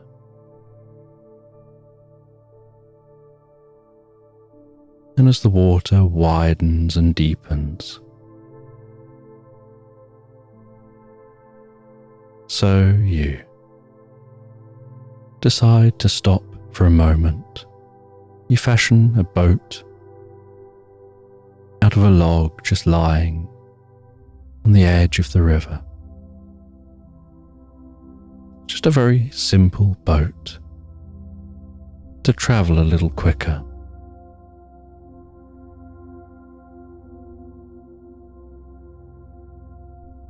And off the side of the log, you've attached 2 more logs at the front and the back, like narrow branches, to a log along the side for stability.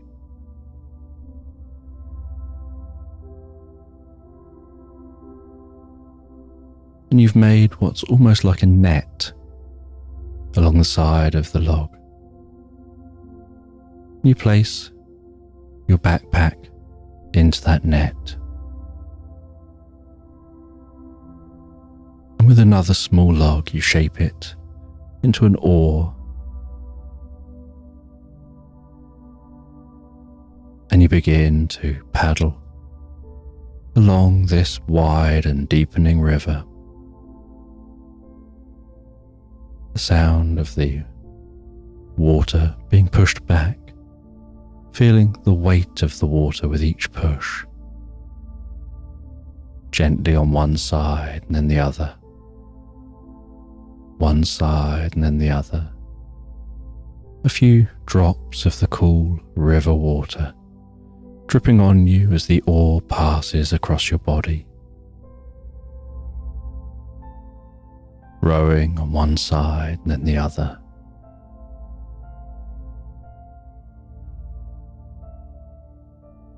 And as you continue to row into this widening river, you see what looks like a large log just floating in the river. But as you get closer and closer, you decide that it resembles a crocodile. And so you start trying to keep a little distance between you and that potential crocodile. You see its tail move gracefully as it changes direction and slowly starts heading towards you.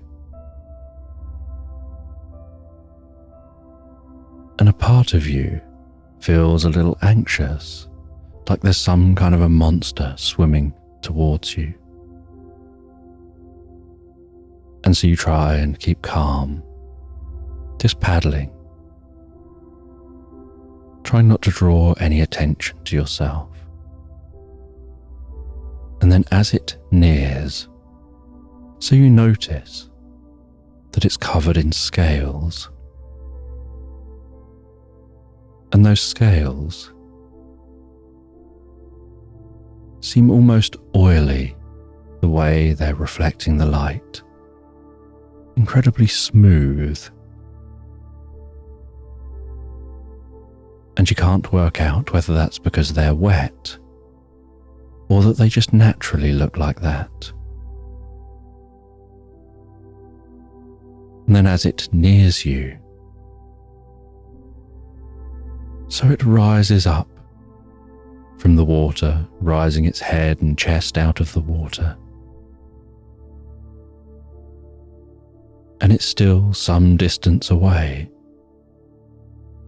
But you stop rowing as you look towards it. And it begins to talk in a low and booming voice.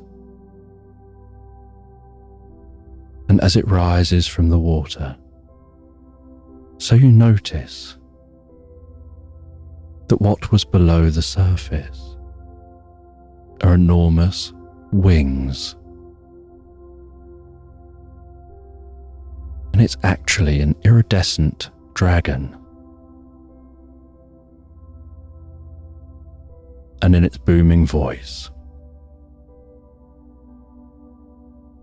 it shares that it welcomes you to this land. It's the king of the land. It watches over the land from above. It dives down into the abyss, deep in this river, where it can see the land from below. It can pulse out beams of energy that can see through the land. And within a moment, it's aware of what's above and what's below. And with a gentle leap and a flap of the wings, and the water falling from those wings, and a haze of water forming as spray, while it leaps out of the water, it flies up and hovers before you. And now you can see its scale. You can see how large it is, how it dwarfs your boat and you.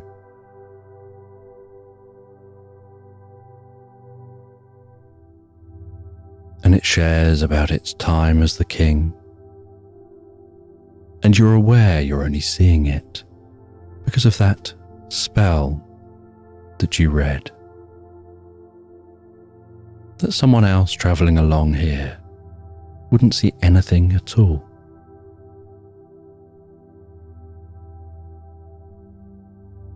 And it tells you that the spell will wear off, and you'll lose this ability to be connected across the realms in this way, to see the magic of reality, and that you could either keep having to recite that spell day after day, or you can seek out the magic ring, and the wearer of the magic ring can permanently see the full nature of reality. And they share where that ring is kept, and that the way to get to that ring involves casting one more spell.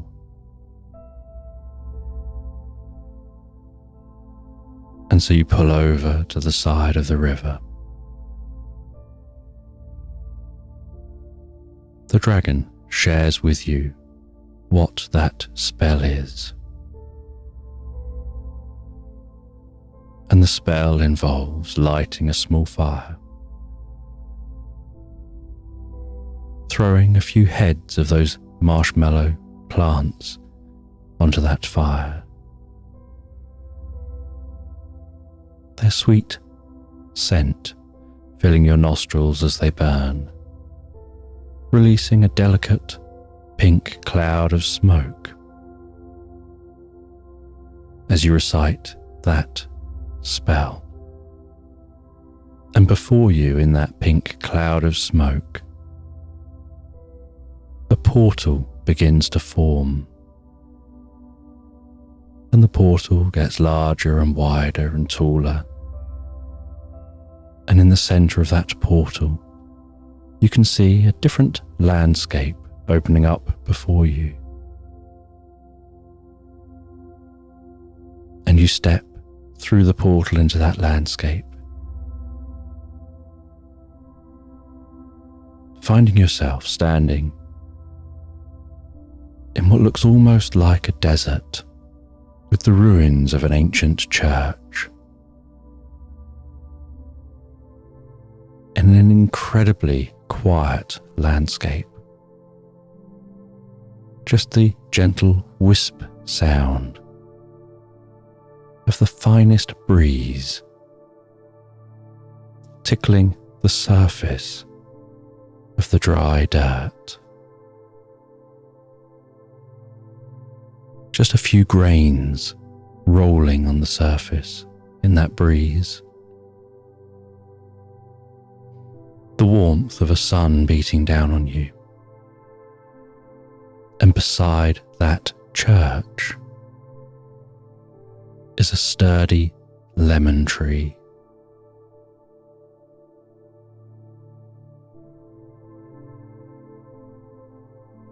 And that lemon tree is oozing lemon-scented sap down its bark,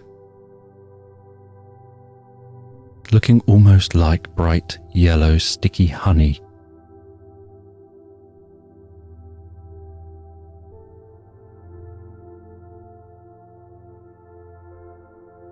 And so you head into the ruins of that church.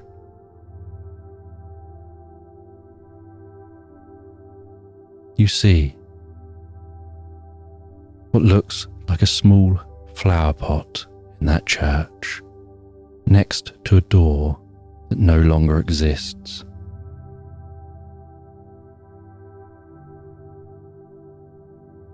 You lift the flower pot and find a tiny key that's been there for generations. You take that key, you walk through the door frame. You head to another door beyond that,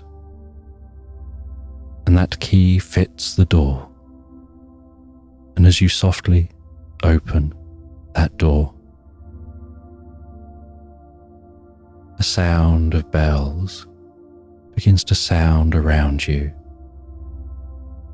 not coming from anywhere specific, almost like it's coming from within you, in all directions. The terrier, rubbing itself against your leg, keeping as close as it can to you as you walk.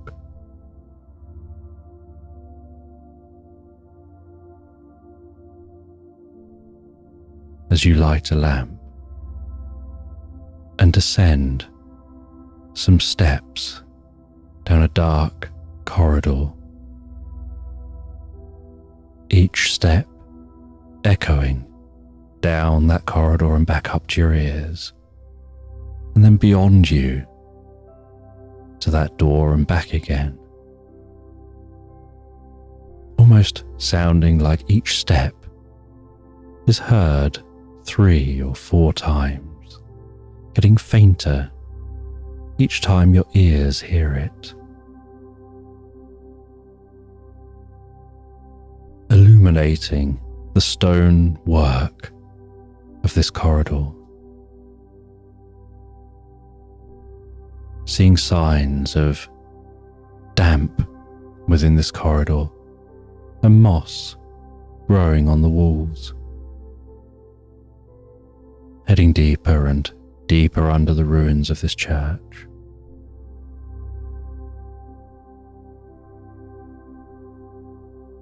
Until it opens out into an almost cavernous space of arches holding everything up above each footstep echoing and reverberating around this space. While you walk through this space, until you find a plinth, and resting on that plinth is a stone tablet. And you run your fingers over the inscriptions of that stone tablet. And you look around you and you see that what is on that stone tablet matches images that are on 3 rotatable pillars. And so you head to the first pillar. You twist that stone pillar round until the symbol facing out from the pillar matches the first symbol on the stone tablet. You then head to the second pillar. You rotate that pillar until the symbol on the pillar facing forward matches the one on the tablet. And then do the same with the third pillar. That grinding sound of rotating that stone. And as the third symbol faces forward, so you hear a gentle click. And with that click,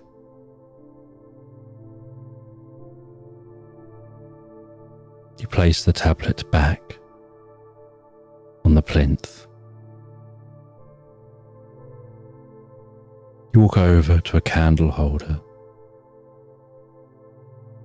You pull gently on that candle holder, and a stone wall slides to one side.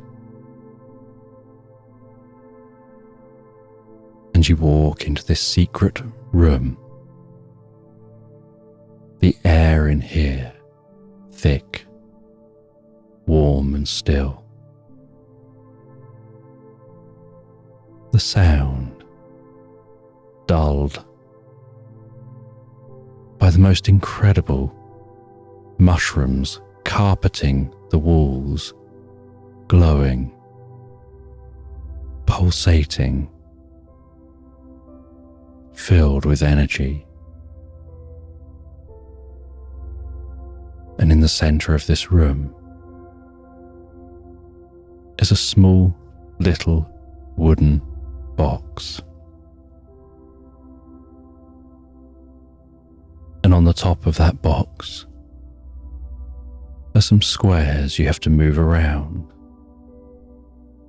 And so you move those squares around, forming a pattern on the top of the box. And once you've finished forming that pattern, the box clicks, and with a slight spring, the lid rises. You open that lid, and inside, resting delicately on a satin bit of material, is a golden ring with what looks like an almost glowing green stone in the heart of the ring. And you take that ring, you place it onto your finger. And as you do so, you feel a rush of energy pulse through your body, followed by a deep release of that energy, and a powerful sense of relaxation and stillness like your consciousness has suddenly gone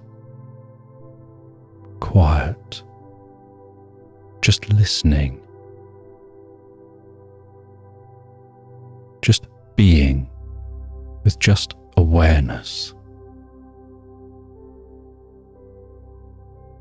Like everything has suddenly gone still, as if your experience is that there's no reflection of sound, no movement. The pulsing of the mushrooms has stopped. Just stillness. And in the stillness before you, what looks like a small gnome wearing green, dressed in corduroy trousers and a waistcoat and a floppy hat and mittens hanging from their sleeves.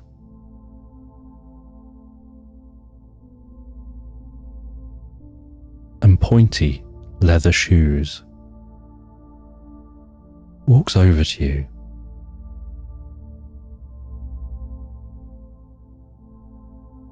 greets you and tells you that you now have taken the first step to joining the secret society of magicians. You'll gain the directions and access to the library of knowledge. And if you want to take up the task and want to go down a rabbit hole of learning more about this secret society and uncovering the secret magical knowledge that has been passed down through generations, from teacher to student, you can go and explore. You can head to that library, undertake your study in that library. And in that library, time stands still. And so you can be there and learn and study and read and reread and read again every single document in the library. And you won't age. You'll just increase in how wise you are. While in that library, in that timeless place, in that spaceless time,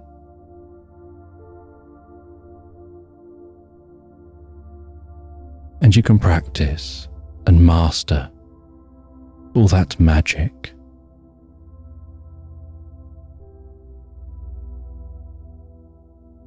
You can then head to the secret society's school for magicians, where again it's timeless, and it's described as the carnival, the place where you're expected to just practice with so much excitement and intrigue.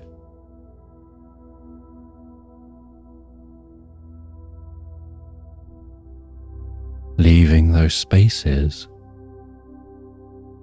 with that fountain of knowledge deep within you, where you can then return to travel the land and live within the land as a magician who knows all the layers of reality, and the level you take as a magician will depend on your dedication.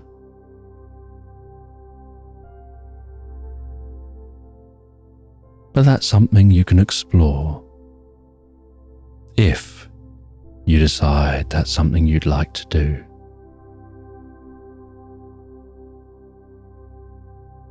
And they click their fingers above their head, and in a flash of rainbow colours that falls to the ground like water dropping from an exploding water balloon, they disappear. The pulsing begins again of those mushrooms. The gentle, reverberating sounds fill this space once more, reaching over and touching that ring on your finger. You leave this space. You leave this church. You head back through that portal. You talk briefly with that dragon about the experience, about the decision you have now to make, about the crossroads you're at and the paths ahead.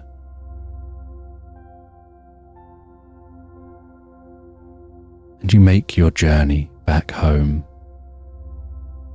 knowing things are different within you and for you, and a whole new future has opened up before you. New possibilities, new adventures, and a curiosity if you take this path of magic, of how you'll put that to use, what kind of magician you'll decide to be, and whether you can teach your terrier any of that magic to share this journey together. And once home, after the most pleasing meal,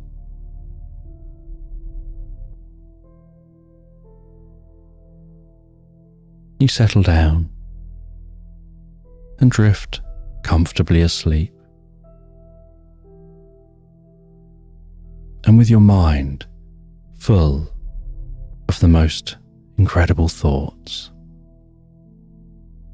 and a new connection to the world around you.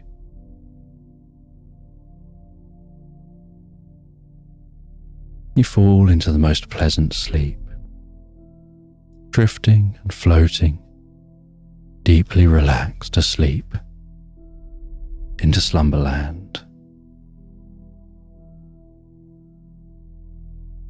And in this bedtime story, a bear is wandering through the woods.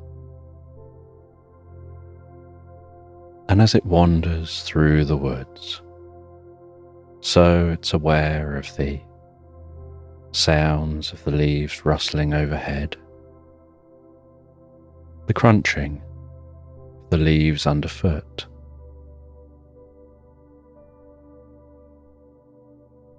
the sounds of birds in that woodland,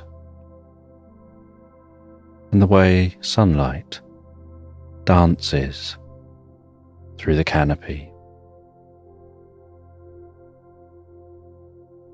sparkling across the path ahead.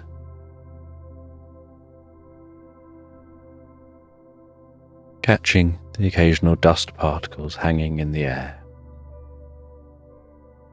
And as the bear walks through this woodland, so the sun continues to pass across the sky,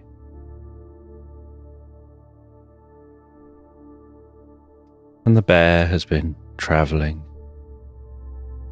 a very long distance. It's travelled through snowy landscapes, over meadows, and into this woodland.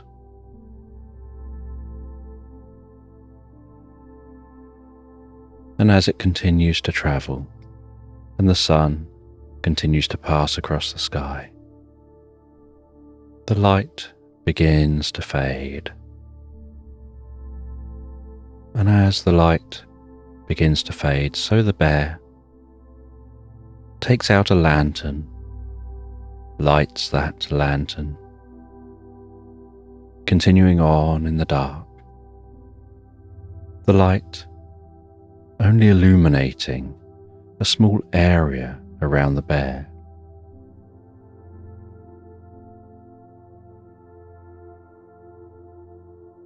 And the shadows dancing into that woodland.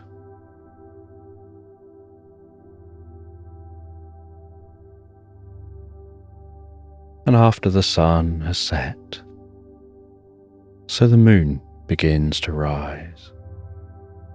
And while the moon passes across the sky, silver shards of light pierce the woodland. And the bear continues moving on. And while walking deeper and deeper into the woodland, they notice glowing orbs floating between the trees off in the distance. And they walk in the direction of those glowing orbs. And while walking in that direction,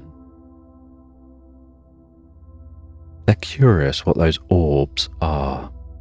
They wonder whether they're fireflies, but they seem a bit big for fireflies.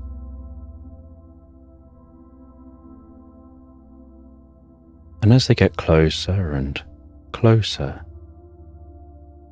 they make an unusual discovery. That those orbs are tiny, furry kittens with glowing bellies and delicate wings on their backs, almost like wings made of stained glass, and tiny mittens on their paws. And they're flying around in the dark, their feet keeping warm in the night, seemingly playing. And the bear is curious and approaches, and a mum cat is sat in a tree, just watching her kittens as they play. And the bear talks to that mum cat,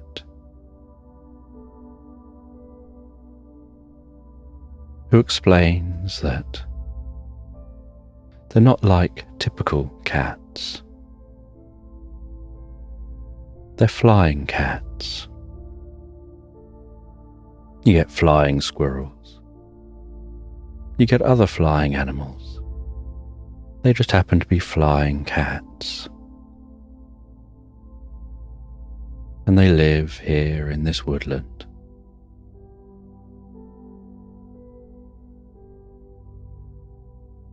And they became flying cats many years earlier, generations ago.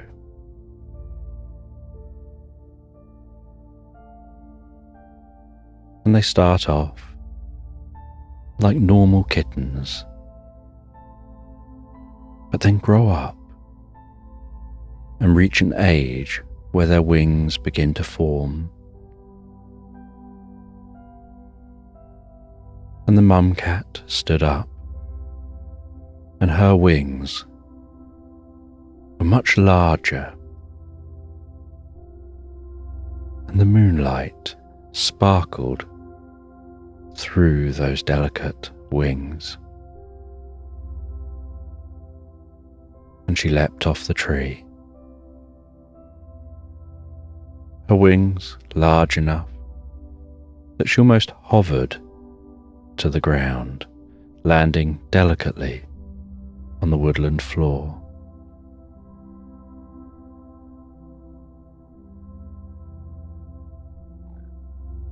And she explained that their species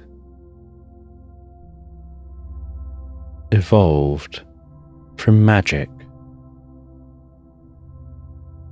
that they'd encountered a wizard in another time, in another place,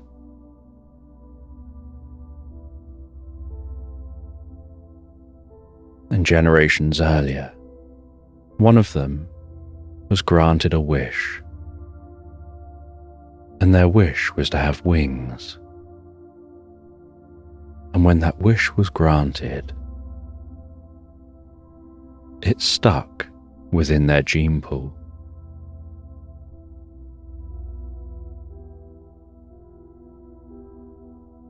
And the bear found this fascinating and watched as those kittens continued to play and fly, before continuing on his journey. And he wandered through the night, deeper and deeper into the woodland.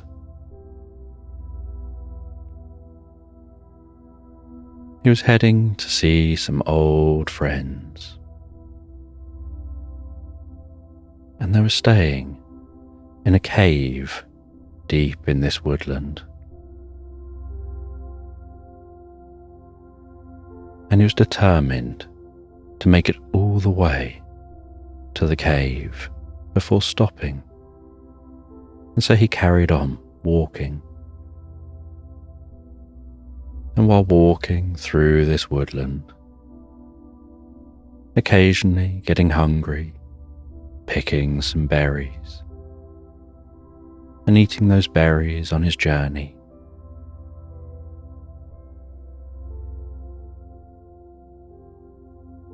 he could hear a pheasant somewhere deep within this woodland, its distinctive call echoing through the night.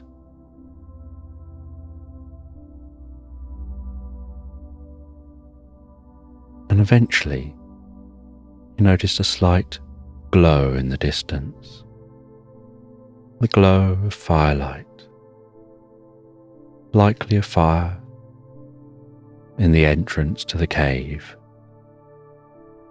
So he continued on towards that firelight.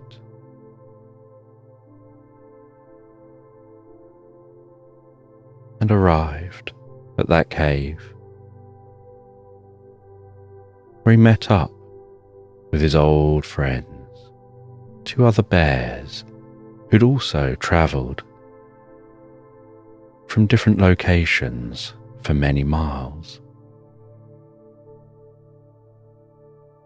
And he sat with them at the entrance to that cave around that fire, warmth of the fire tickling his fur. The light from the fire dancing on the cave walls, making shadows leap and dance around the ground and the edge of the woodland.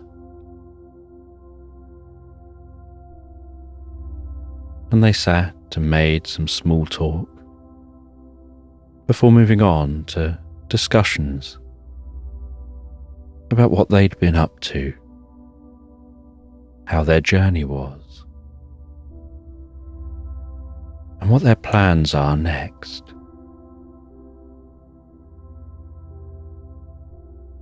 And while they talked, one of the bears mentioned encountering a gnome deep within a nearby forest.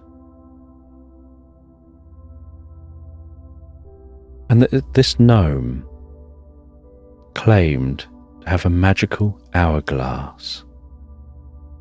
An hourglass which could transport you through time as the sands of time flowed.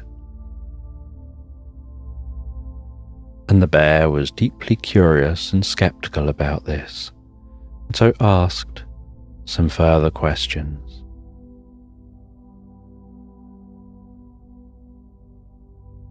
But the bear that had been on that adventure was adamant that what they said was true. And as the night continued on, so the bears all settled down. They all had something to eat before settling down to bed. And the bear set up a tent near the entrance to the cave. Put that tent up and settled down into that tent. The gently moving canvas in the breeze, the slight cool air meandering its way into the tent. And the bear began to fall asleep, their thoughts filled with the desire to go in search of that gnome, to see if they could unlock the secrets to time travel.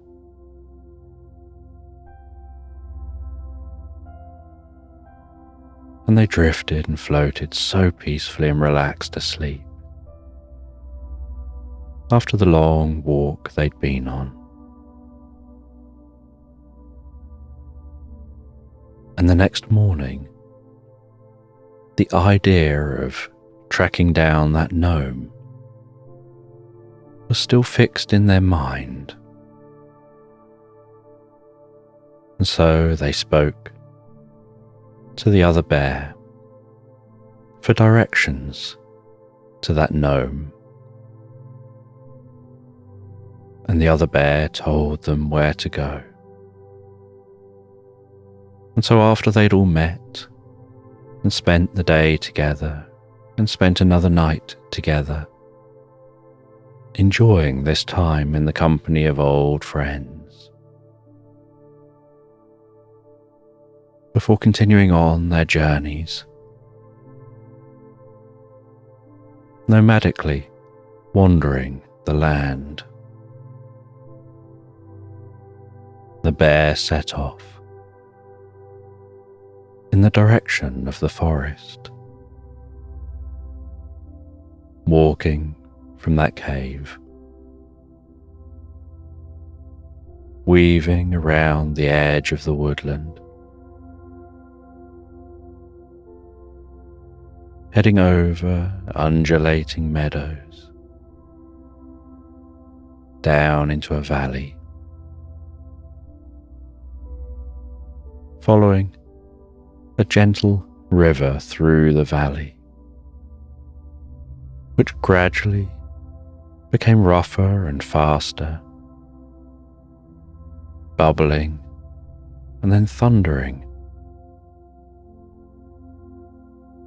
The fresh scent of water splashing up, tickling the nostrils of the bear.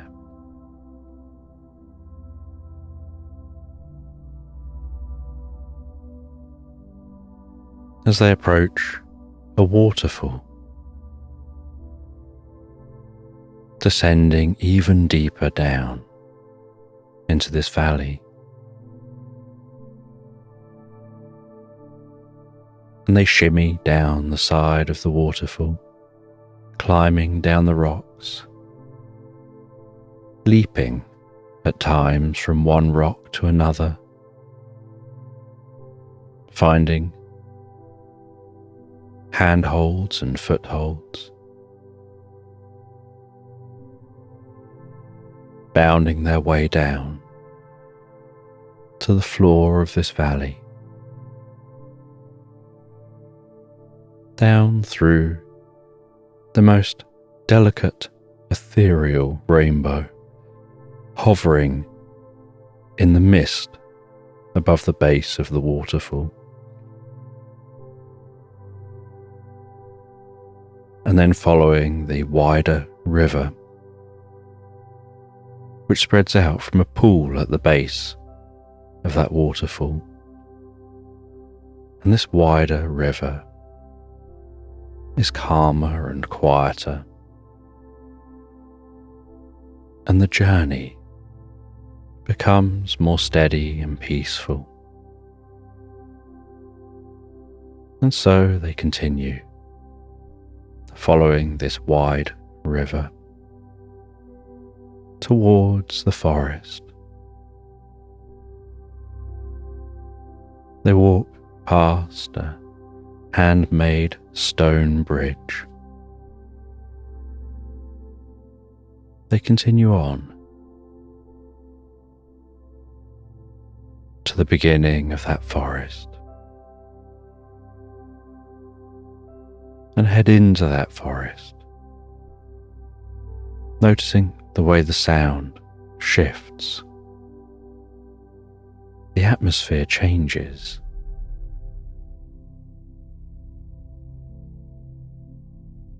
The wind calms down. There's a certain stillness in this forest.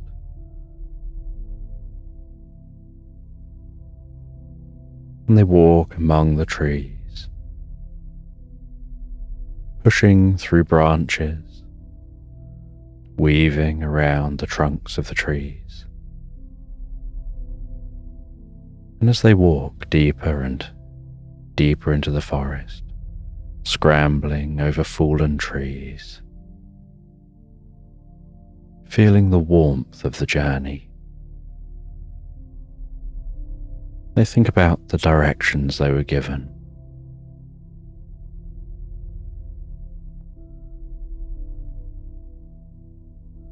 And they veer off from the river,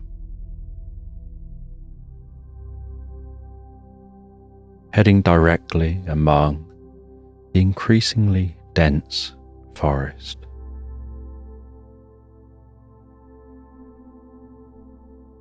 Sometimes having leaves and branches catch on their fur,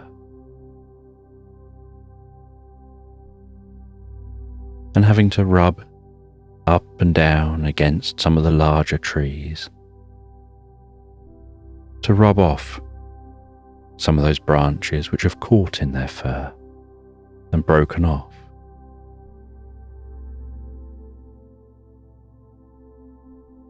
And they continue through this forest as day turns to night, resting for a while, and night turns to day.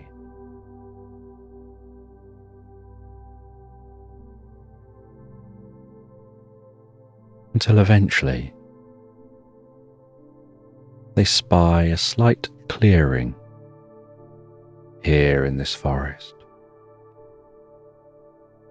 And as they walk out into the clearing, so they can see there's a cabin, and around the cabin is the most beautiful garden, with the sweetest scent of flowers wafting in their direction, with a plethora of colour and wildlife enjoying those flowers,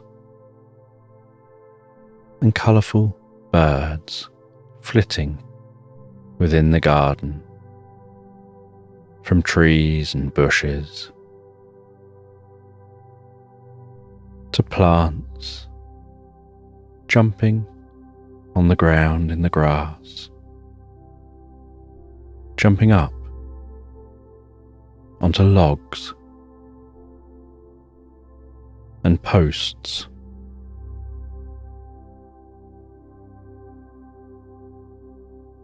And they walk up to the front door. They take a deep breath, compose themselves,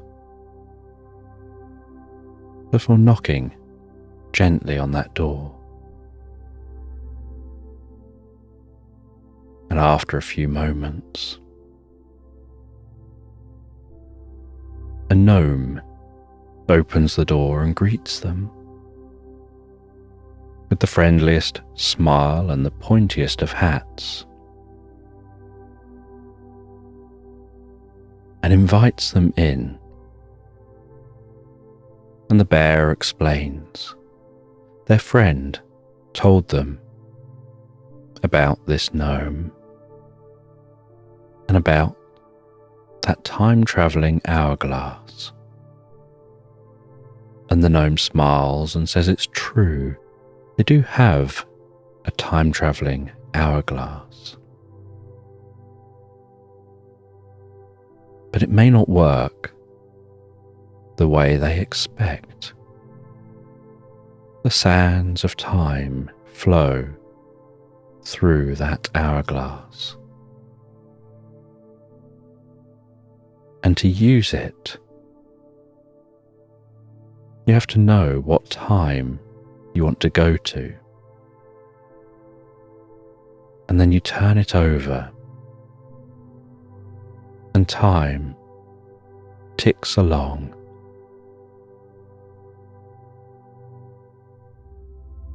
And as time ticks along, so you have to turn it sideways when you arrive at the time you want. And you turn it back over the other way to head back in the other direction.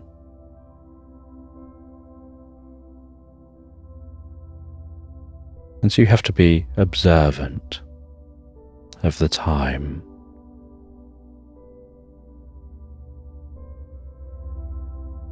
And inside the gnome's home, the bear looks around and can smell the sweetest scent of cooking coming from the kitchen. Perhaps a cake reaching the point of being done in an oven.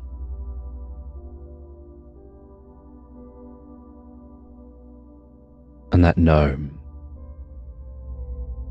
invites the bear to head through to the study. And in the study is a wall of books.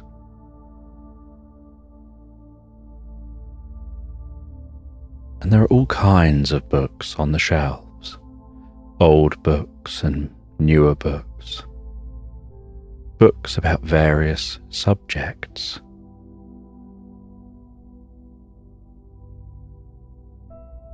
And the study was propped open by a doorstop. And so the gnome was able to go away and finish up sorting out that cake while engaging in conversation with the bear. As the bear looked around that study, continued to explore, pulling different books off the shelf, taking a look, flicking through a few, smelling a few more, placing them back where they were found.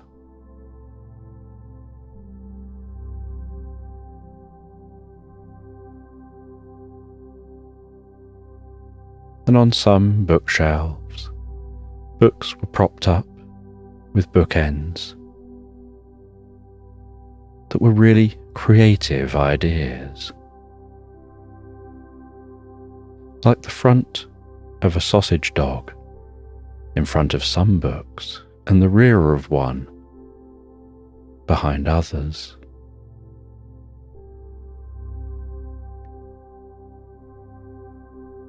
And one had the back end of a yeti and what looked like the entrance to a cave.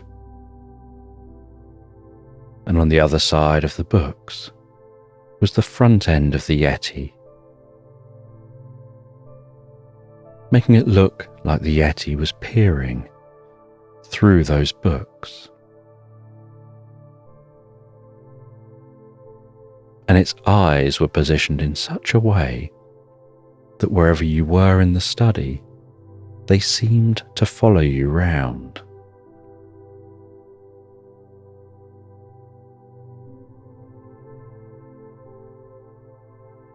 And the gnome came back to the study, and the bear could see that hourglass perched on a shelf, and was surprised at how small the hourglass was. They were expecting something large for something that can travel through time. But it was small enough it could just fit into a pocket.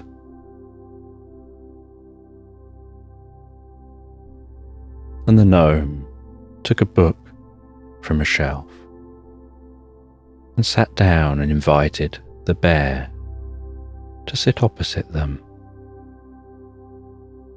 And as they sat together, so the gnome began to speak. And they said that if you're going to travel through time, you need a good reason for doing so. It isn't enough just to travel for the sake of traveling, because you need to know where you want to go and why. And not just where in time, but you need to know where in space. And sometimes people just don't know. And when you travel through time, you're going to need to keep that hourglass with you. But you need to keep it at the right angle. Up one way for travelling back, up the other way for travelling forward, and on its side for staying where you are. And so the whole time you explore, you have to still manage the hourglass. And that takes some practice to be wandering around and exploring, while making sure the hourglass stays as it's supposed to stay. And the gnome explains that they've developed what's a bit like an orb that you can store the hourglass in. And when the hourglass is stored within that orb, you place it in there up the way you want it. And then you seal it, and the orb can spin and roll and be thrown around. You can tip it upside down up the right way, tilt it left and right, but what's within it remains in the same orientation you've placed it, while the orb itself does the moving. But then it's too big to fit in a pocket. And the gnome said they have a bag that you can carry, that you can have on your back, that can then store that orb, making sure you're carrying the hourglass, but keeping it just right. And they said sometimes travelling requires knowing when to travel.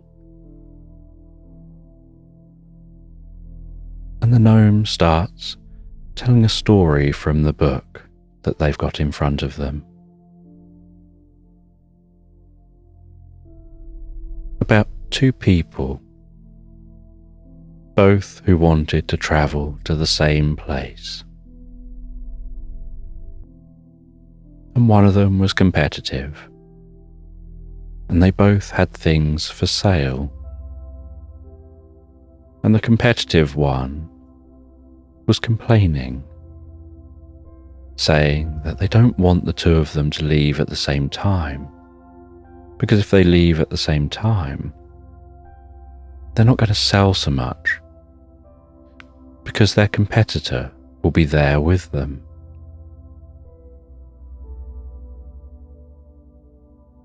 And they were going to have to go on a journey, not just on their own, but with a whole crew, to be able to take all the goods they needed to take.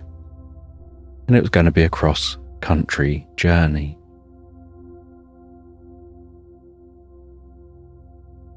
And so the calmer one of the two said, "Well, why don't you go ahead then? If you're worried that us going together may reduce your sales, why don't you go ahead and I'll follow along in a few weeks' time." And so the other one decided that sounded like a good plan. They would go ahead and they would get all of the sales. And they'd make all the money, and the one following along a few weeks later would miss out and not get any sales.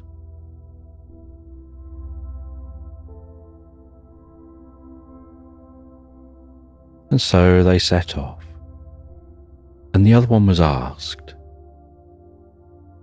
"Why did you let them go first? They're going to get all of the sales now. Isn't that bad for your business?" And they explain that the one that's gone first has to travel across country, has to push through difficult terrain, has to hack their way through forests. All their horses will graze on whatever old grass has been growing in the locations they stop.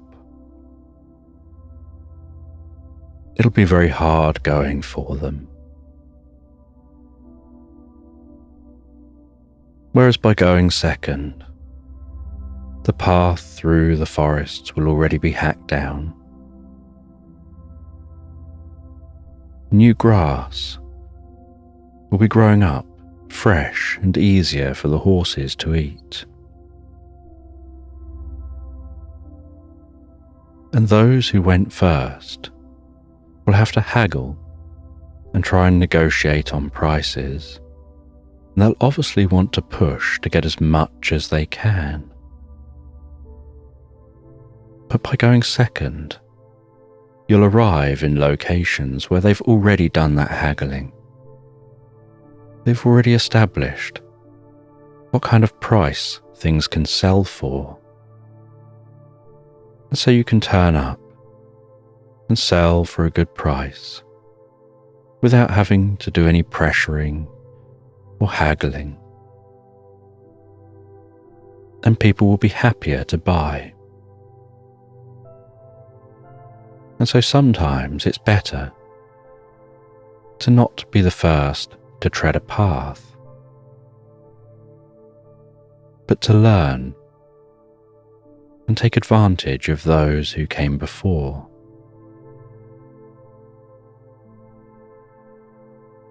And the gnome continued reading from that book, explaining that this book contains knowledge that's helpful to be aware of, when you're travelling through time, because you never know what you're going to encounter, and so you need to be observant enough to be able to learn from those who've already been there and done that. And as the gnome continued on, they started talking about how some things in time can change. And they said about how you could have events which are happy and pleasant. You could have events which are really difficult and challenging. Some of those events are perhaps things you'd rather forget. And so you have a whole mix of events, things you like, things you don't like, things you want to forget. And when you can travel through time, you can take a totally different look at time. And as they turn through the pages of the book, they show a page which seems almost like it's moving, like the images on it are alive. And they point out that what you can see on that page is a typical timeline for any individual. And they point out that on that timeline, which looks like a row of slides, there are those slides at the beginning that are white and happy, and mixed in with those slides are some red slides of events which have been a challenge. And at the end, there are more happy slides, but mixed in with those slides are those red, challenging slides. And while both looking at the page, the gnome talks about how time can change and heal. And while talking, on that page, the red slides lift out from that timeline, forming their own timeline slightly separate from the main timeline. And within that timeline, while the gnome speaks, a representation of the being appears before that row of slides. And the gnome talks about how that row of red slides can come together so there's no gap between any of them. So it looks like a rectangle on the page. And each slide is like a moment in time, a tiny, short movie. And while the gnome talks, so that character on the page flashes through those red slides.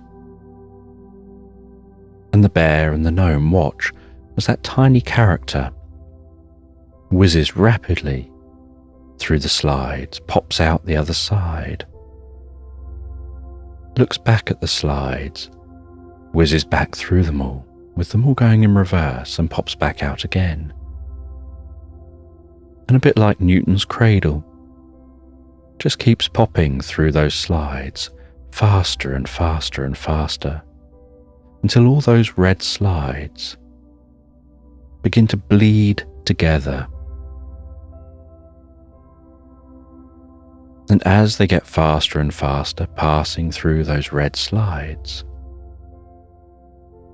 so the red seems to begin to leak and bleed out of the slides, like an eraser rubbing something away through friction, where something's happening so much in the same location that the friction from that just erases what's there. And it's almost like a red vapor just gently being given off by all those slides, while that being seems to be flashing through them faster and faster and faster, until the red slides become clear and then begin to fill with white. As the gnome continues to talk and say that having this control over time, this ability to travel through time, to alter time, to pause time, can allow changes in time to occur like this. As that being slows back down.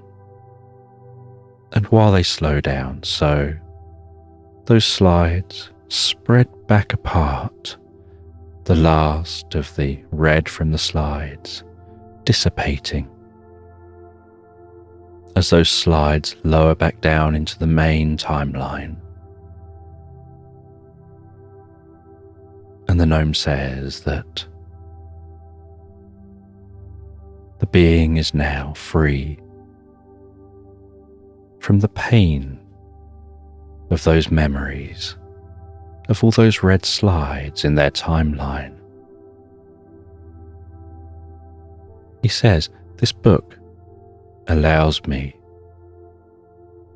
to help any being to work through the pain of those slides in their life.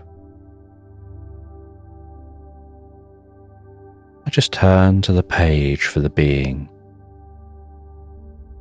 and that being is totally unaware this is taking place for them, and that I can look down over their timeline and encourage their interaction with their timeline in a whole new way, shaping that timeline, freeing them from the trauma of the past,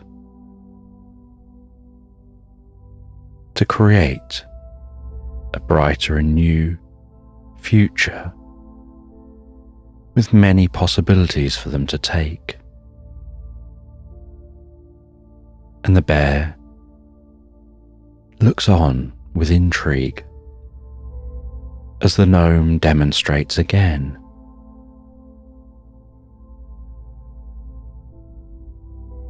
On another being's timeline. And the gnome says that there are many beings out there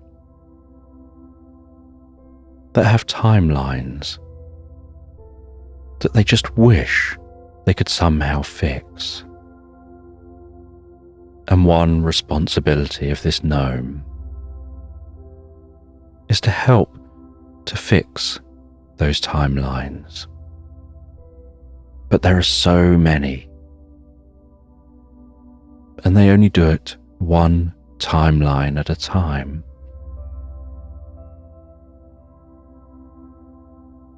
But being able to control time is a huge responsibility. And with the book, they have this meta view of all timelines of all living creatures, from the past, the present, and the future. And it's a never-ending story, a never-ending book of timelines.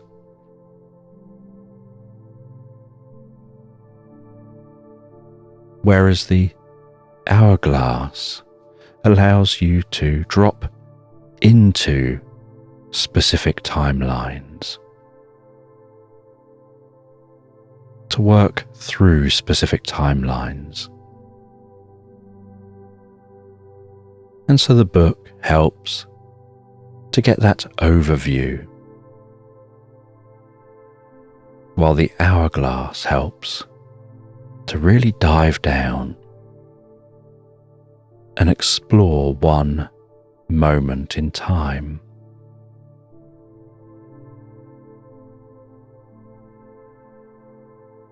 And the bear shares their curiosity with wanting to try out exploring a moment in time.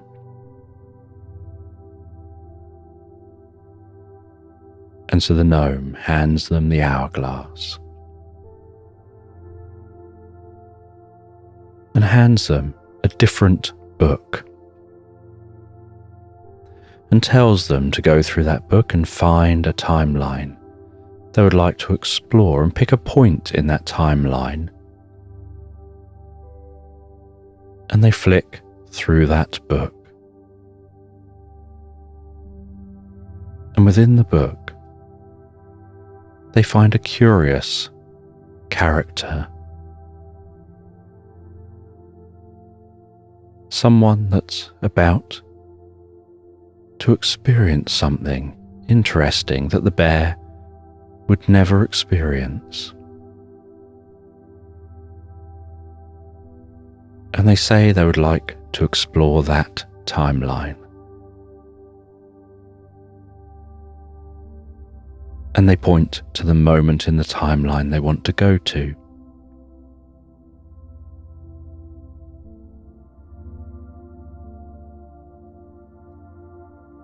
And so they then move that hourglass, thinking about that moment in time, and the time around them begins to fade and fizz and glitch and shift as they move not just through time but space, until they find themselves in the past, in a different time and place. And they find themselves as a meteorologist called Rose. And this meteorologist is exploring why the climate is so hot. And she's out on a boat, a large boat, a short distance from a tropical island. And the boat is gently bobbing up and down in the water.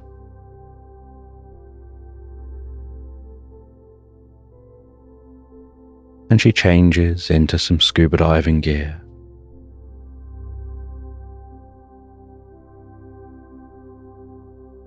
And drops off that boat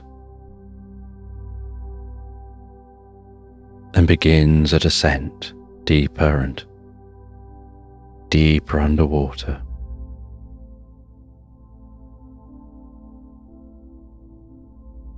And she slowly and carefully and weightlessly lowers herself down. Bubbles rising up with each breath. Distant sound of whale call.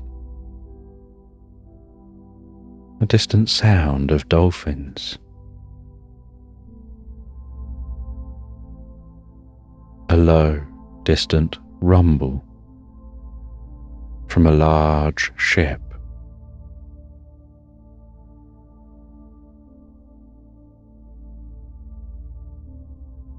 The light from overhead dancing through the water and rippling on the surface. Schools of fish parting as she lowers and descends.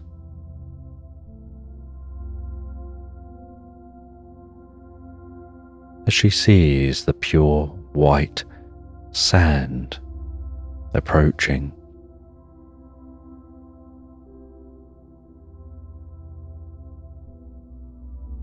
And once down at the bottom, the sand churning slightly while she swims just above the surface. She heads along to a device that's pinging, and she looks at that device and she makes some changes to it, makes sure that it's working correctly,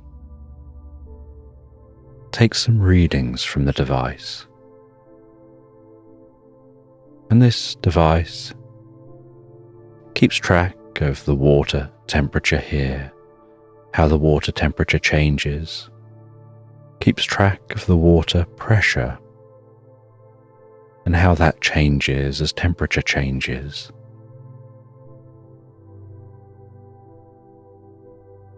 And time down here seems to slow right down so comfortably, like everything is becoming still. And she really enjoys her time, weightless underwater, feeling like she's flying. And after getting her readings and checking the equipment, making sure it still all works correctly, she begins her ascent again. But as she goes to ascend, a small glistening catches her attention. And so she swims a little bit over towards that glistening and sees a tiny box on the sea floor.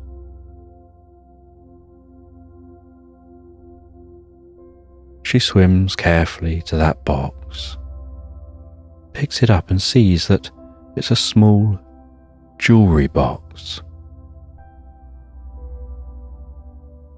And she ascends with that jewellery box. And once at the surface, bobbing up and down with the waves, she swims back over to the boat. She's helped out of the water and back onto that boat. She changes into something more comfortable.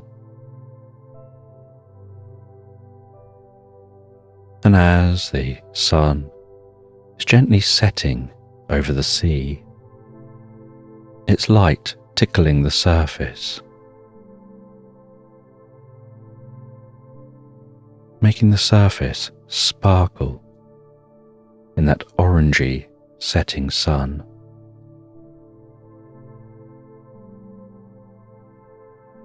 She opens that jewellery box, and inside the jewellery box, she finds a ring and a small note.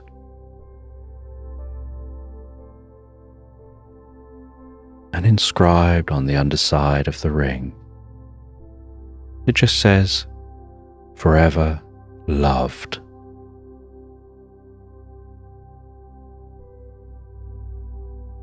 And the note just says, "Never forgotten."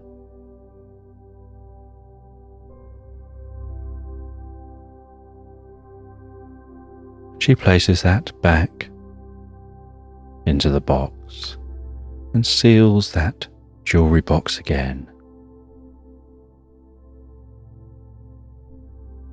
And knowing the deeper meaning,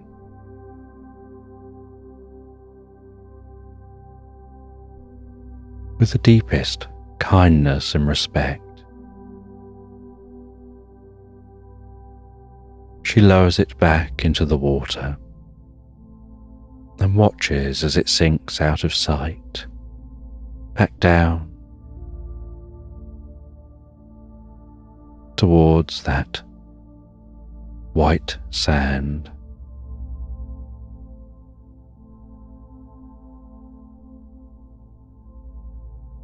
And once the sun has set here, with the boat gently bobbing up and down and side to side on the water, she sits at a computer, records the information she's gathered, and then sits outside on the boat with no lights, in sight in any direction. And so the blanket of stars overhead fills the night sky, as if hugging the earth.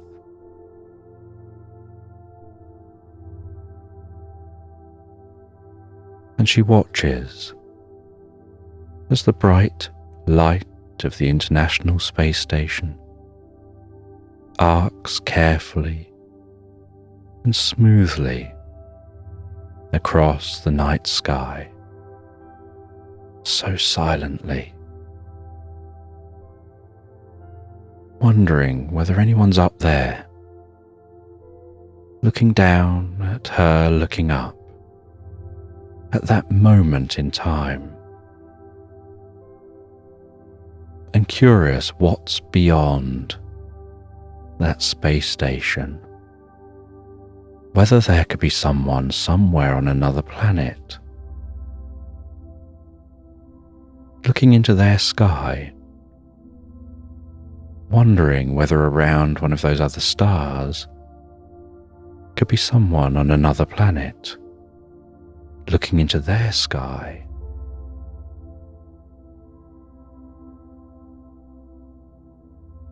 And as the moon begins to rise in the sky, so the light hides some of those stars and hides the cloudy view of the Milky Way.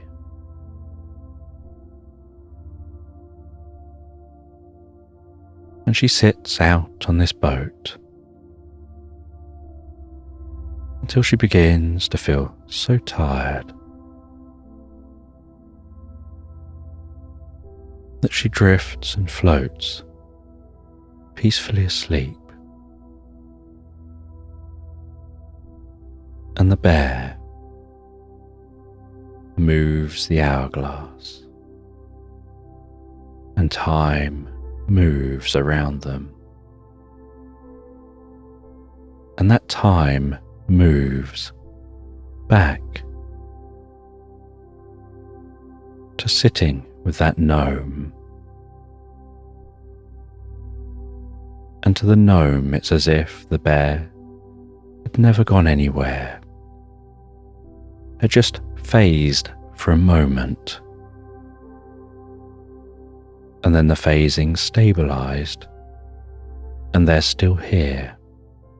But actually, in that phase, they were gone for quite some time, following the experiences of Rose.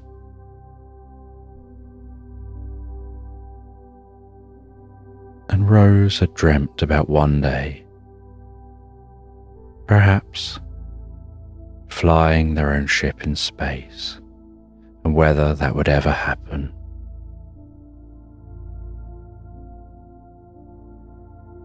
And the bear had felt a deep connection with Rose and their experience.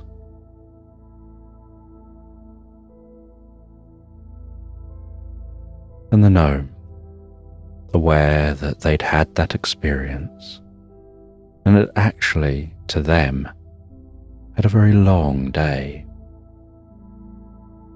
asked if they wanted to have some of that cake that has been made in the oven.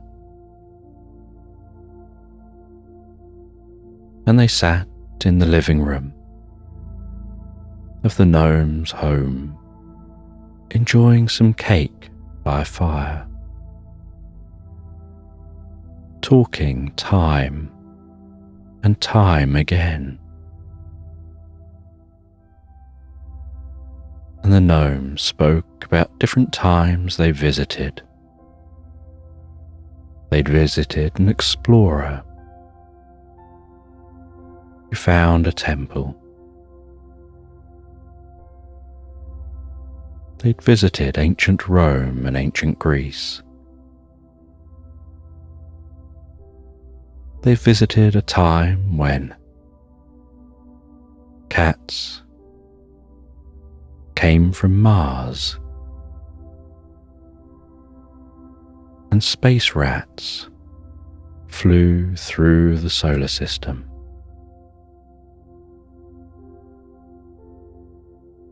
They visited a time when a watchmaker was making watches to travel through time. They visited times in other realities, in magical realms, and realized there's more to reality than just this one timeline.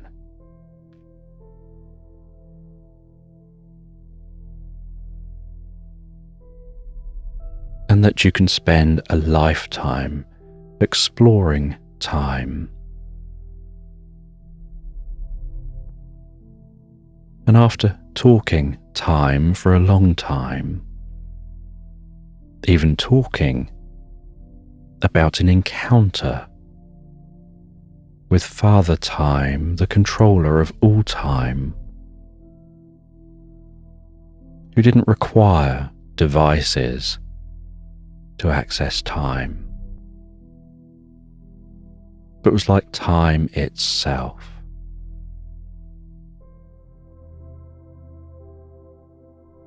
The bear said they were getting tired, and it was now time for them to set off, because they need to find somewhere to go and set up camp and fall asleep. And the gnome said they could stay for the night if they want, and set off the next day.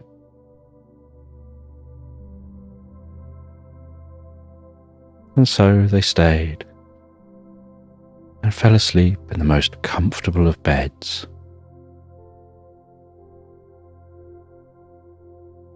And the next morning, before they set off,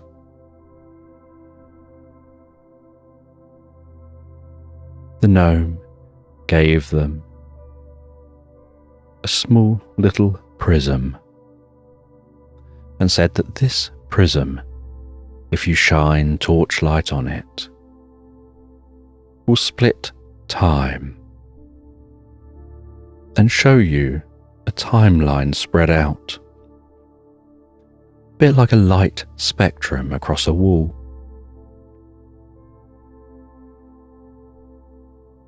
And that light spectrum timeline, you can shift it around.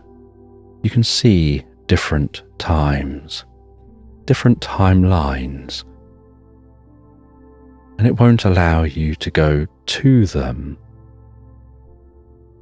but it will allow you to get that overview of them, to pick different timelines, to move the torch around, moving it one way for the past, the other way for the future,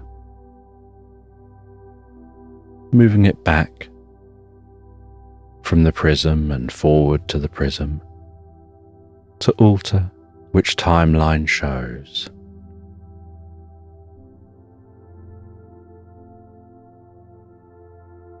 And as you look at that timeline and the way the light splits into that timeline.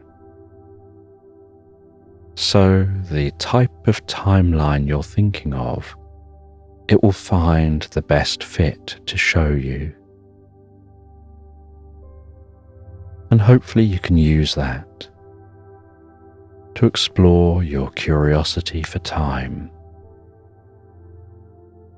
and maybe learn something new that makes you come back here in the future, perhaps as a student of time. And the bear thanks the gnome and sets off on their way. And they start their journey home, heading through the forest, following the river, heading back through the woodland, back through undulating meadows, through mountains. And after weeks and weeks and weeks of travel, they eventually arrive back home.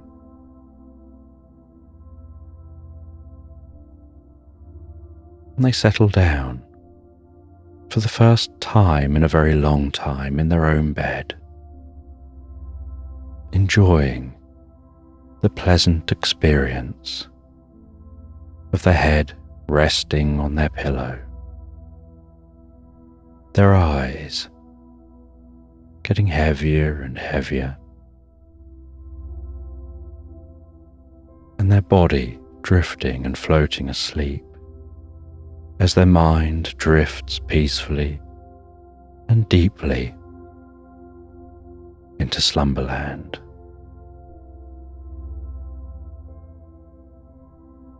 And the meadow was warm and comfortable, with the wildflowers growing peacefully, waving gently in the breeze. The sun beating down from overhead, trees rustling in the distance. A bird circling in an updraft.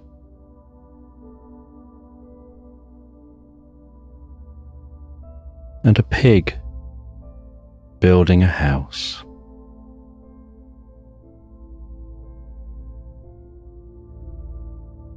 And they tried to build that house out of straw, but the house just blew down once there was a big gust of wind. They rebuilt their house with wood, but then an accident with a birthday cake led to that house burning down, and the firemen had to come out and put the fire out. And so now they're building this house out of brick, but they're actually making the brick themselves. They're getting clay and building their own bricks and really taking time to map out the location for the house, to dig down and build the foundations, and then build up from those foundations a nice, solid, sturdy brick house.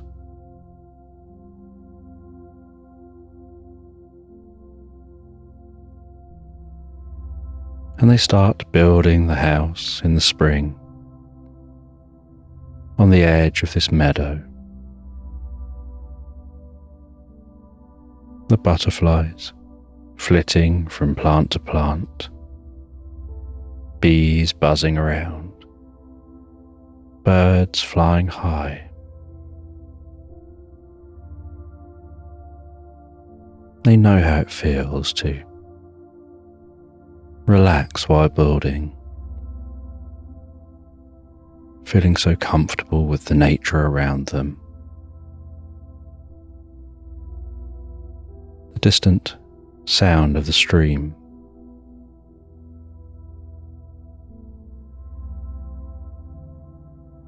and the satisfaction of every row of bricks laid, of the order of those bricks, and seeing that house gradually rise up higher and higher day after day.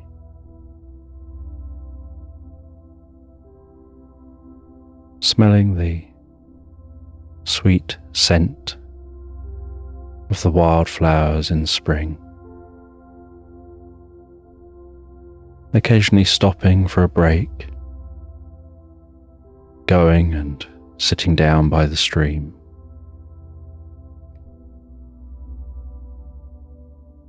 enjoying a piece of cake while resting their feet in the water, feeling the coolness of that water, hearing it trickle by so gently, looking back up at their house,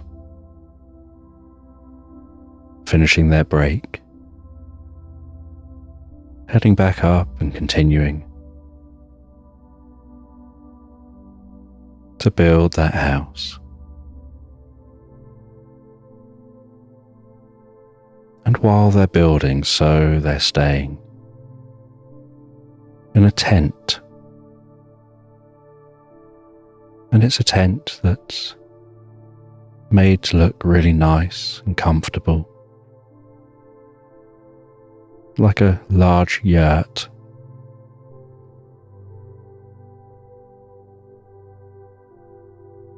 And they rest in that tent every night. The sound of the canvas weaving in the wind,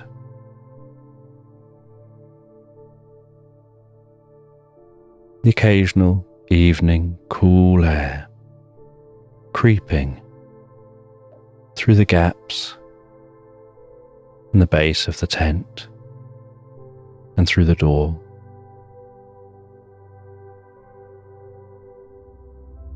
But being in the coziest bed in that tent, in the thickest, warmest blankets,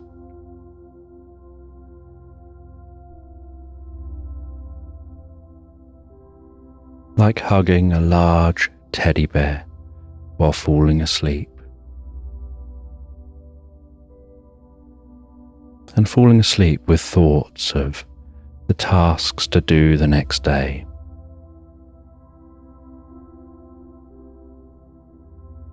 And a sense of satisfaction from the tasks they've done that day.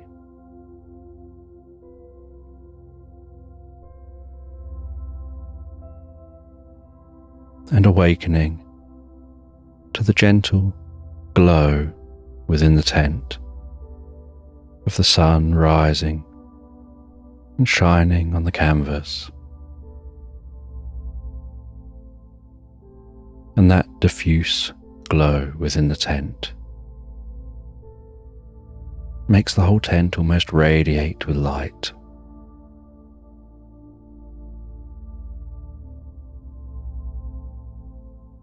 And opening the tent and heading out for another day of crafting bricks and then placing one brick on top of another, knowing that once this house is built, they'll have a tale to tell. of the previous houses they'd built. What had happened to those houses? And the thought and hard work they put into this one.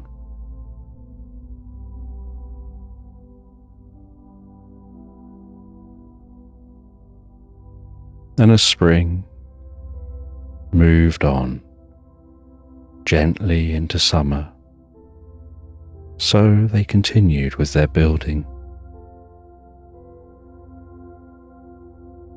The meadow filled with long grass, bright flowers.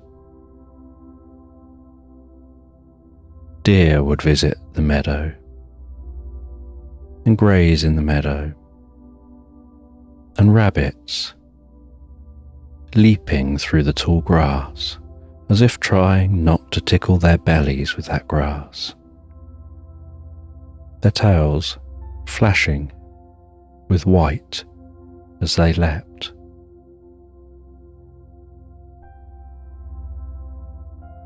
And robins would come and perch in trees, singing a beautiful solo song, keeping the pig company as they continued building.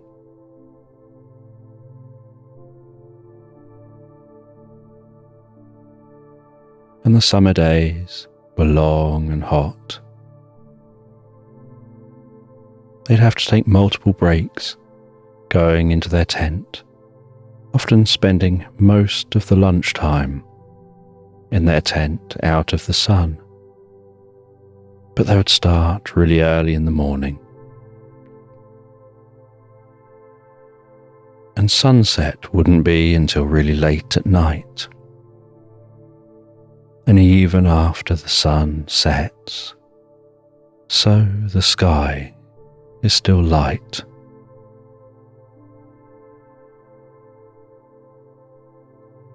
And that slight orange glow of approaching night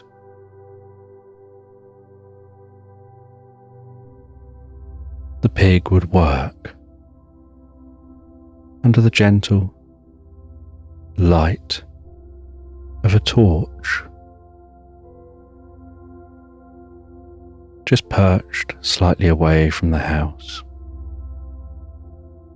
flickering in the slight warm evening breeze.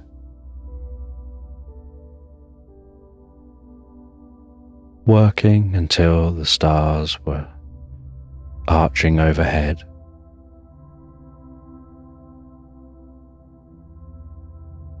Like diamonds glistening. A treat for their hard work. And they would settle down at the end of a long day, sitting beside a campfire, softly crackling and popping.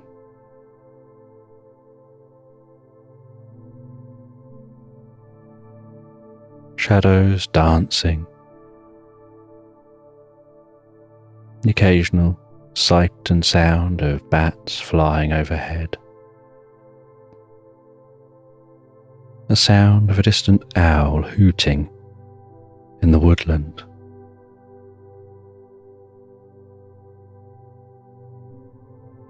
The occasional rustle of animals moving in the meadow.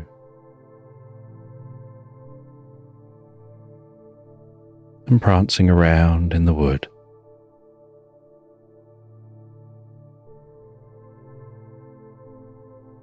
And the smell of food they would cook late in the evening on that fire. And settling down with a warm, thick drink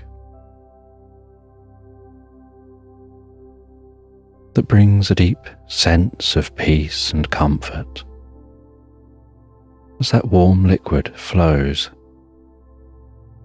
in their mouth, down their throat, and gently to their stomach, and something about that warm liquid makes their cheeks go slightly rosy, and their ears tingle slightly.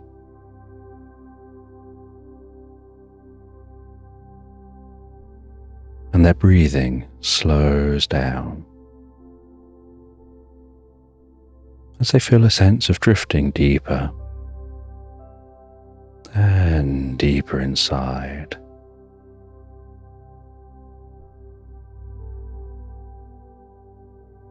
Into thoughts of the day, the work they've carried out,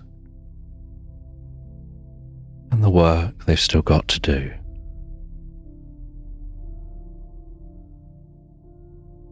And as they rest there one night, enjoying that warm drink by the fire, gazing into the fire as it sparkles and flickers, the flames seeming almost hypnotic, they find their eyes gently defocusing, and as their eyes gently defocus,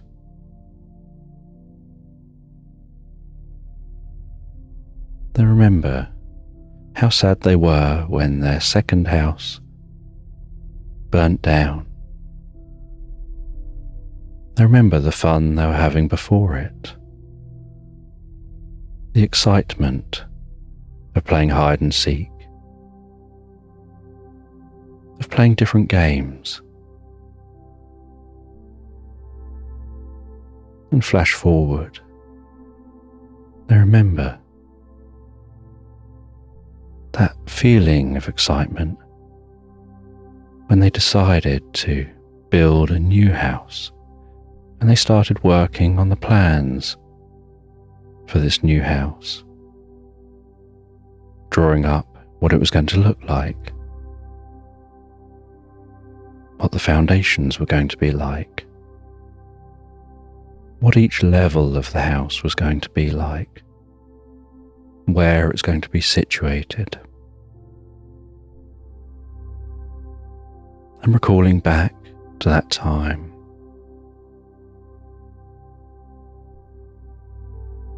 finding that perfect hiding place, knowing no one could ever find them.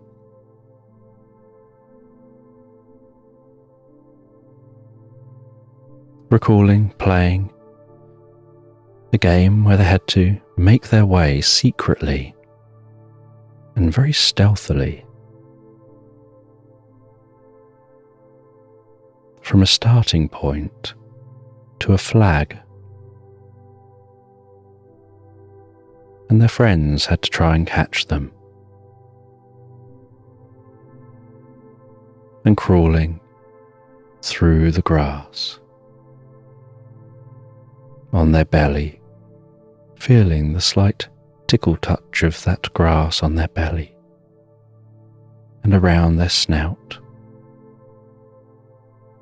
as they pushed through the grass so carefully, so quietly.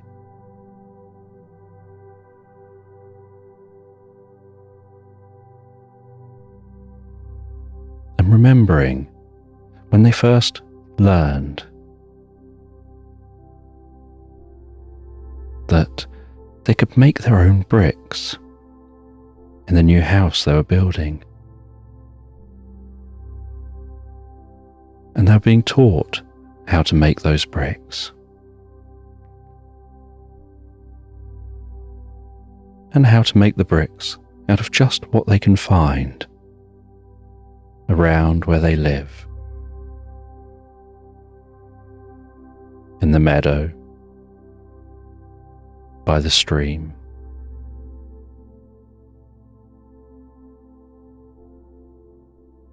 and recalling playing that game, sneaking to that flag,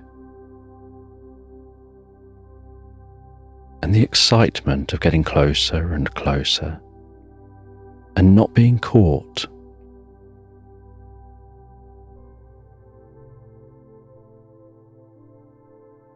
And in a back pocket, having a braided rope they'd made,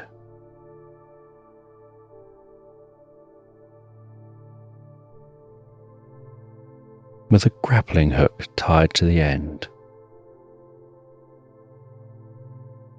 and throwing that up from the foot of a tree, it swinging around the tree, catching on the rope, and then shimmying up that rope, up into the tree, pulling the rope up with them, creeping carefully along a branch, overhanging the flag.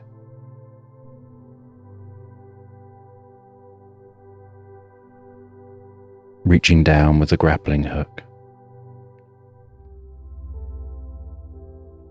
That hook swinging gently, left and right, left and right, and circling and spiraling slightly,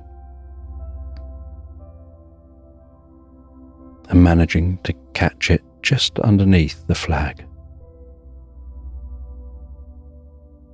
and against the flagpole, and lifting that flag up. And some of the guards of that flag were near to the flag, but looking the other way, not hearing the pig as they sneakily captured that flag, got it up into the tree with them, and then snuck away and won the game. And it was a happy memory for that pig. As they flashed forward to laying that very first brick, knowing that that first brick is the start of a whole new home.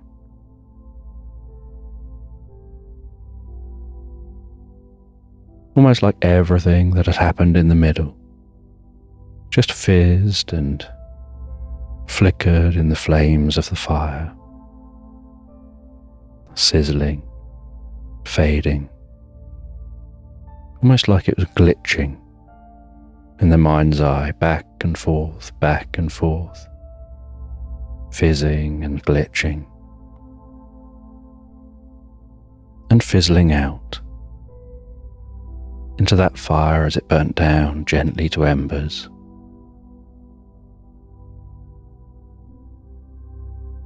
And as the fire dimmed, so did the negative feelings they had of some of those experiences. They remembered it wasn't the greatest moment, but they'll always have that game and laying that first brick. And with a gentle smile,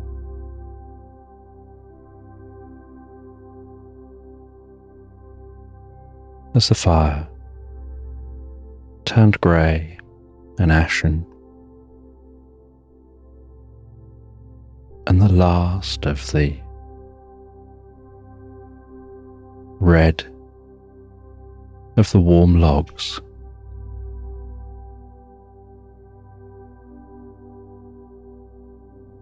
disappeared, faded away, so their eyes wanted to close, and so they settled down into that most comfortable bed.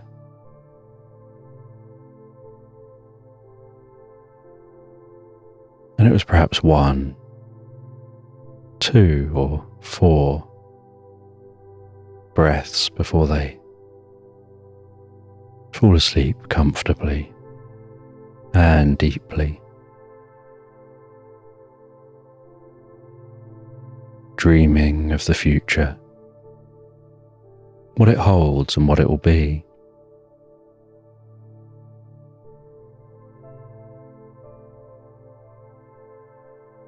awakening early to that glow through the tent. The fresh scent of the summer air, continuing to build that house higher and higher, feeling like as they build the house, so they're building up a part of themselves, those strong foundations, the structure,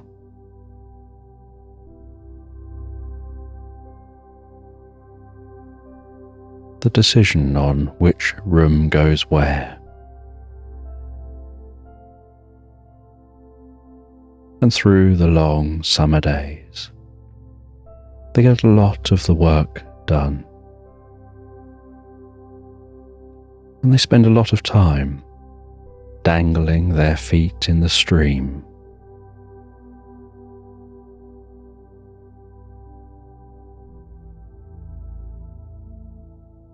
and as summer turns to autumn, so the house now looks a lot like a house, just missing a roof and half of a top floor, and the autumn days are shorter, and the meadow has dwindled. The long grass is now short. The bright flowers have vanished, and just some soft, silky red roses dotted along the edge of the meadow, among bushes with waxy leaves.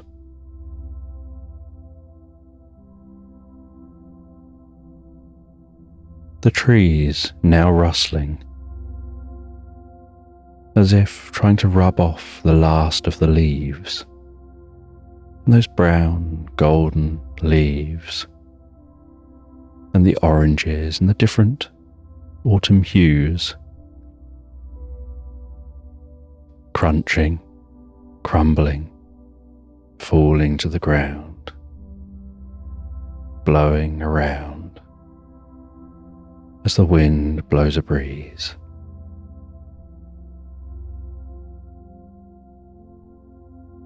And while the wind blows a breeze through the autumn trees,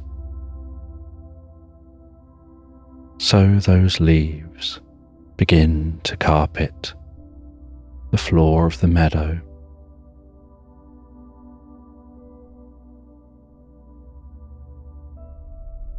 And as the pig takes their break and walks down to the stream, so they crunch over those autumn leaves.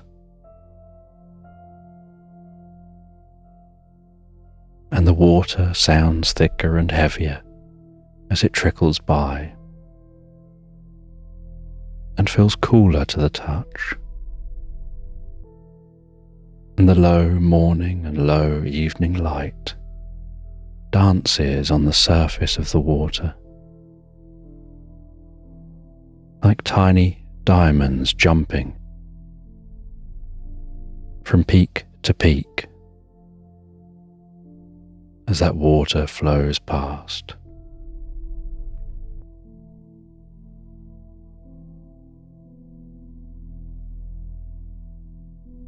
And each morning starts off cold, and each evening ends more chilly.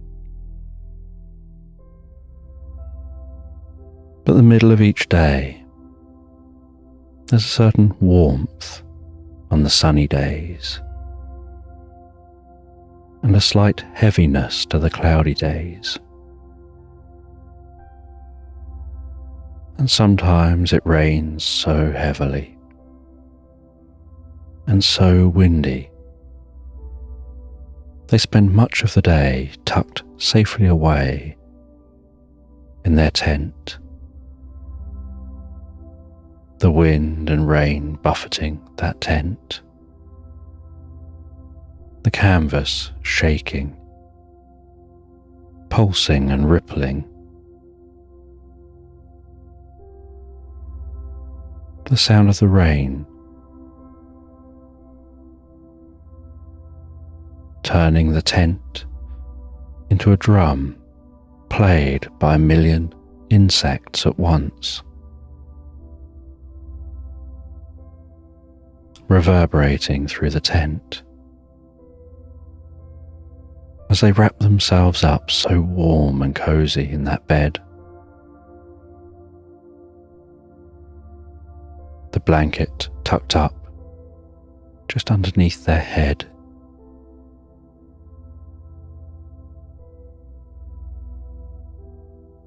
And spending those hours reading a book,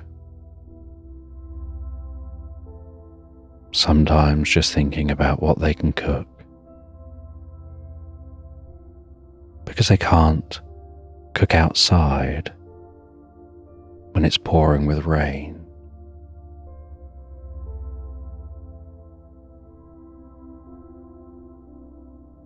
And so instead, they have to make do with eating fruit and other food that doesn't require cooking.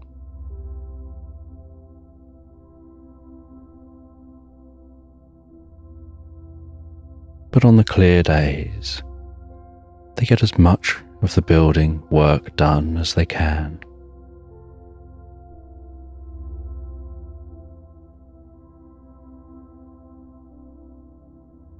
And they can see they're coming to the end of their building.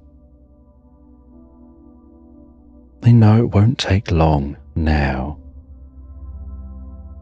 to finish building this house.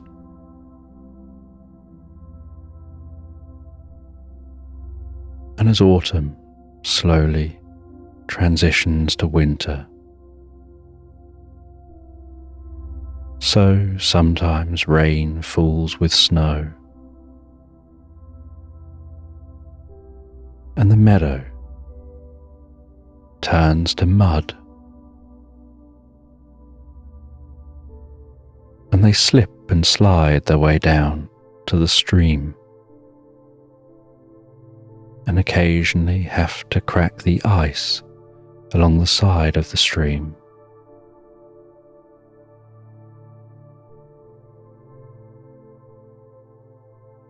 And that water smells so fresh and calm.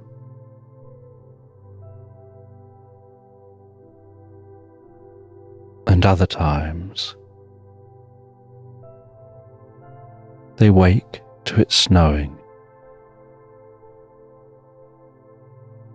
and the environment becomes still. The colour drains from the environment. The sound becomes soft and muted, and they can see in the snow the most delicate, tiny footprints of small animals which have explored the meadow and nuzzled their heads into the snow-covered land in search of grass, buried beneath that snow.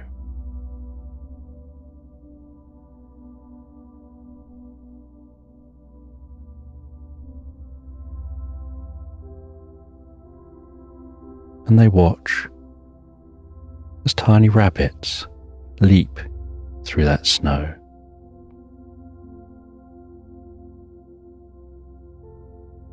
As large deer walk through the meadow and back into woodland, and a curious fox which occasionally comes out from under a bush, roams around for a while, one day even rolling on its back whipping up the snow with its tail, ending up with a fluffy, snowy white tail, and playing in that snow, leaping off a tree stump, splatting into the snow, leaving a fox print in the snow.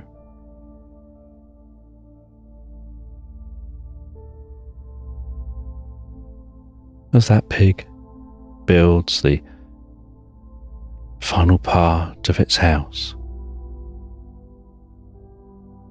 adding the final touches to the roof, just as winter's coming to an end,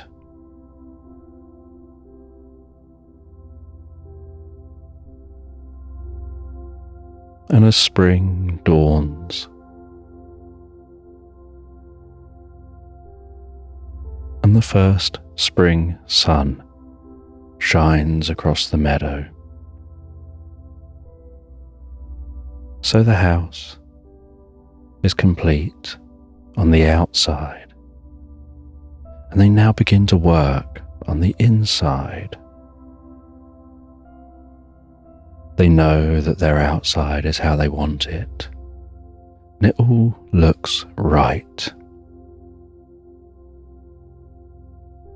And from top to bottom, they think about the inside, what goes in the different rooms. How do they want it decorated? How do they make the inside how they want it?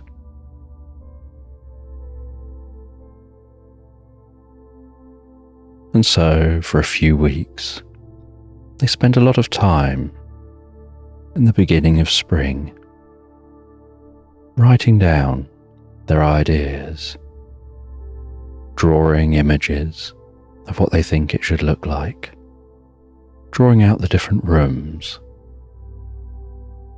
taking measurements for their pictures. And as they do, they can see the front of their house, and they feel inspired by what their house looks like, knowing across a year they built that themselves. The strong foundations, and that sturdy built house that fits well in this environment. And they sit in their tent, looking out across the meadow, while drawing their ideas. Before then, seeking the items they need, furnishing that house,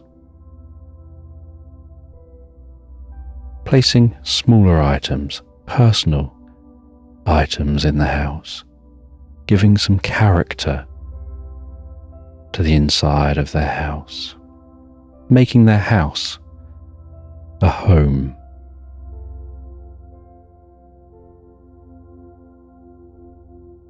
Watching and noticing the animals that have been around, watching them build this house all year. Now stopping and looking at the achievement.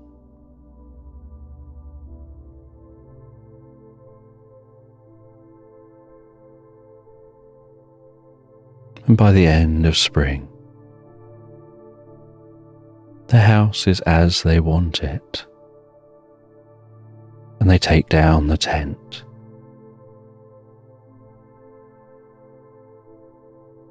And they throw down some grass seed where the tent has been all year long. And they water that grass seed and leave it to do its thing.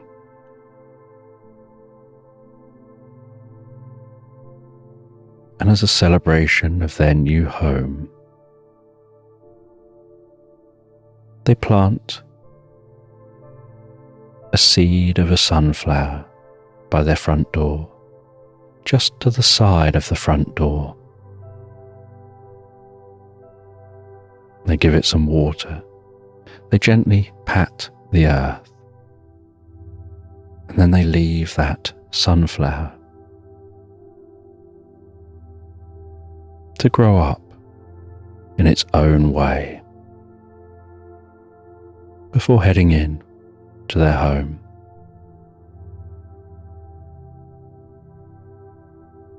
Putting on the kettle in the home for the first time ever. Waiting and watching with anticipation, transfixed on when the water begins to bubble and boil.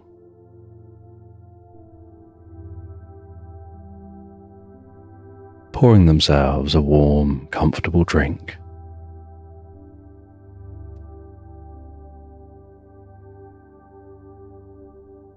And then sitting out on a small porch out the front of their house, holding that drink comfortably.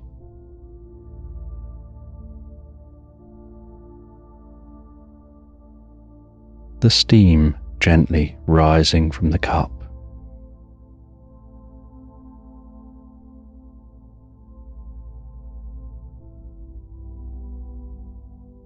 As the sun begins to set.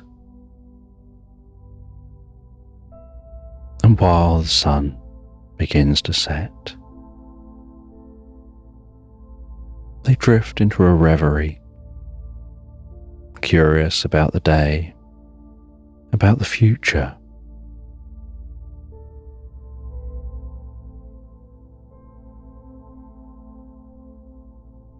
About this new home they now have. This is their first day in their new home. And after drinking their drink and going and sitting in a comfortable chair in the living room, beginning to read a book,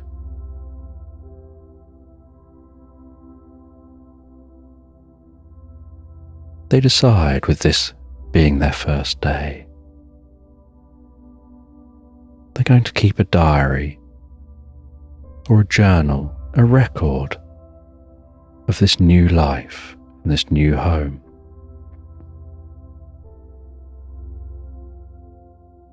And they head up to bed and they sit in bed, propped up by a plethora of pillows. And while sinking comfortably into those pillows,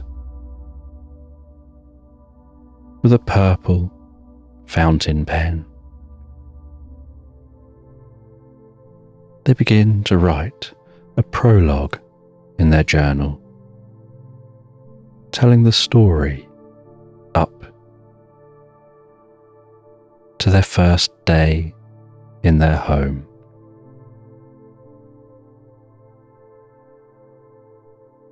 And after writing that prologue, they start to write their first day, their first experiences. And then on the front of this journal,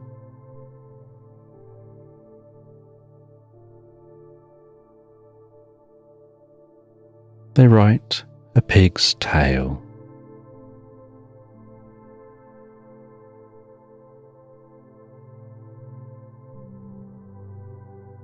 They close that journal. They settle down in bed and drift and float, so peacefully and comfortably asleep, having the most profound sleep, the deepest, most comfortable sleep for their first night in this new home.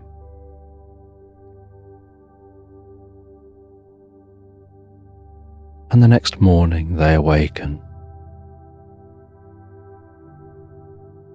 curious what to do now they've finished building. They've spent a whole year building this home, and now that it is a home, they don't have a task to fill their time.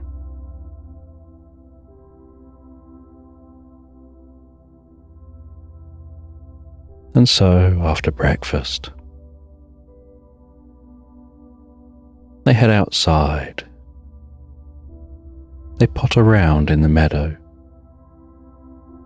They enjoy the sights and sounds in the meadow, the gentle wispy clouds overhead.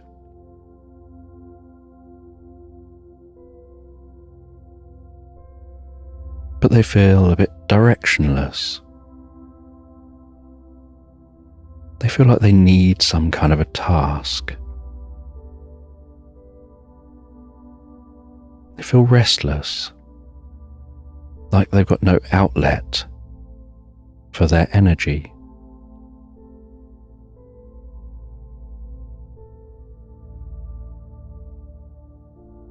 Then as they go and sit down by the stream,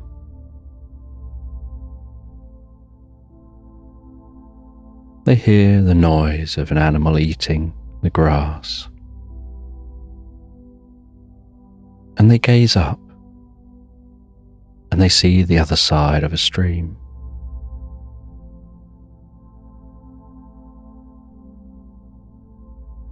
Is a llama wearing a polka dot jersey and cherry earrings, with a Mohican of purple hair.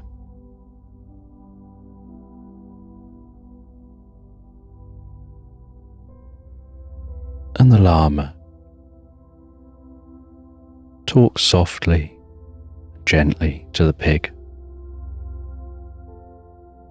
and tells the pig that they're needed, that there's a bigger purpose for them, and there's an adventure for them to go on. And the llama hands them some dark glasses.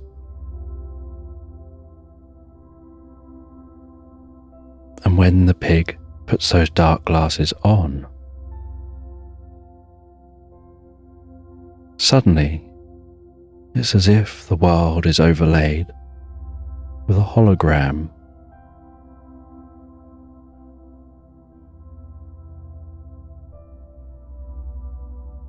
They see a turtle standing before them. And this turtle explains that they're from another time.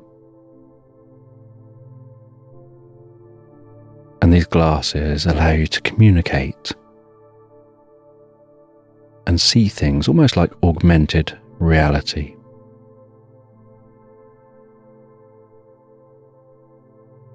And the turtle asks the pig to follow them. And so the pig follows that turtle as they very slowly walk along the far side of that stream.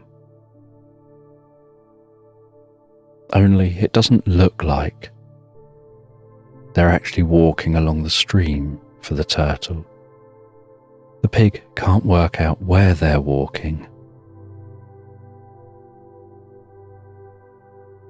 But the pig follows them along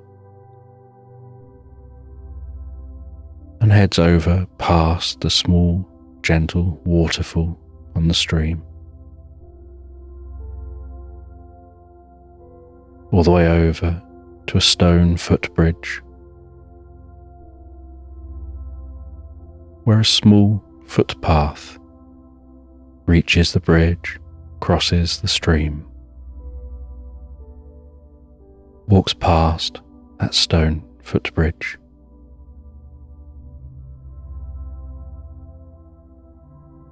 and heads to a large oak tree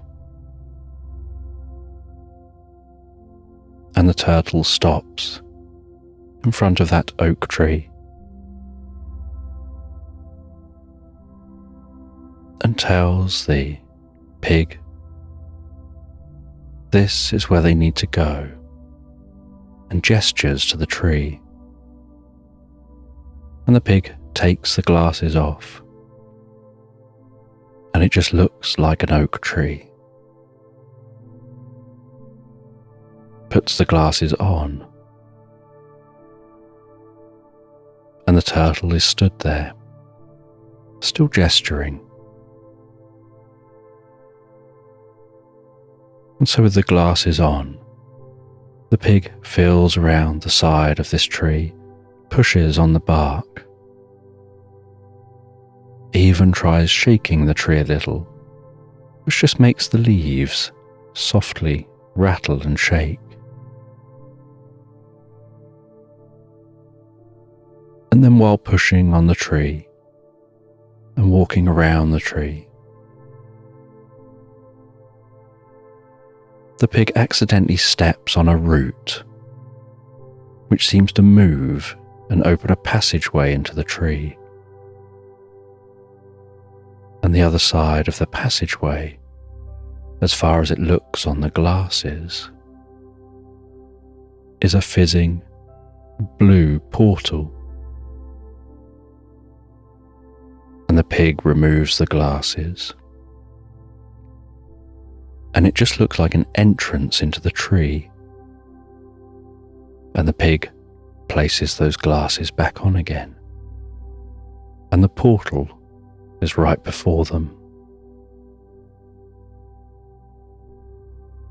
And so they step through that portal, and their whole body tingles. From the top of their head to the tip of their tail. And everything around them goes electric blue. And in a flash, it feels like they're exiting the other side of this tree. They find themselves in the most beautiful bluebell woods. And they walk through this bluebell woods. The scent of the bluebells filling their nostrils.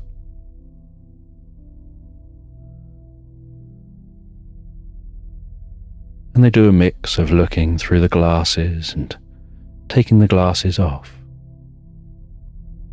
as they walk, to try and see if they can notice what perhaps they're here to do. And as they walk, they hear the sound of a drum being played in the distance, an ethereal sound of a tongue drum.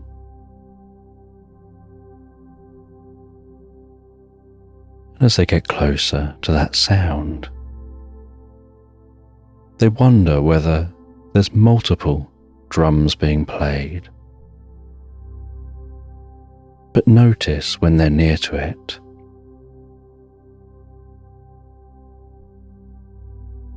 that it isn't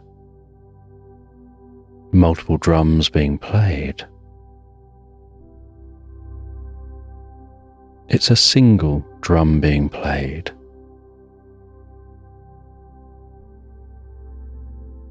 By an 8-legged, furry creature that looks a little bit like a cow, mixed with a very fluffy animal, where its fur is even more fluffy than a Highland cow.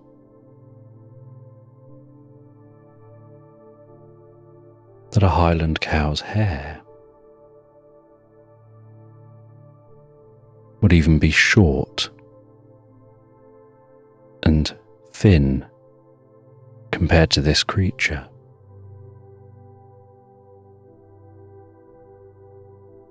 And it had multiple legs playing that drum, almost playing in harmony with itself.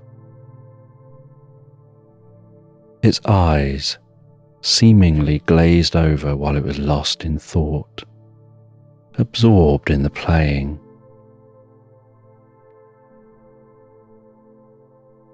And the pig, carefully, slowly, walked over to them.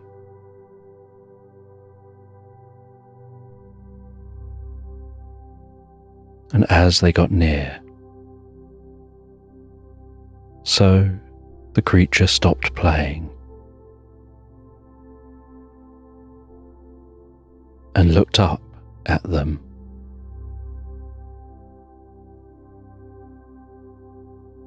And smiled so gently.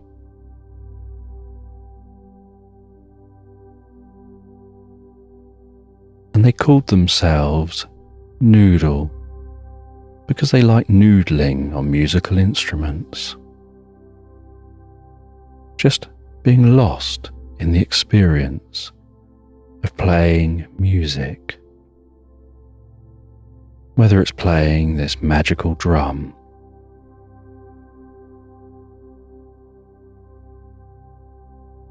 or playing a tree, or even playing the grass, and creating music out of thin air. They can even use their fur and turn that into an instrument, which when played sounds a bit like a violin.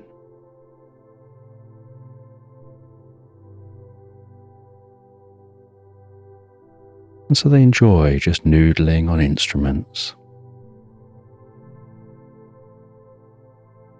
And they told the pig that they have a job they need to do and a role they need to take.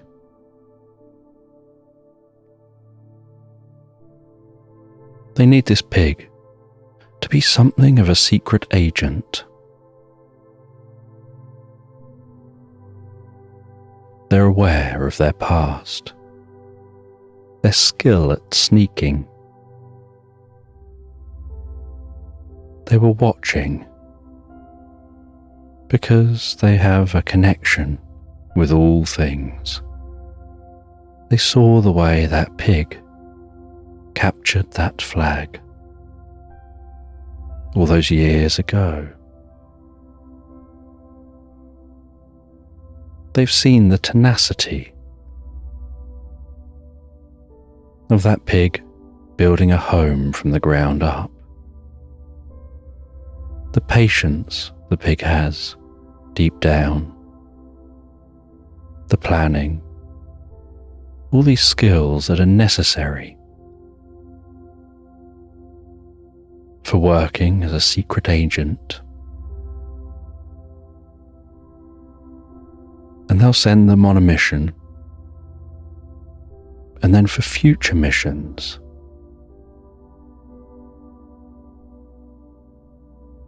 the crow will deliver a message and leave that message at your home, they say. And your missions take place through time, putting right what once went wrong. Each time leaping home, back to that tree, where you'll exit that tree and find yourself back on the edge of your meadow.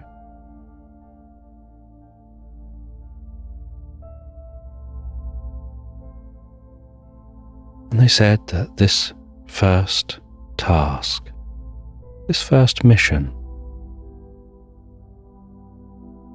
you just have to go and retrieve a book.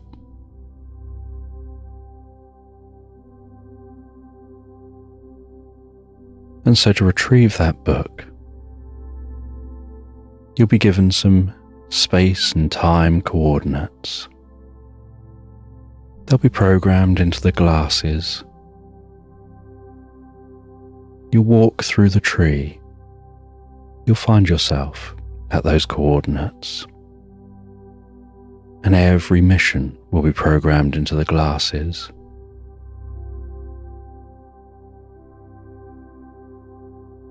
And so the first coordinates are programmed into those glasses. They head back to the tree.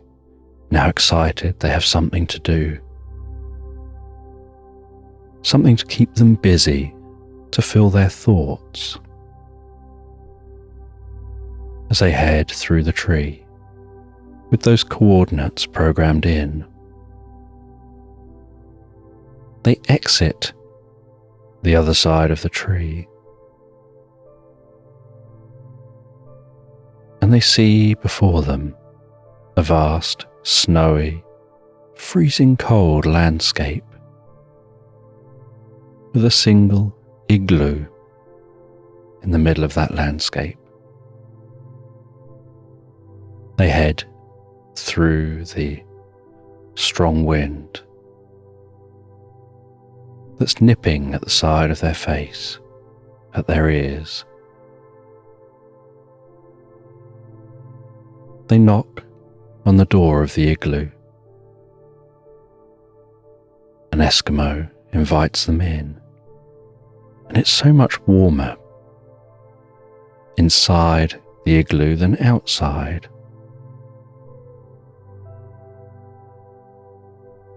And the Eskimo knows why they're there,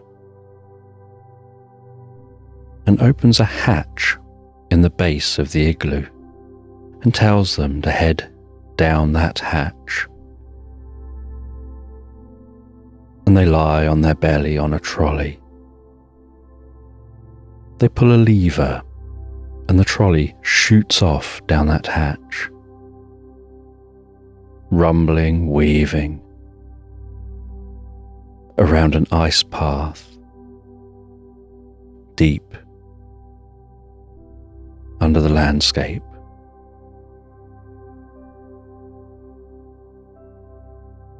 Before coming to a halt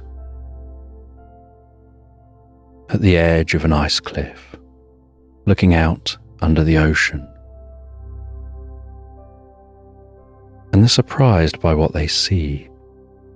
Under this ocean is a dome. Inside that dome is an underwater garden.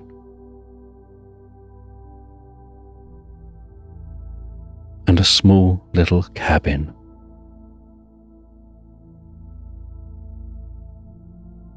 And so they get off of that trolley.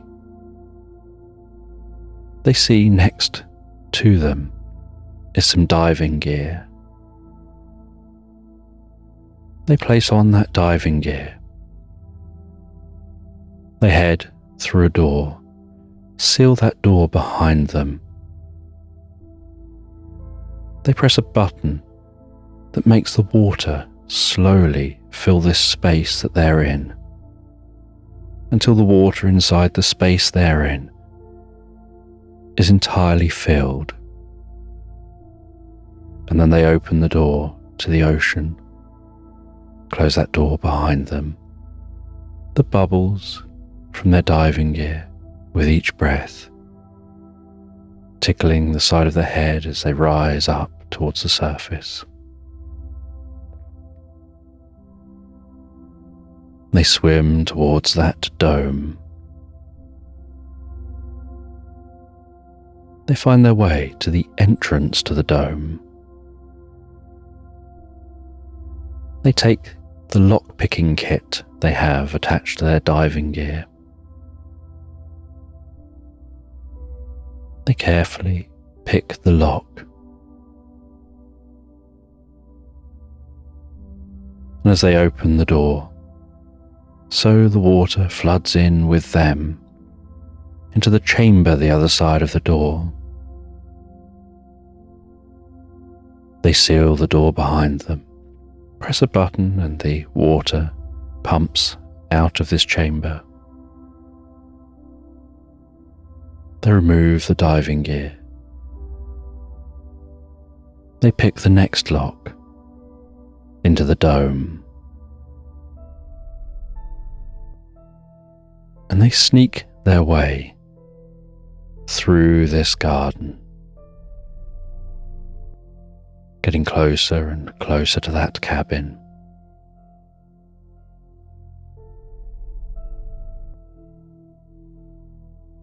And they can see, off to the side of the cabin,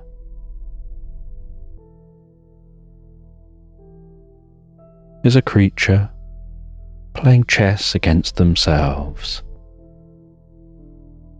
And the pig wonders who's winning. And that creature looks like a small gnome with a blue floppy hat, pointy ears, a red nose, and a bright green outfit with bright red, slightly curly shoes. And they seem so preoccupied with their game of chess against themselves that the pig manages to sneak their way through that garden, find their way to the side of the cabin.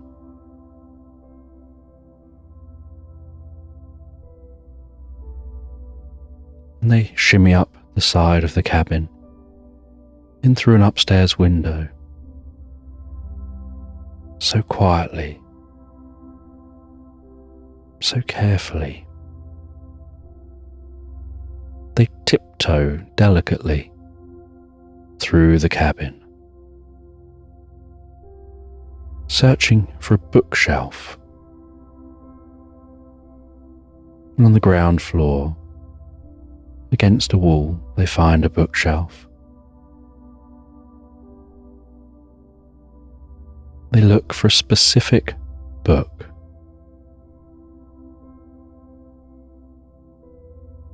And they're scanning the names of the different books.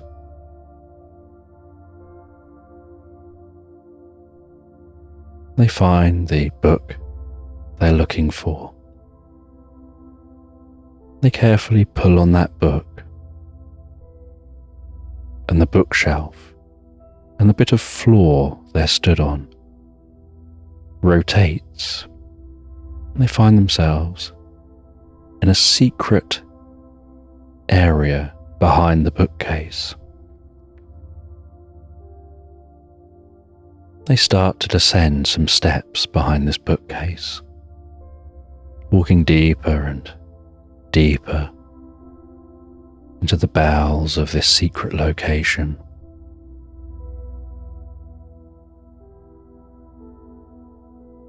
And they find a door deep down under the cabin. They pick the lock of that door. They carefully head into this room. And in the middle of this room, they can see an ancient, ornate book floating in a glass case, surrounded by lasers and different protection systems.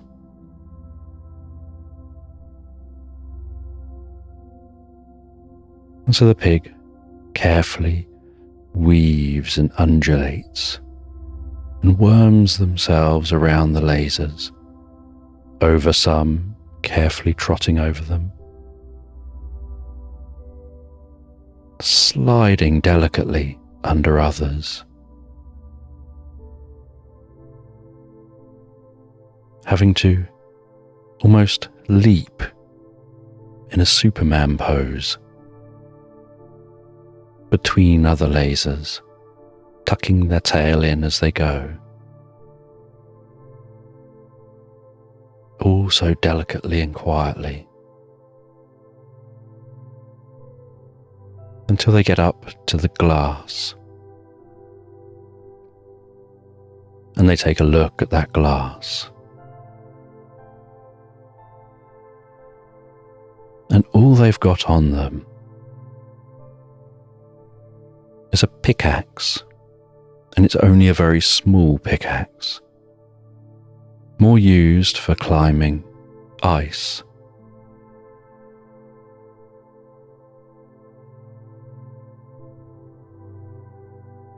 But they realise they need to get through this glass, and so they very carefully score the glass with that axe.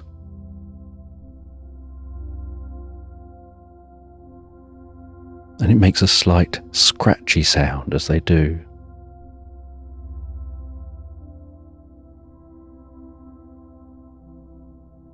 And then they have to get up to the height of the gap to be able to reach straight through to get the book.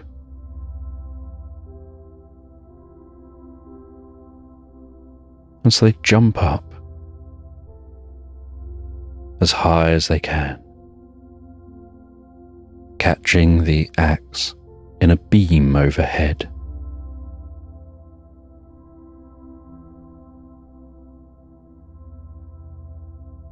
And they throw up their suspenders, catching them on that axe, and hang from their suspenders.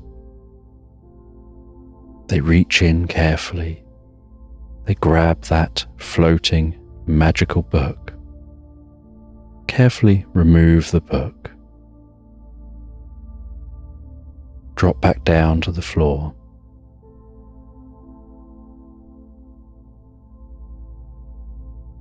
and begin to sneak their way back out.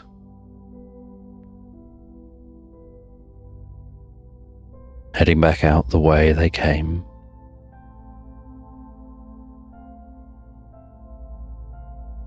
Leaving the dome. Getting back to that entrance into the ice shelf.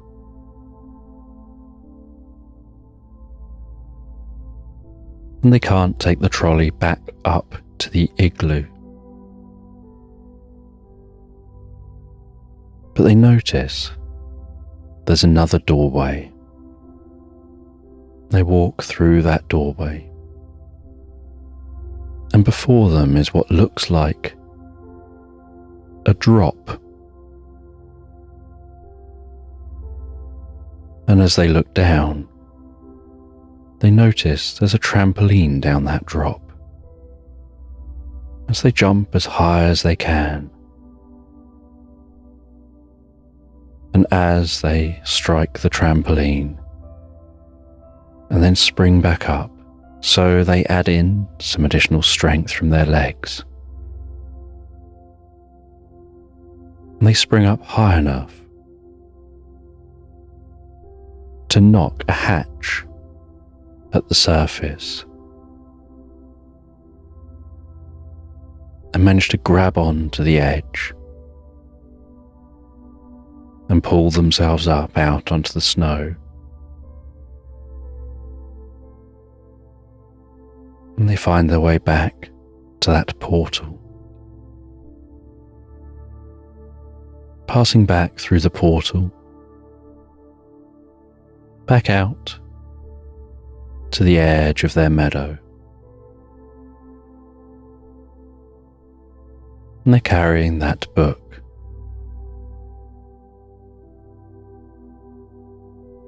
And as they walk through the meadow,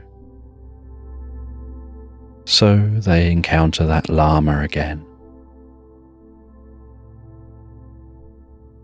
who takes the book from them, thanks them for the good job they've done, tells them they'll be required, if they're happy to do so, to do many more missions in the future,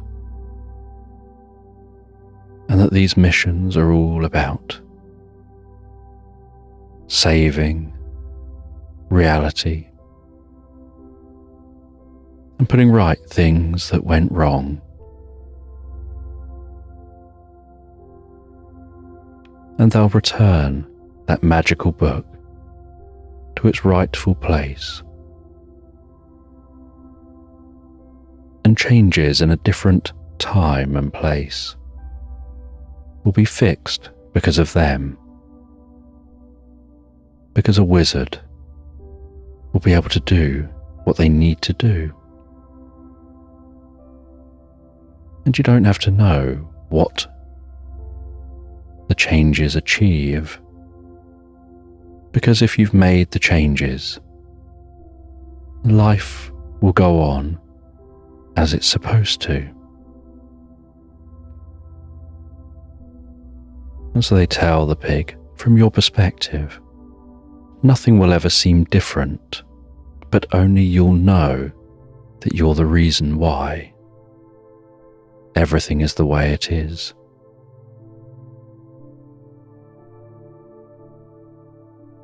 And that you have more importance than you realize. And with that, the llama walks away, seems to almost disappear in a delicate purple cloud. And the pig crosses back over that stream,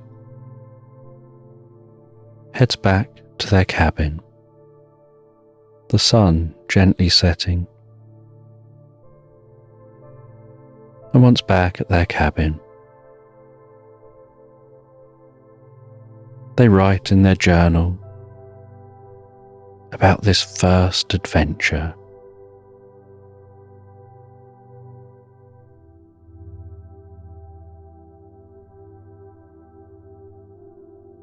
And at the end of the day, they head to their bed.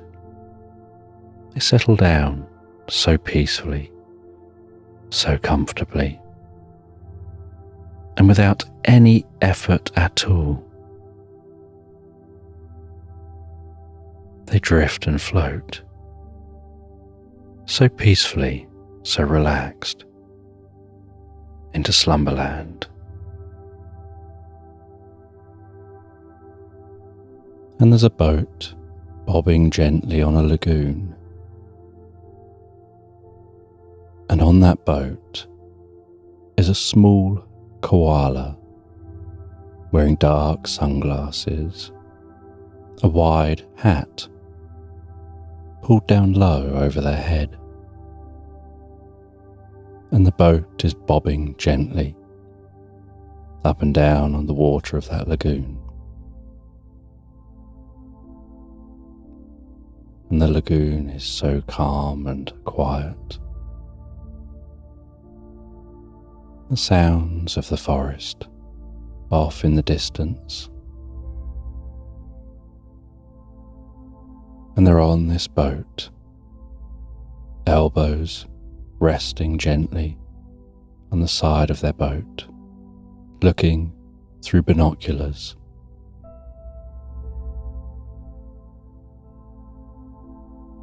And watching some people on shore.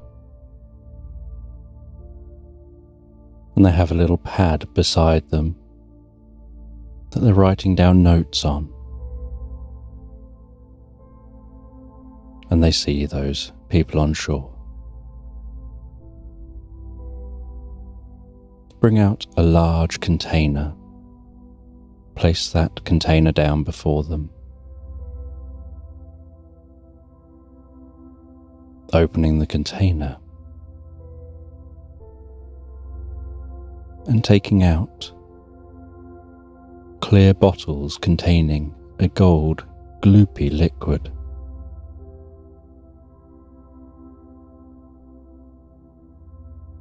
And one of the people hands that gold gloopy liquid to another one to check.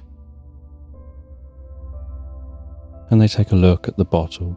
They hold it up in the air. They turn it around, closely examining that bottle.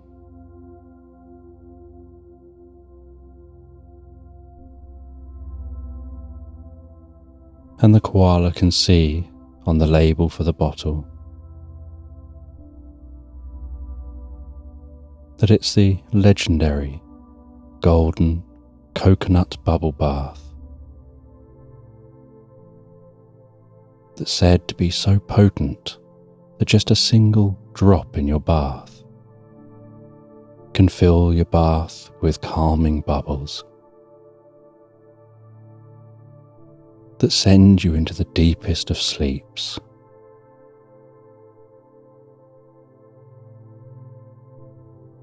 And after they examine the product, they put it back into the container and they shake hands, and that container is loaded onto a different vehicle,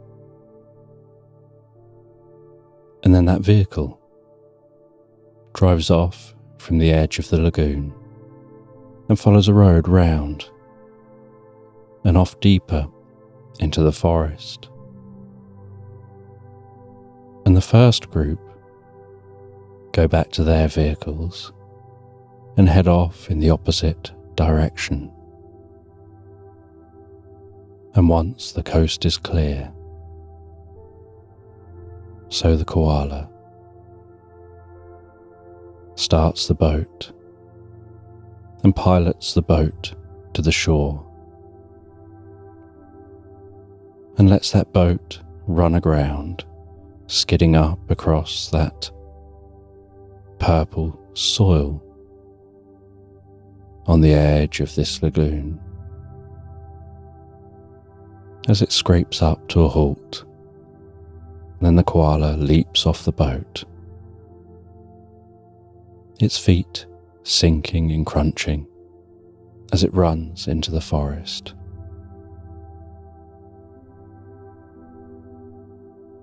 And while the koala is running through the forest,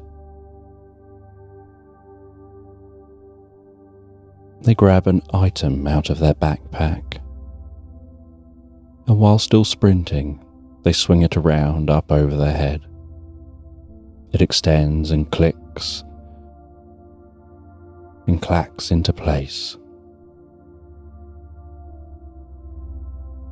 The koala pulls down 2 bits at the side, at the top and the bottom, still swinging it around over his head.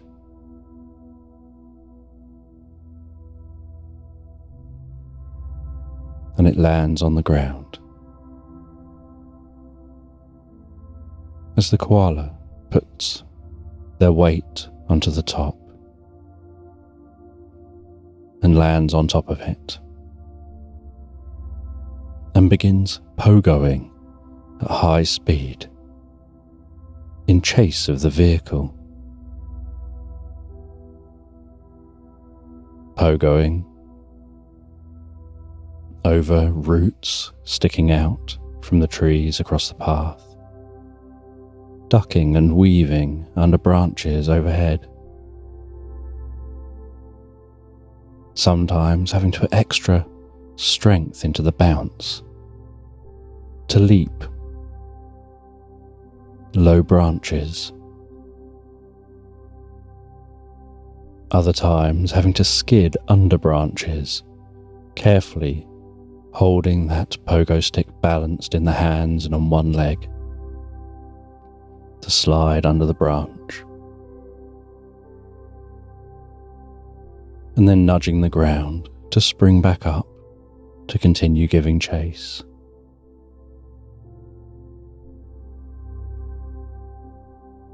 And they can hear the distant sound of that vehicle as they continue to do their best to keep up, heading off the main track, trying to cut the vehicle off. And they can see the edge of the forest getting lighter and lighter, and catch a glimpse through the trees of that vehicle.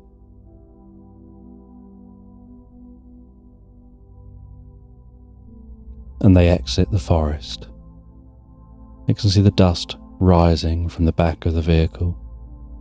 They watch as it heads off, following a track along the side of the forest. And they run across the track, pogo off the end of the track, somersaulting in the air, landing on the back of a giraffe, nudging the side of the giraffe, causing the giraffe to begin to run, its head moving back and forth while it does.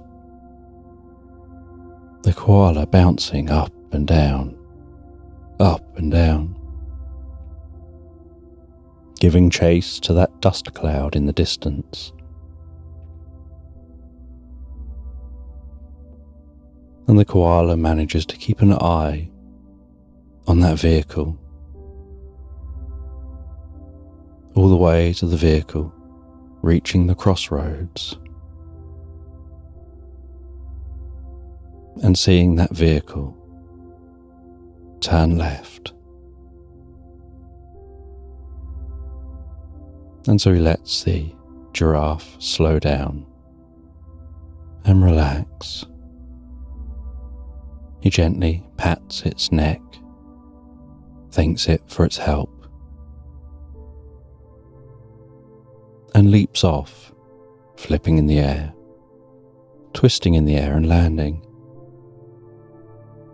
on a foot and a knee on the ground, pogo stick in hand, pressing a button on the pogo stick, collapsing it down and placing it back into his backpack.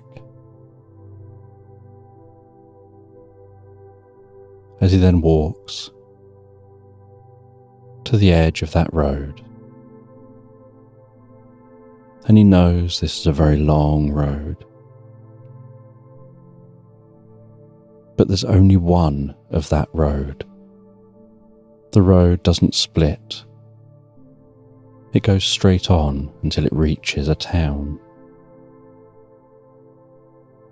And so he knows that he can just follow this road, and the vehicle may travel beyond the town, but the chances are it'll stop at that town. And even if it does go beyond the town, he's resourceful, and he can find ways of working out where it went after it left. Because in this location, there are long distances between turnings, normally splitting at a town or a village. And so he just walks calmly along the road, heading in the direction of that town, and he can see the marks on the road from the vehicle, and there's still some dust in the air. And so as he walks, he takes this chance to radio through and update his unit on what's happening, to let those who hired him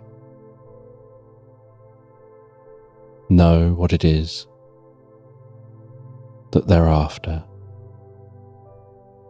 And he explains about the bubble bath, and he explains where he is and where he's headed. And as the day wears on and the sun dips lower and lower in the sky, so the koala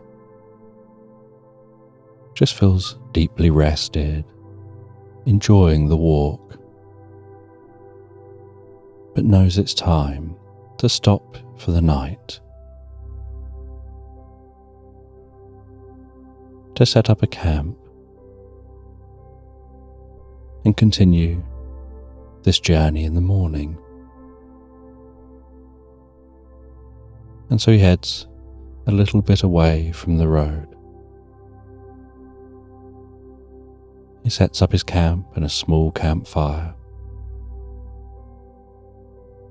The flame of the fire gently flickering and crackling before him.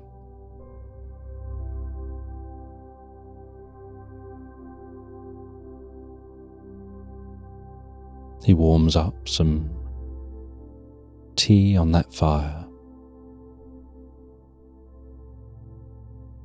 gently sips that tea,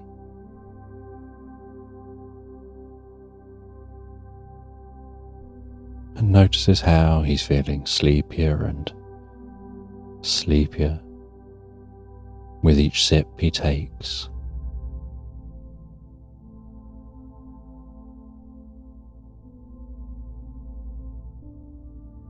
And he takes a little bottle out of his backpack, and with a little pipette, he lifts up some of the liquid from that bottle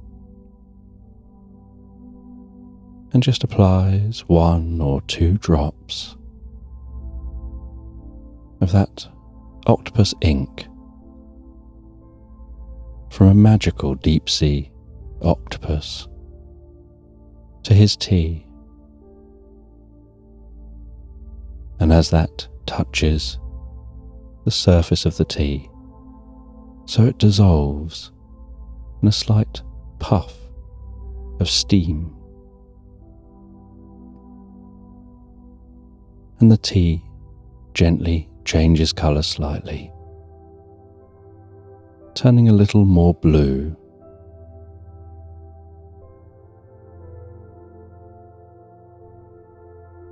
And he continues drinking that tea as he feels his mind getting lighter, and the lighter his mind becomes, the heavier and heavier he finds his body. And the heavier he finds his body, the deeper and deeper relaxed he gets.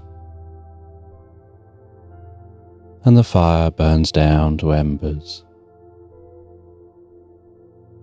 and he covers over the dregs of that fire so that he can settle down to sleep. He backs himself into his tent, his mind still getting lighter and lighter as his body continues to get heavier and heavier.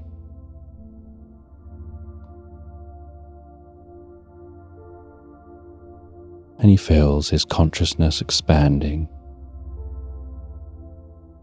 his connection to his inner potential.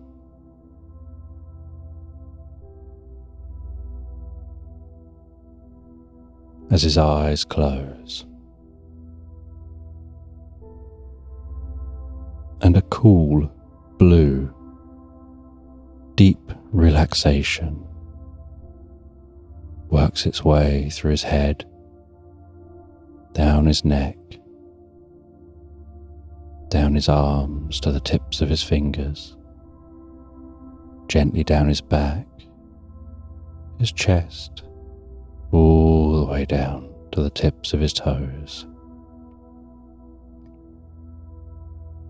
while his mind drifts even deeper. And as his mind drifts, so he has this sense of floating through the most perfectly blue sky and gently white, fluffy clouds, as if drifting through the sky in a hot air balloon, floating so calmly, so peacefully, towards an emerald castle perched high up on a mountain, overlooking vast waterfalls, an enormous lake, and a wide river. snaking its way through dense forest, with giant birds flying overhead,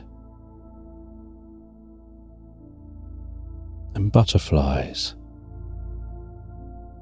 that are the size of dogs, flapping their iridescent wings, the sun shining through those wings like sun through stained glass windows.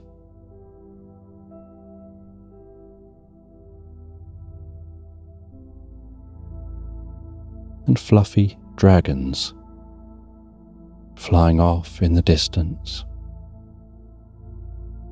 circling the mountains,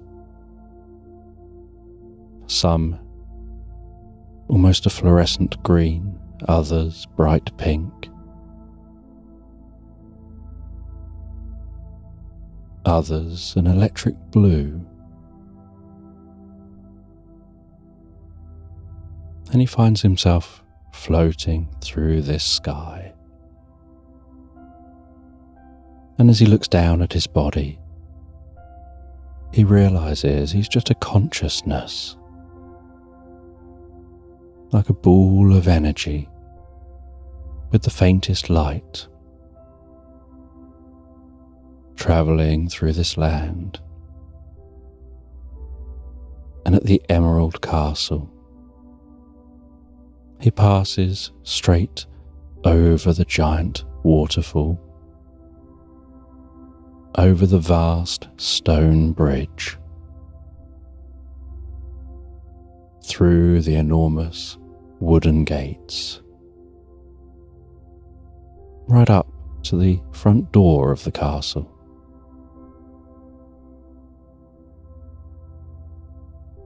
And as he has a sense of resting down at the front door of the castle,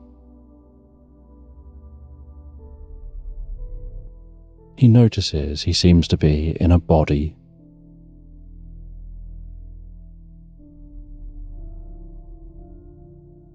And he feels himself to be in a four-legged body. And as he goes to knock on the door of the castle, so he discovers that he's a bulldog. And so he nudges the door with his shoulder a few times to knock.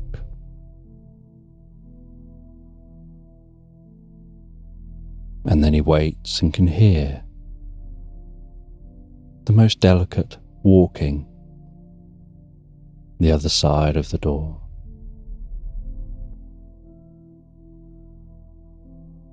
And he's looking up as the door begins to open to see who's opening the door. And he can't see anyone there, and then he looks down. There's a tiny little mouse wearing a door person's outfit with a little red hat,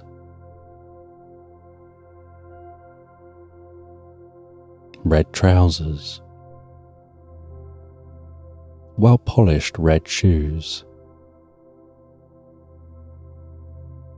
and a red blazer. And the mouse invites him in and gestures for him to come in. And so he walks in along a thick red carpet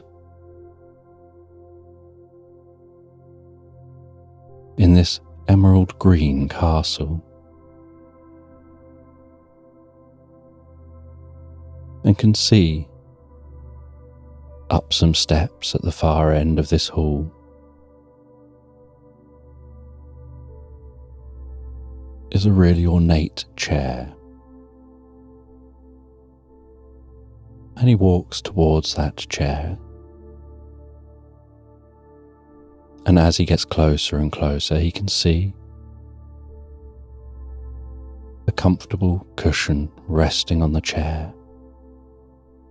And resting on that comfortable cushion is a curled up, sleeping, purring ginger kitten.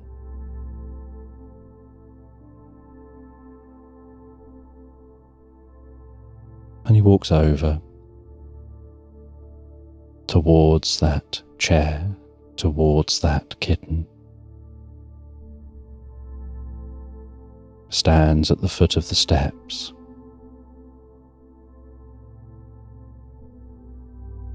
and you can hear the kitten purring and gently breathing. And then a little mole stood dressed in a jester's outfit, very politely just waiting there.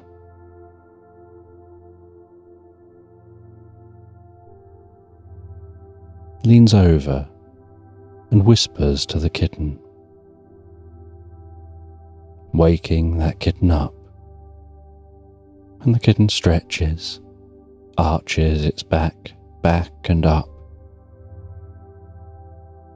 stretches its front paws forward, opens its mouth, sticks its tongue out, does an enormous yawn,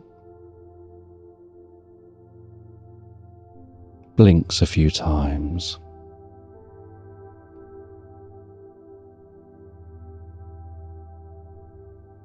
before circling around a little bit, facing forward and sitting upright, looking out and over at that bulldog sat at the foot of the steps, and says it's time for tea, and the mole walks off.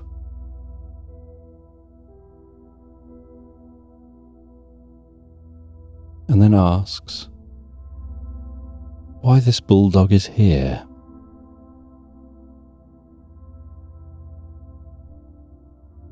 And the koala speaks and says this is a dream. I've not worked out why I'm here yet. I fell asleep and I'm here as a bulldog. But I don't yet know, until it's happened, my purpose for this visit. I just saw the Emerald Castle, and I knew that this was where I had to go. And the mole comes back, gives a little nod, and then faces forward and stands politely.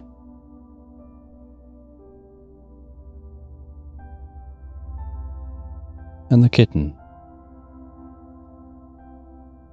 asks for more information about what perhaps this koala, who looks like a bulldog, could possibly want. And they explained how they'd laced their sleepy tea with the magical octopus ink, so that they could have this experience, so that they could heighten their awareness, to be able to track down some people that they're seeking, and to be better able to fulfill their mission. And so they don't fully know yet how that's going to happen, and what they're going to gain from the experience. And while talking, the sound of a trolley with a wonky wheel, and some china on that trolley, rumbles and bumps and clatters across the stone floor of the castle, and then up onto the rugs in the castle, and pushing that trolley is a platypus whose tail keeps slapping the ground with every step. And they're wearing a pinny. And they're wearing some rabbit ears. And a blonde wig. And the koala finds themselves just staring and watching, and finding this curious. And the platypus winks, as if somehow revealing something that this koala is supposed to pick up on, and serves up that tea. Gives some tea to the cat, and offers some tea to the bulldog. And the bulldog politely sits down and starts drinking that tea, and can feel that tea, the warmth of that tea, go down their throat with every sip. And while drinking the tea, the koala feels their experience deepening and a connection forming. And the platypus offers a round cake. And the cat takes some cake. And the bulldog takes some cake. And they begin to eat that cake.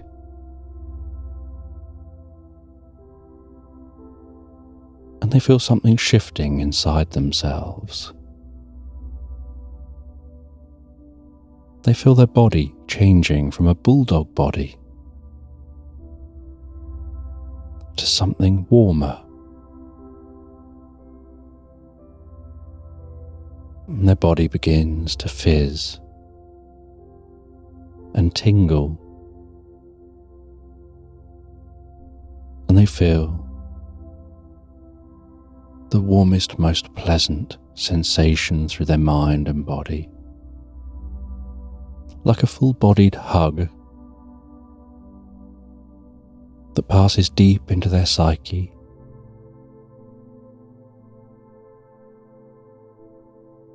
And they start to notice a glowing around them.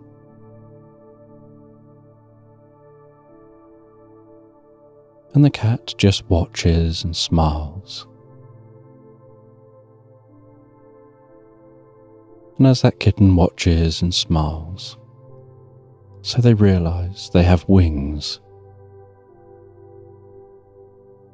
And they leap slightly in the air and can see their reflection in a mirror beyond that chair. And notice they've turned into a phoenix. And they land back down. And the kitten says that you've now risen from the ashes. You've accessed that deeper part of yourself.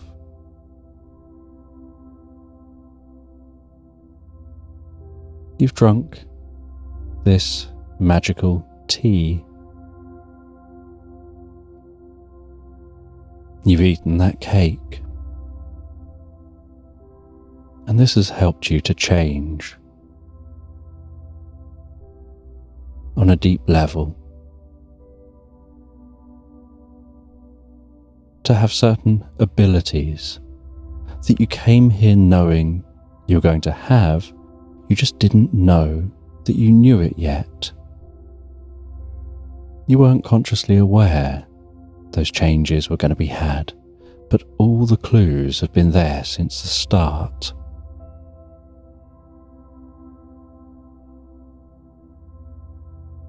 And the cat then clicks a paw as the Emerald Castle vanishes, and while they fade away, and everything around fades away, so they turn around as if relaxing back down into that cushion. And the koala finds they're a phoenix, glowing, flying in space, seemingly weightless, just floating there with no up, no down, no left nor right, no back nor forward, just them, floating, flying in space.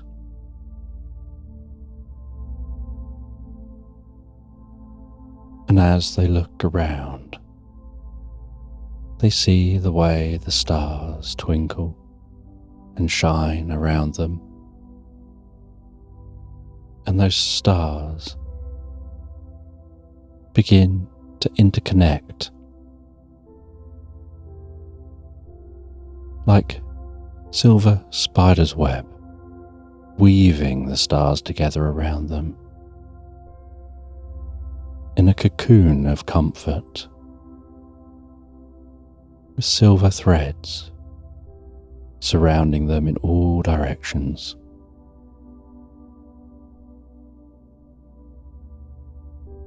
And that cocoon of silvery comfort begins to glow with bright white light. And their mind begins to glow with bright white light as they relax deeper and deeper asleep.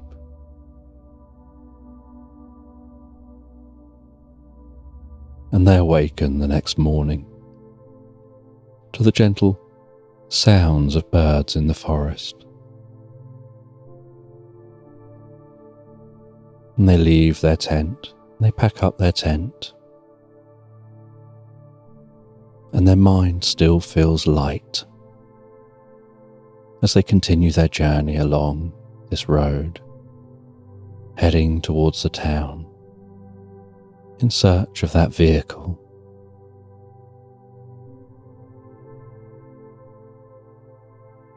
And they get their pogo stick out again to speed up their journey, bounding along that road.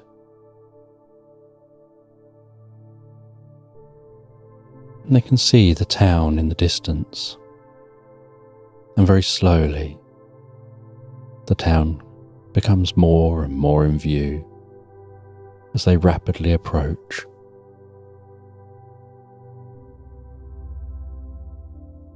And eventually they arrive at the town,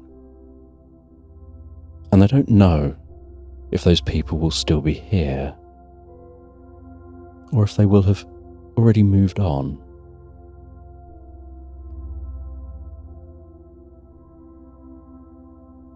And this town is bustling with people. So they head to the main bar in the town.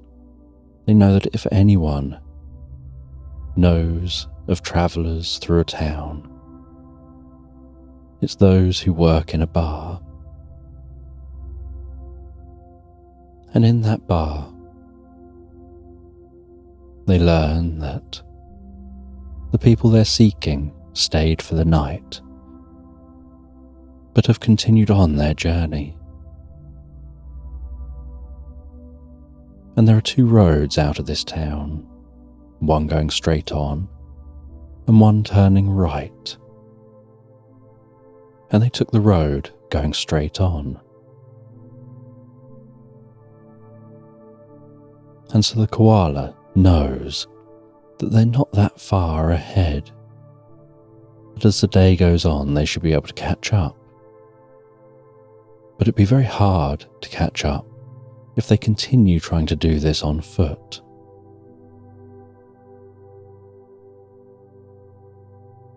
And so they try to find a horse or something they can ride Maybe someone's got a vehicle they can use.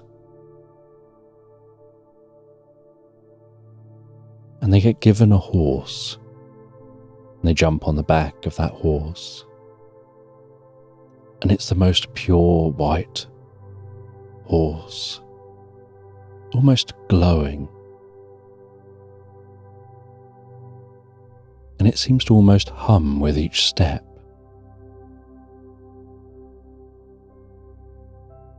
And that horse gallops out of the town, following along in the direction of the vehicle.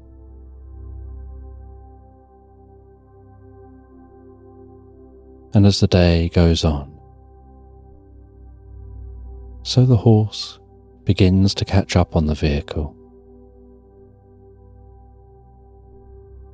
Because as the day goes on, and the road gets further and further from any town, the quality of the road gets more bumpy with deeper holes and more difficult to drive through.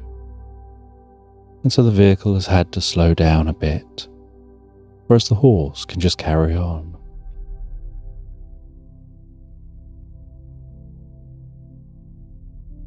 And the koala can see the cloud of dust rising from the vehicle, and as approaching closer and closer, can begin to hear the faint rumble of the vehicle.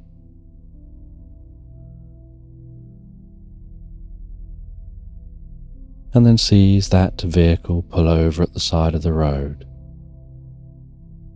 and so stops on the horse.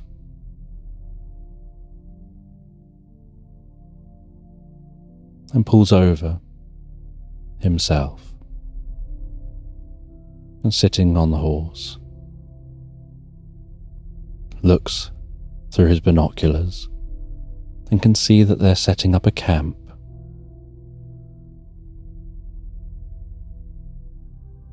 And he watches while they set the camp up. They set up a perimeter. They seem to have some people that'll stay awake and keep watch, while others will get a chance to sleep, and he assumes that during the night they'll take turns. And so he decides to get a few hours sleep himself, and he'll wake up in just a few hours before they change over, so that he can take action just after they've changed over, using the changeover and the noise of the changeover as a chance to get closer.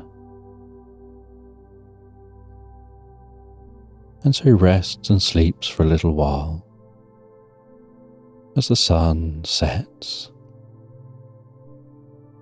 and the sound of crickets rise around him. And he awakens just a few hours later, feeling refreshed, and sneaks his way down to where they're camped.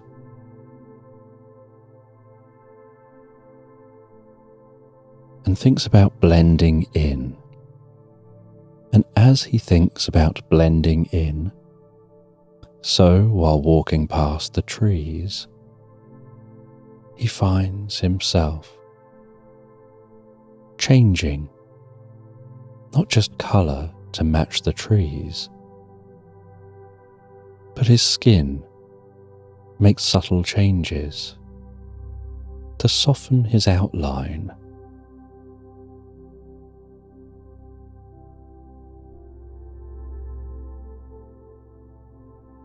And so he slowly moves, while his skin shifts to match his environment. He walks around near the camp,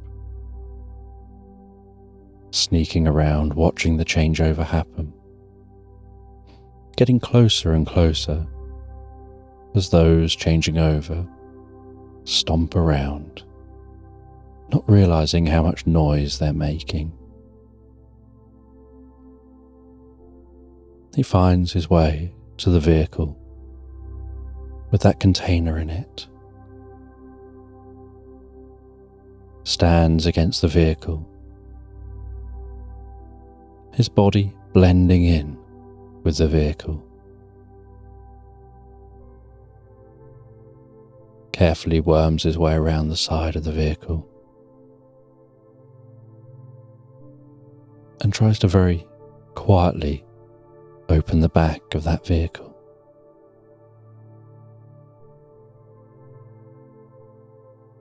The lock on the back of the vehicle opening with a slight creak.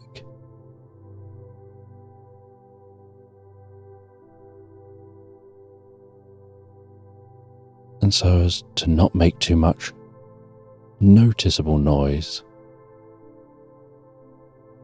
he picks up a stick, throws it as far and as hard as he can in the opposite direction into the woods, and watches as it's flying through the air and holds that lock. And just as it strikes a tree and lands in the woods,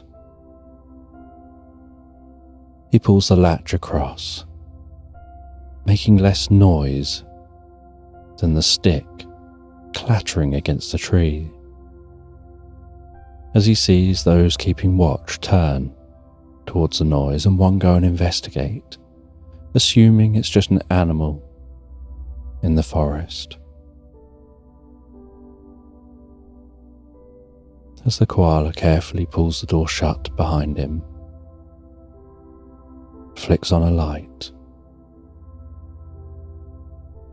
finds the container, opens the container and sees that it contains all those glowing bottles of bubble bath. And so he has to figure out how to get these bottles out of here. And each bottle isn't too wide. And so he gets into his backpack and he pulls an umbrella out of his backpack. And the umbrella has a laser that comes out the top of it. And it's also a bulletproof umbrella. And he doesn't need it being bulletproof right now. He doesn't need to expand the umbrella, but he points that umbrella at the ground and carves a small hole into the base of this vehicle.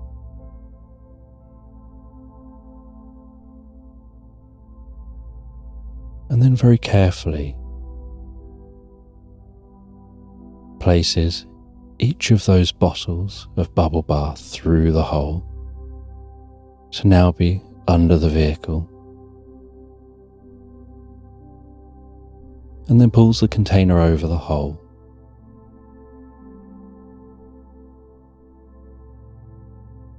And then sneaks out of this vehicle, sneaks around the side of the vehicle,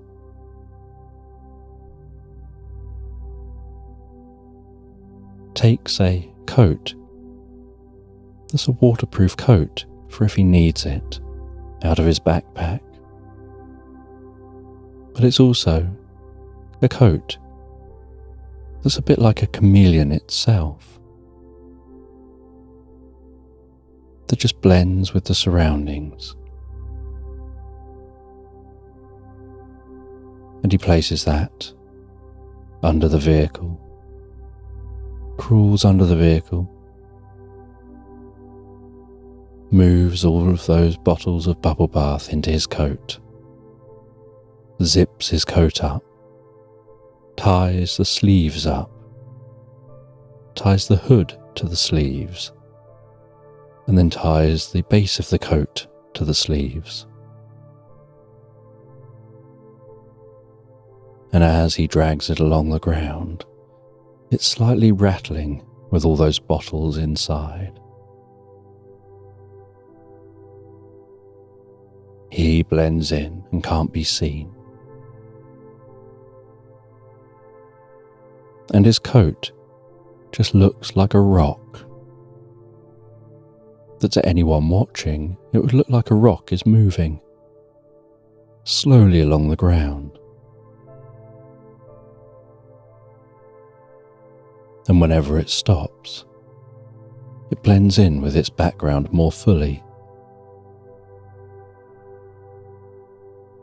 And he tries to pull that slowly, carefully towards the forest, with his idea being that he'll head into the forest away from the camp first, and then arch round, back to where his horse is, cutting round through the forest.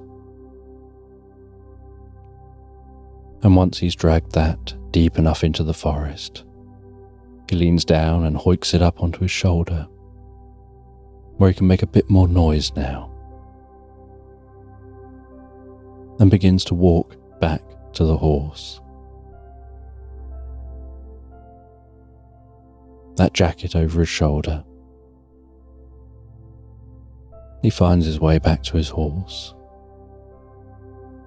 attaches it to the back of the horse, climbs onto the horse,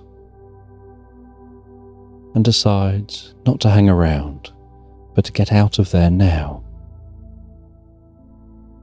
And so he heads back in the direction of the town. And once back at the town, he follows the other road to head away from the town, with only the moonlight guiding him. And he can see another town in the distance as the sun begins to rise and the horse begins to tire. And he heads into that town. He finds a tavern to stop at, heads in and asks for a room for the day. He heads up to that room, and with exhaustion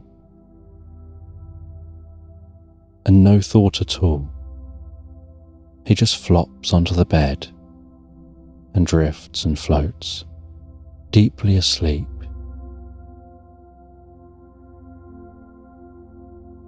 While his horse outside the tavern enjoys some food and water before itself just settling down onto the ground, curling up and relaxing asleep. And after many hours of sleep, the koala awakens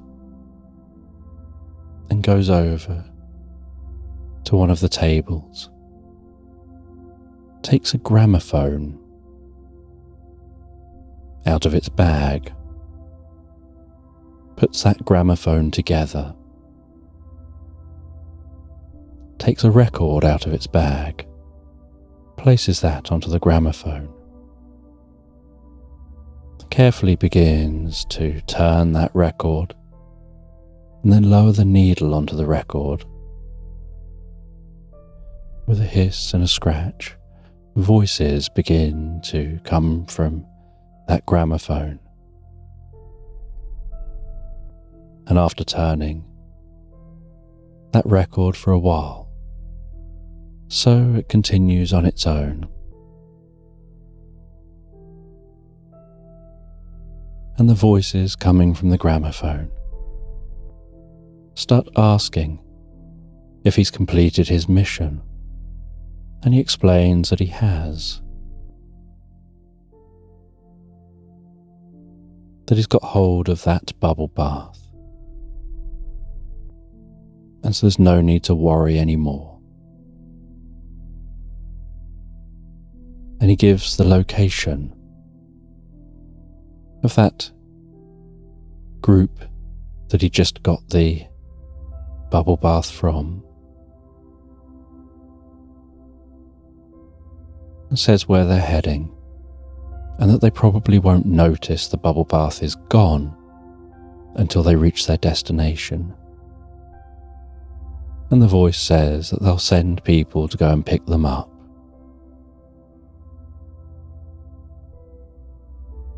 And the voice tells the koala to dispose of that bubble bath.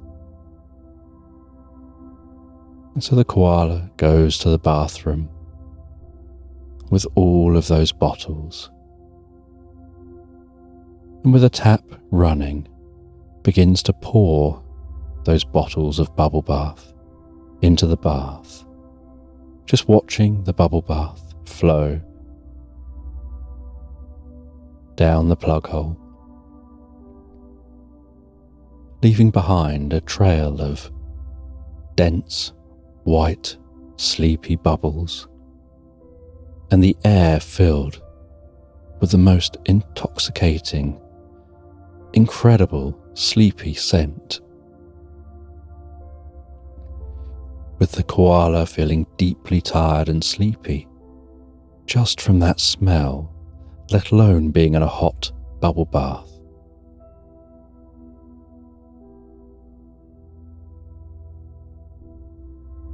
And that deep coconut scent fills the bathroom, begins to fill the whole of this room.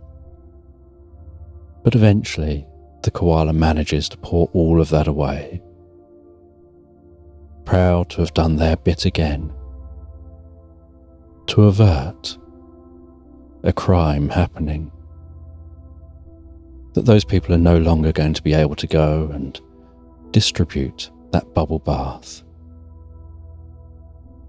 to make all of the people in a building they plan on robbing feel so tired and sleepy that they head to sleep into the deepest of sleeps and are no threat while they come in and steal the world's largest diamond from their safe.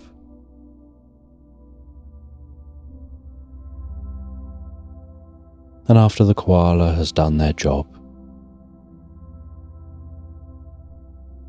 they set back off again, just on foot, awaiting their next mission, walking from this town, walking off into the sunset. And long after the sun set, and they've walked for many miles, they've turned off track and walked for many miles in open countryside. They set up camp. They reflect on their experience, on the dream that gave them their chameleon-like abilities.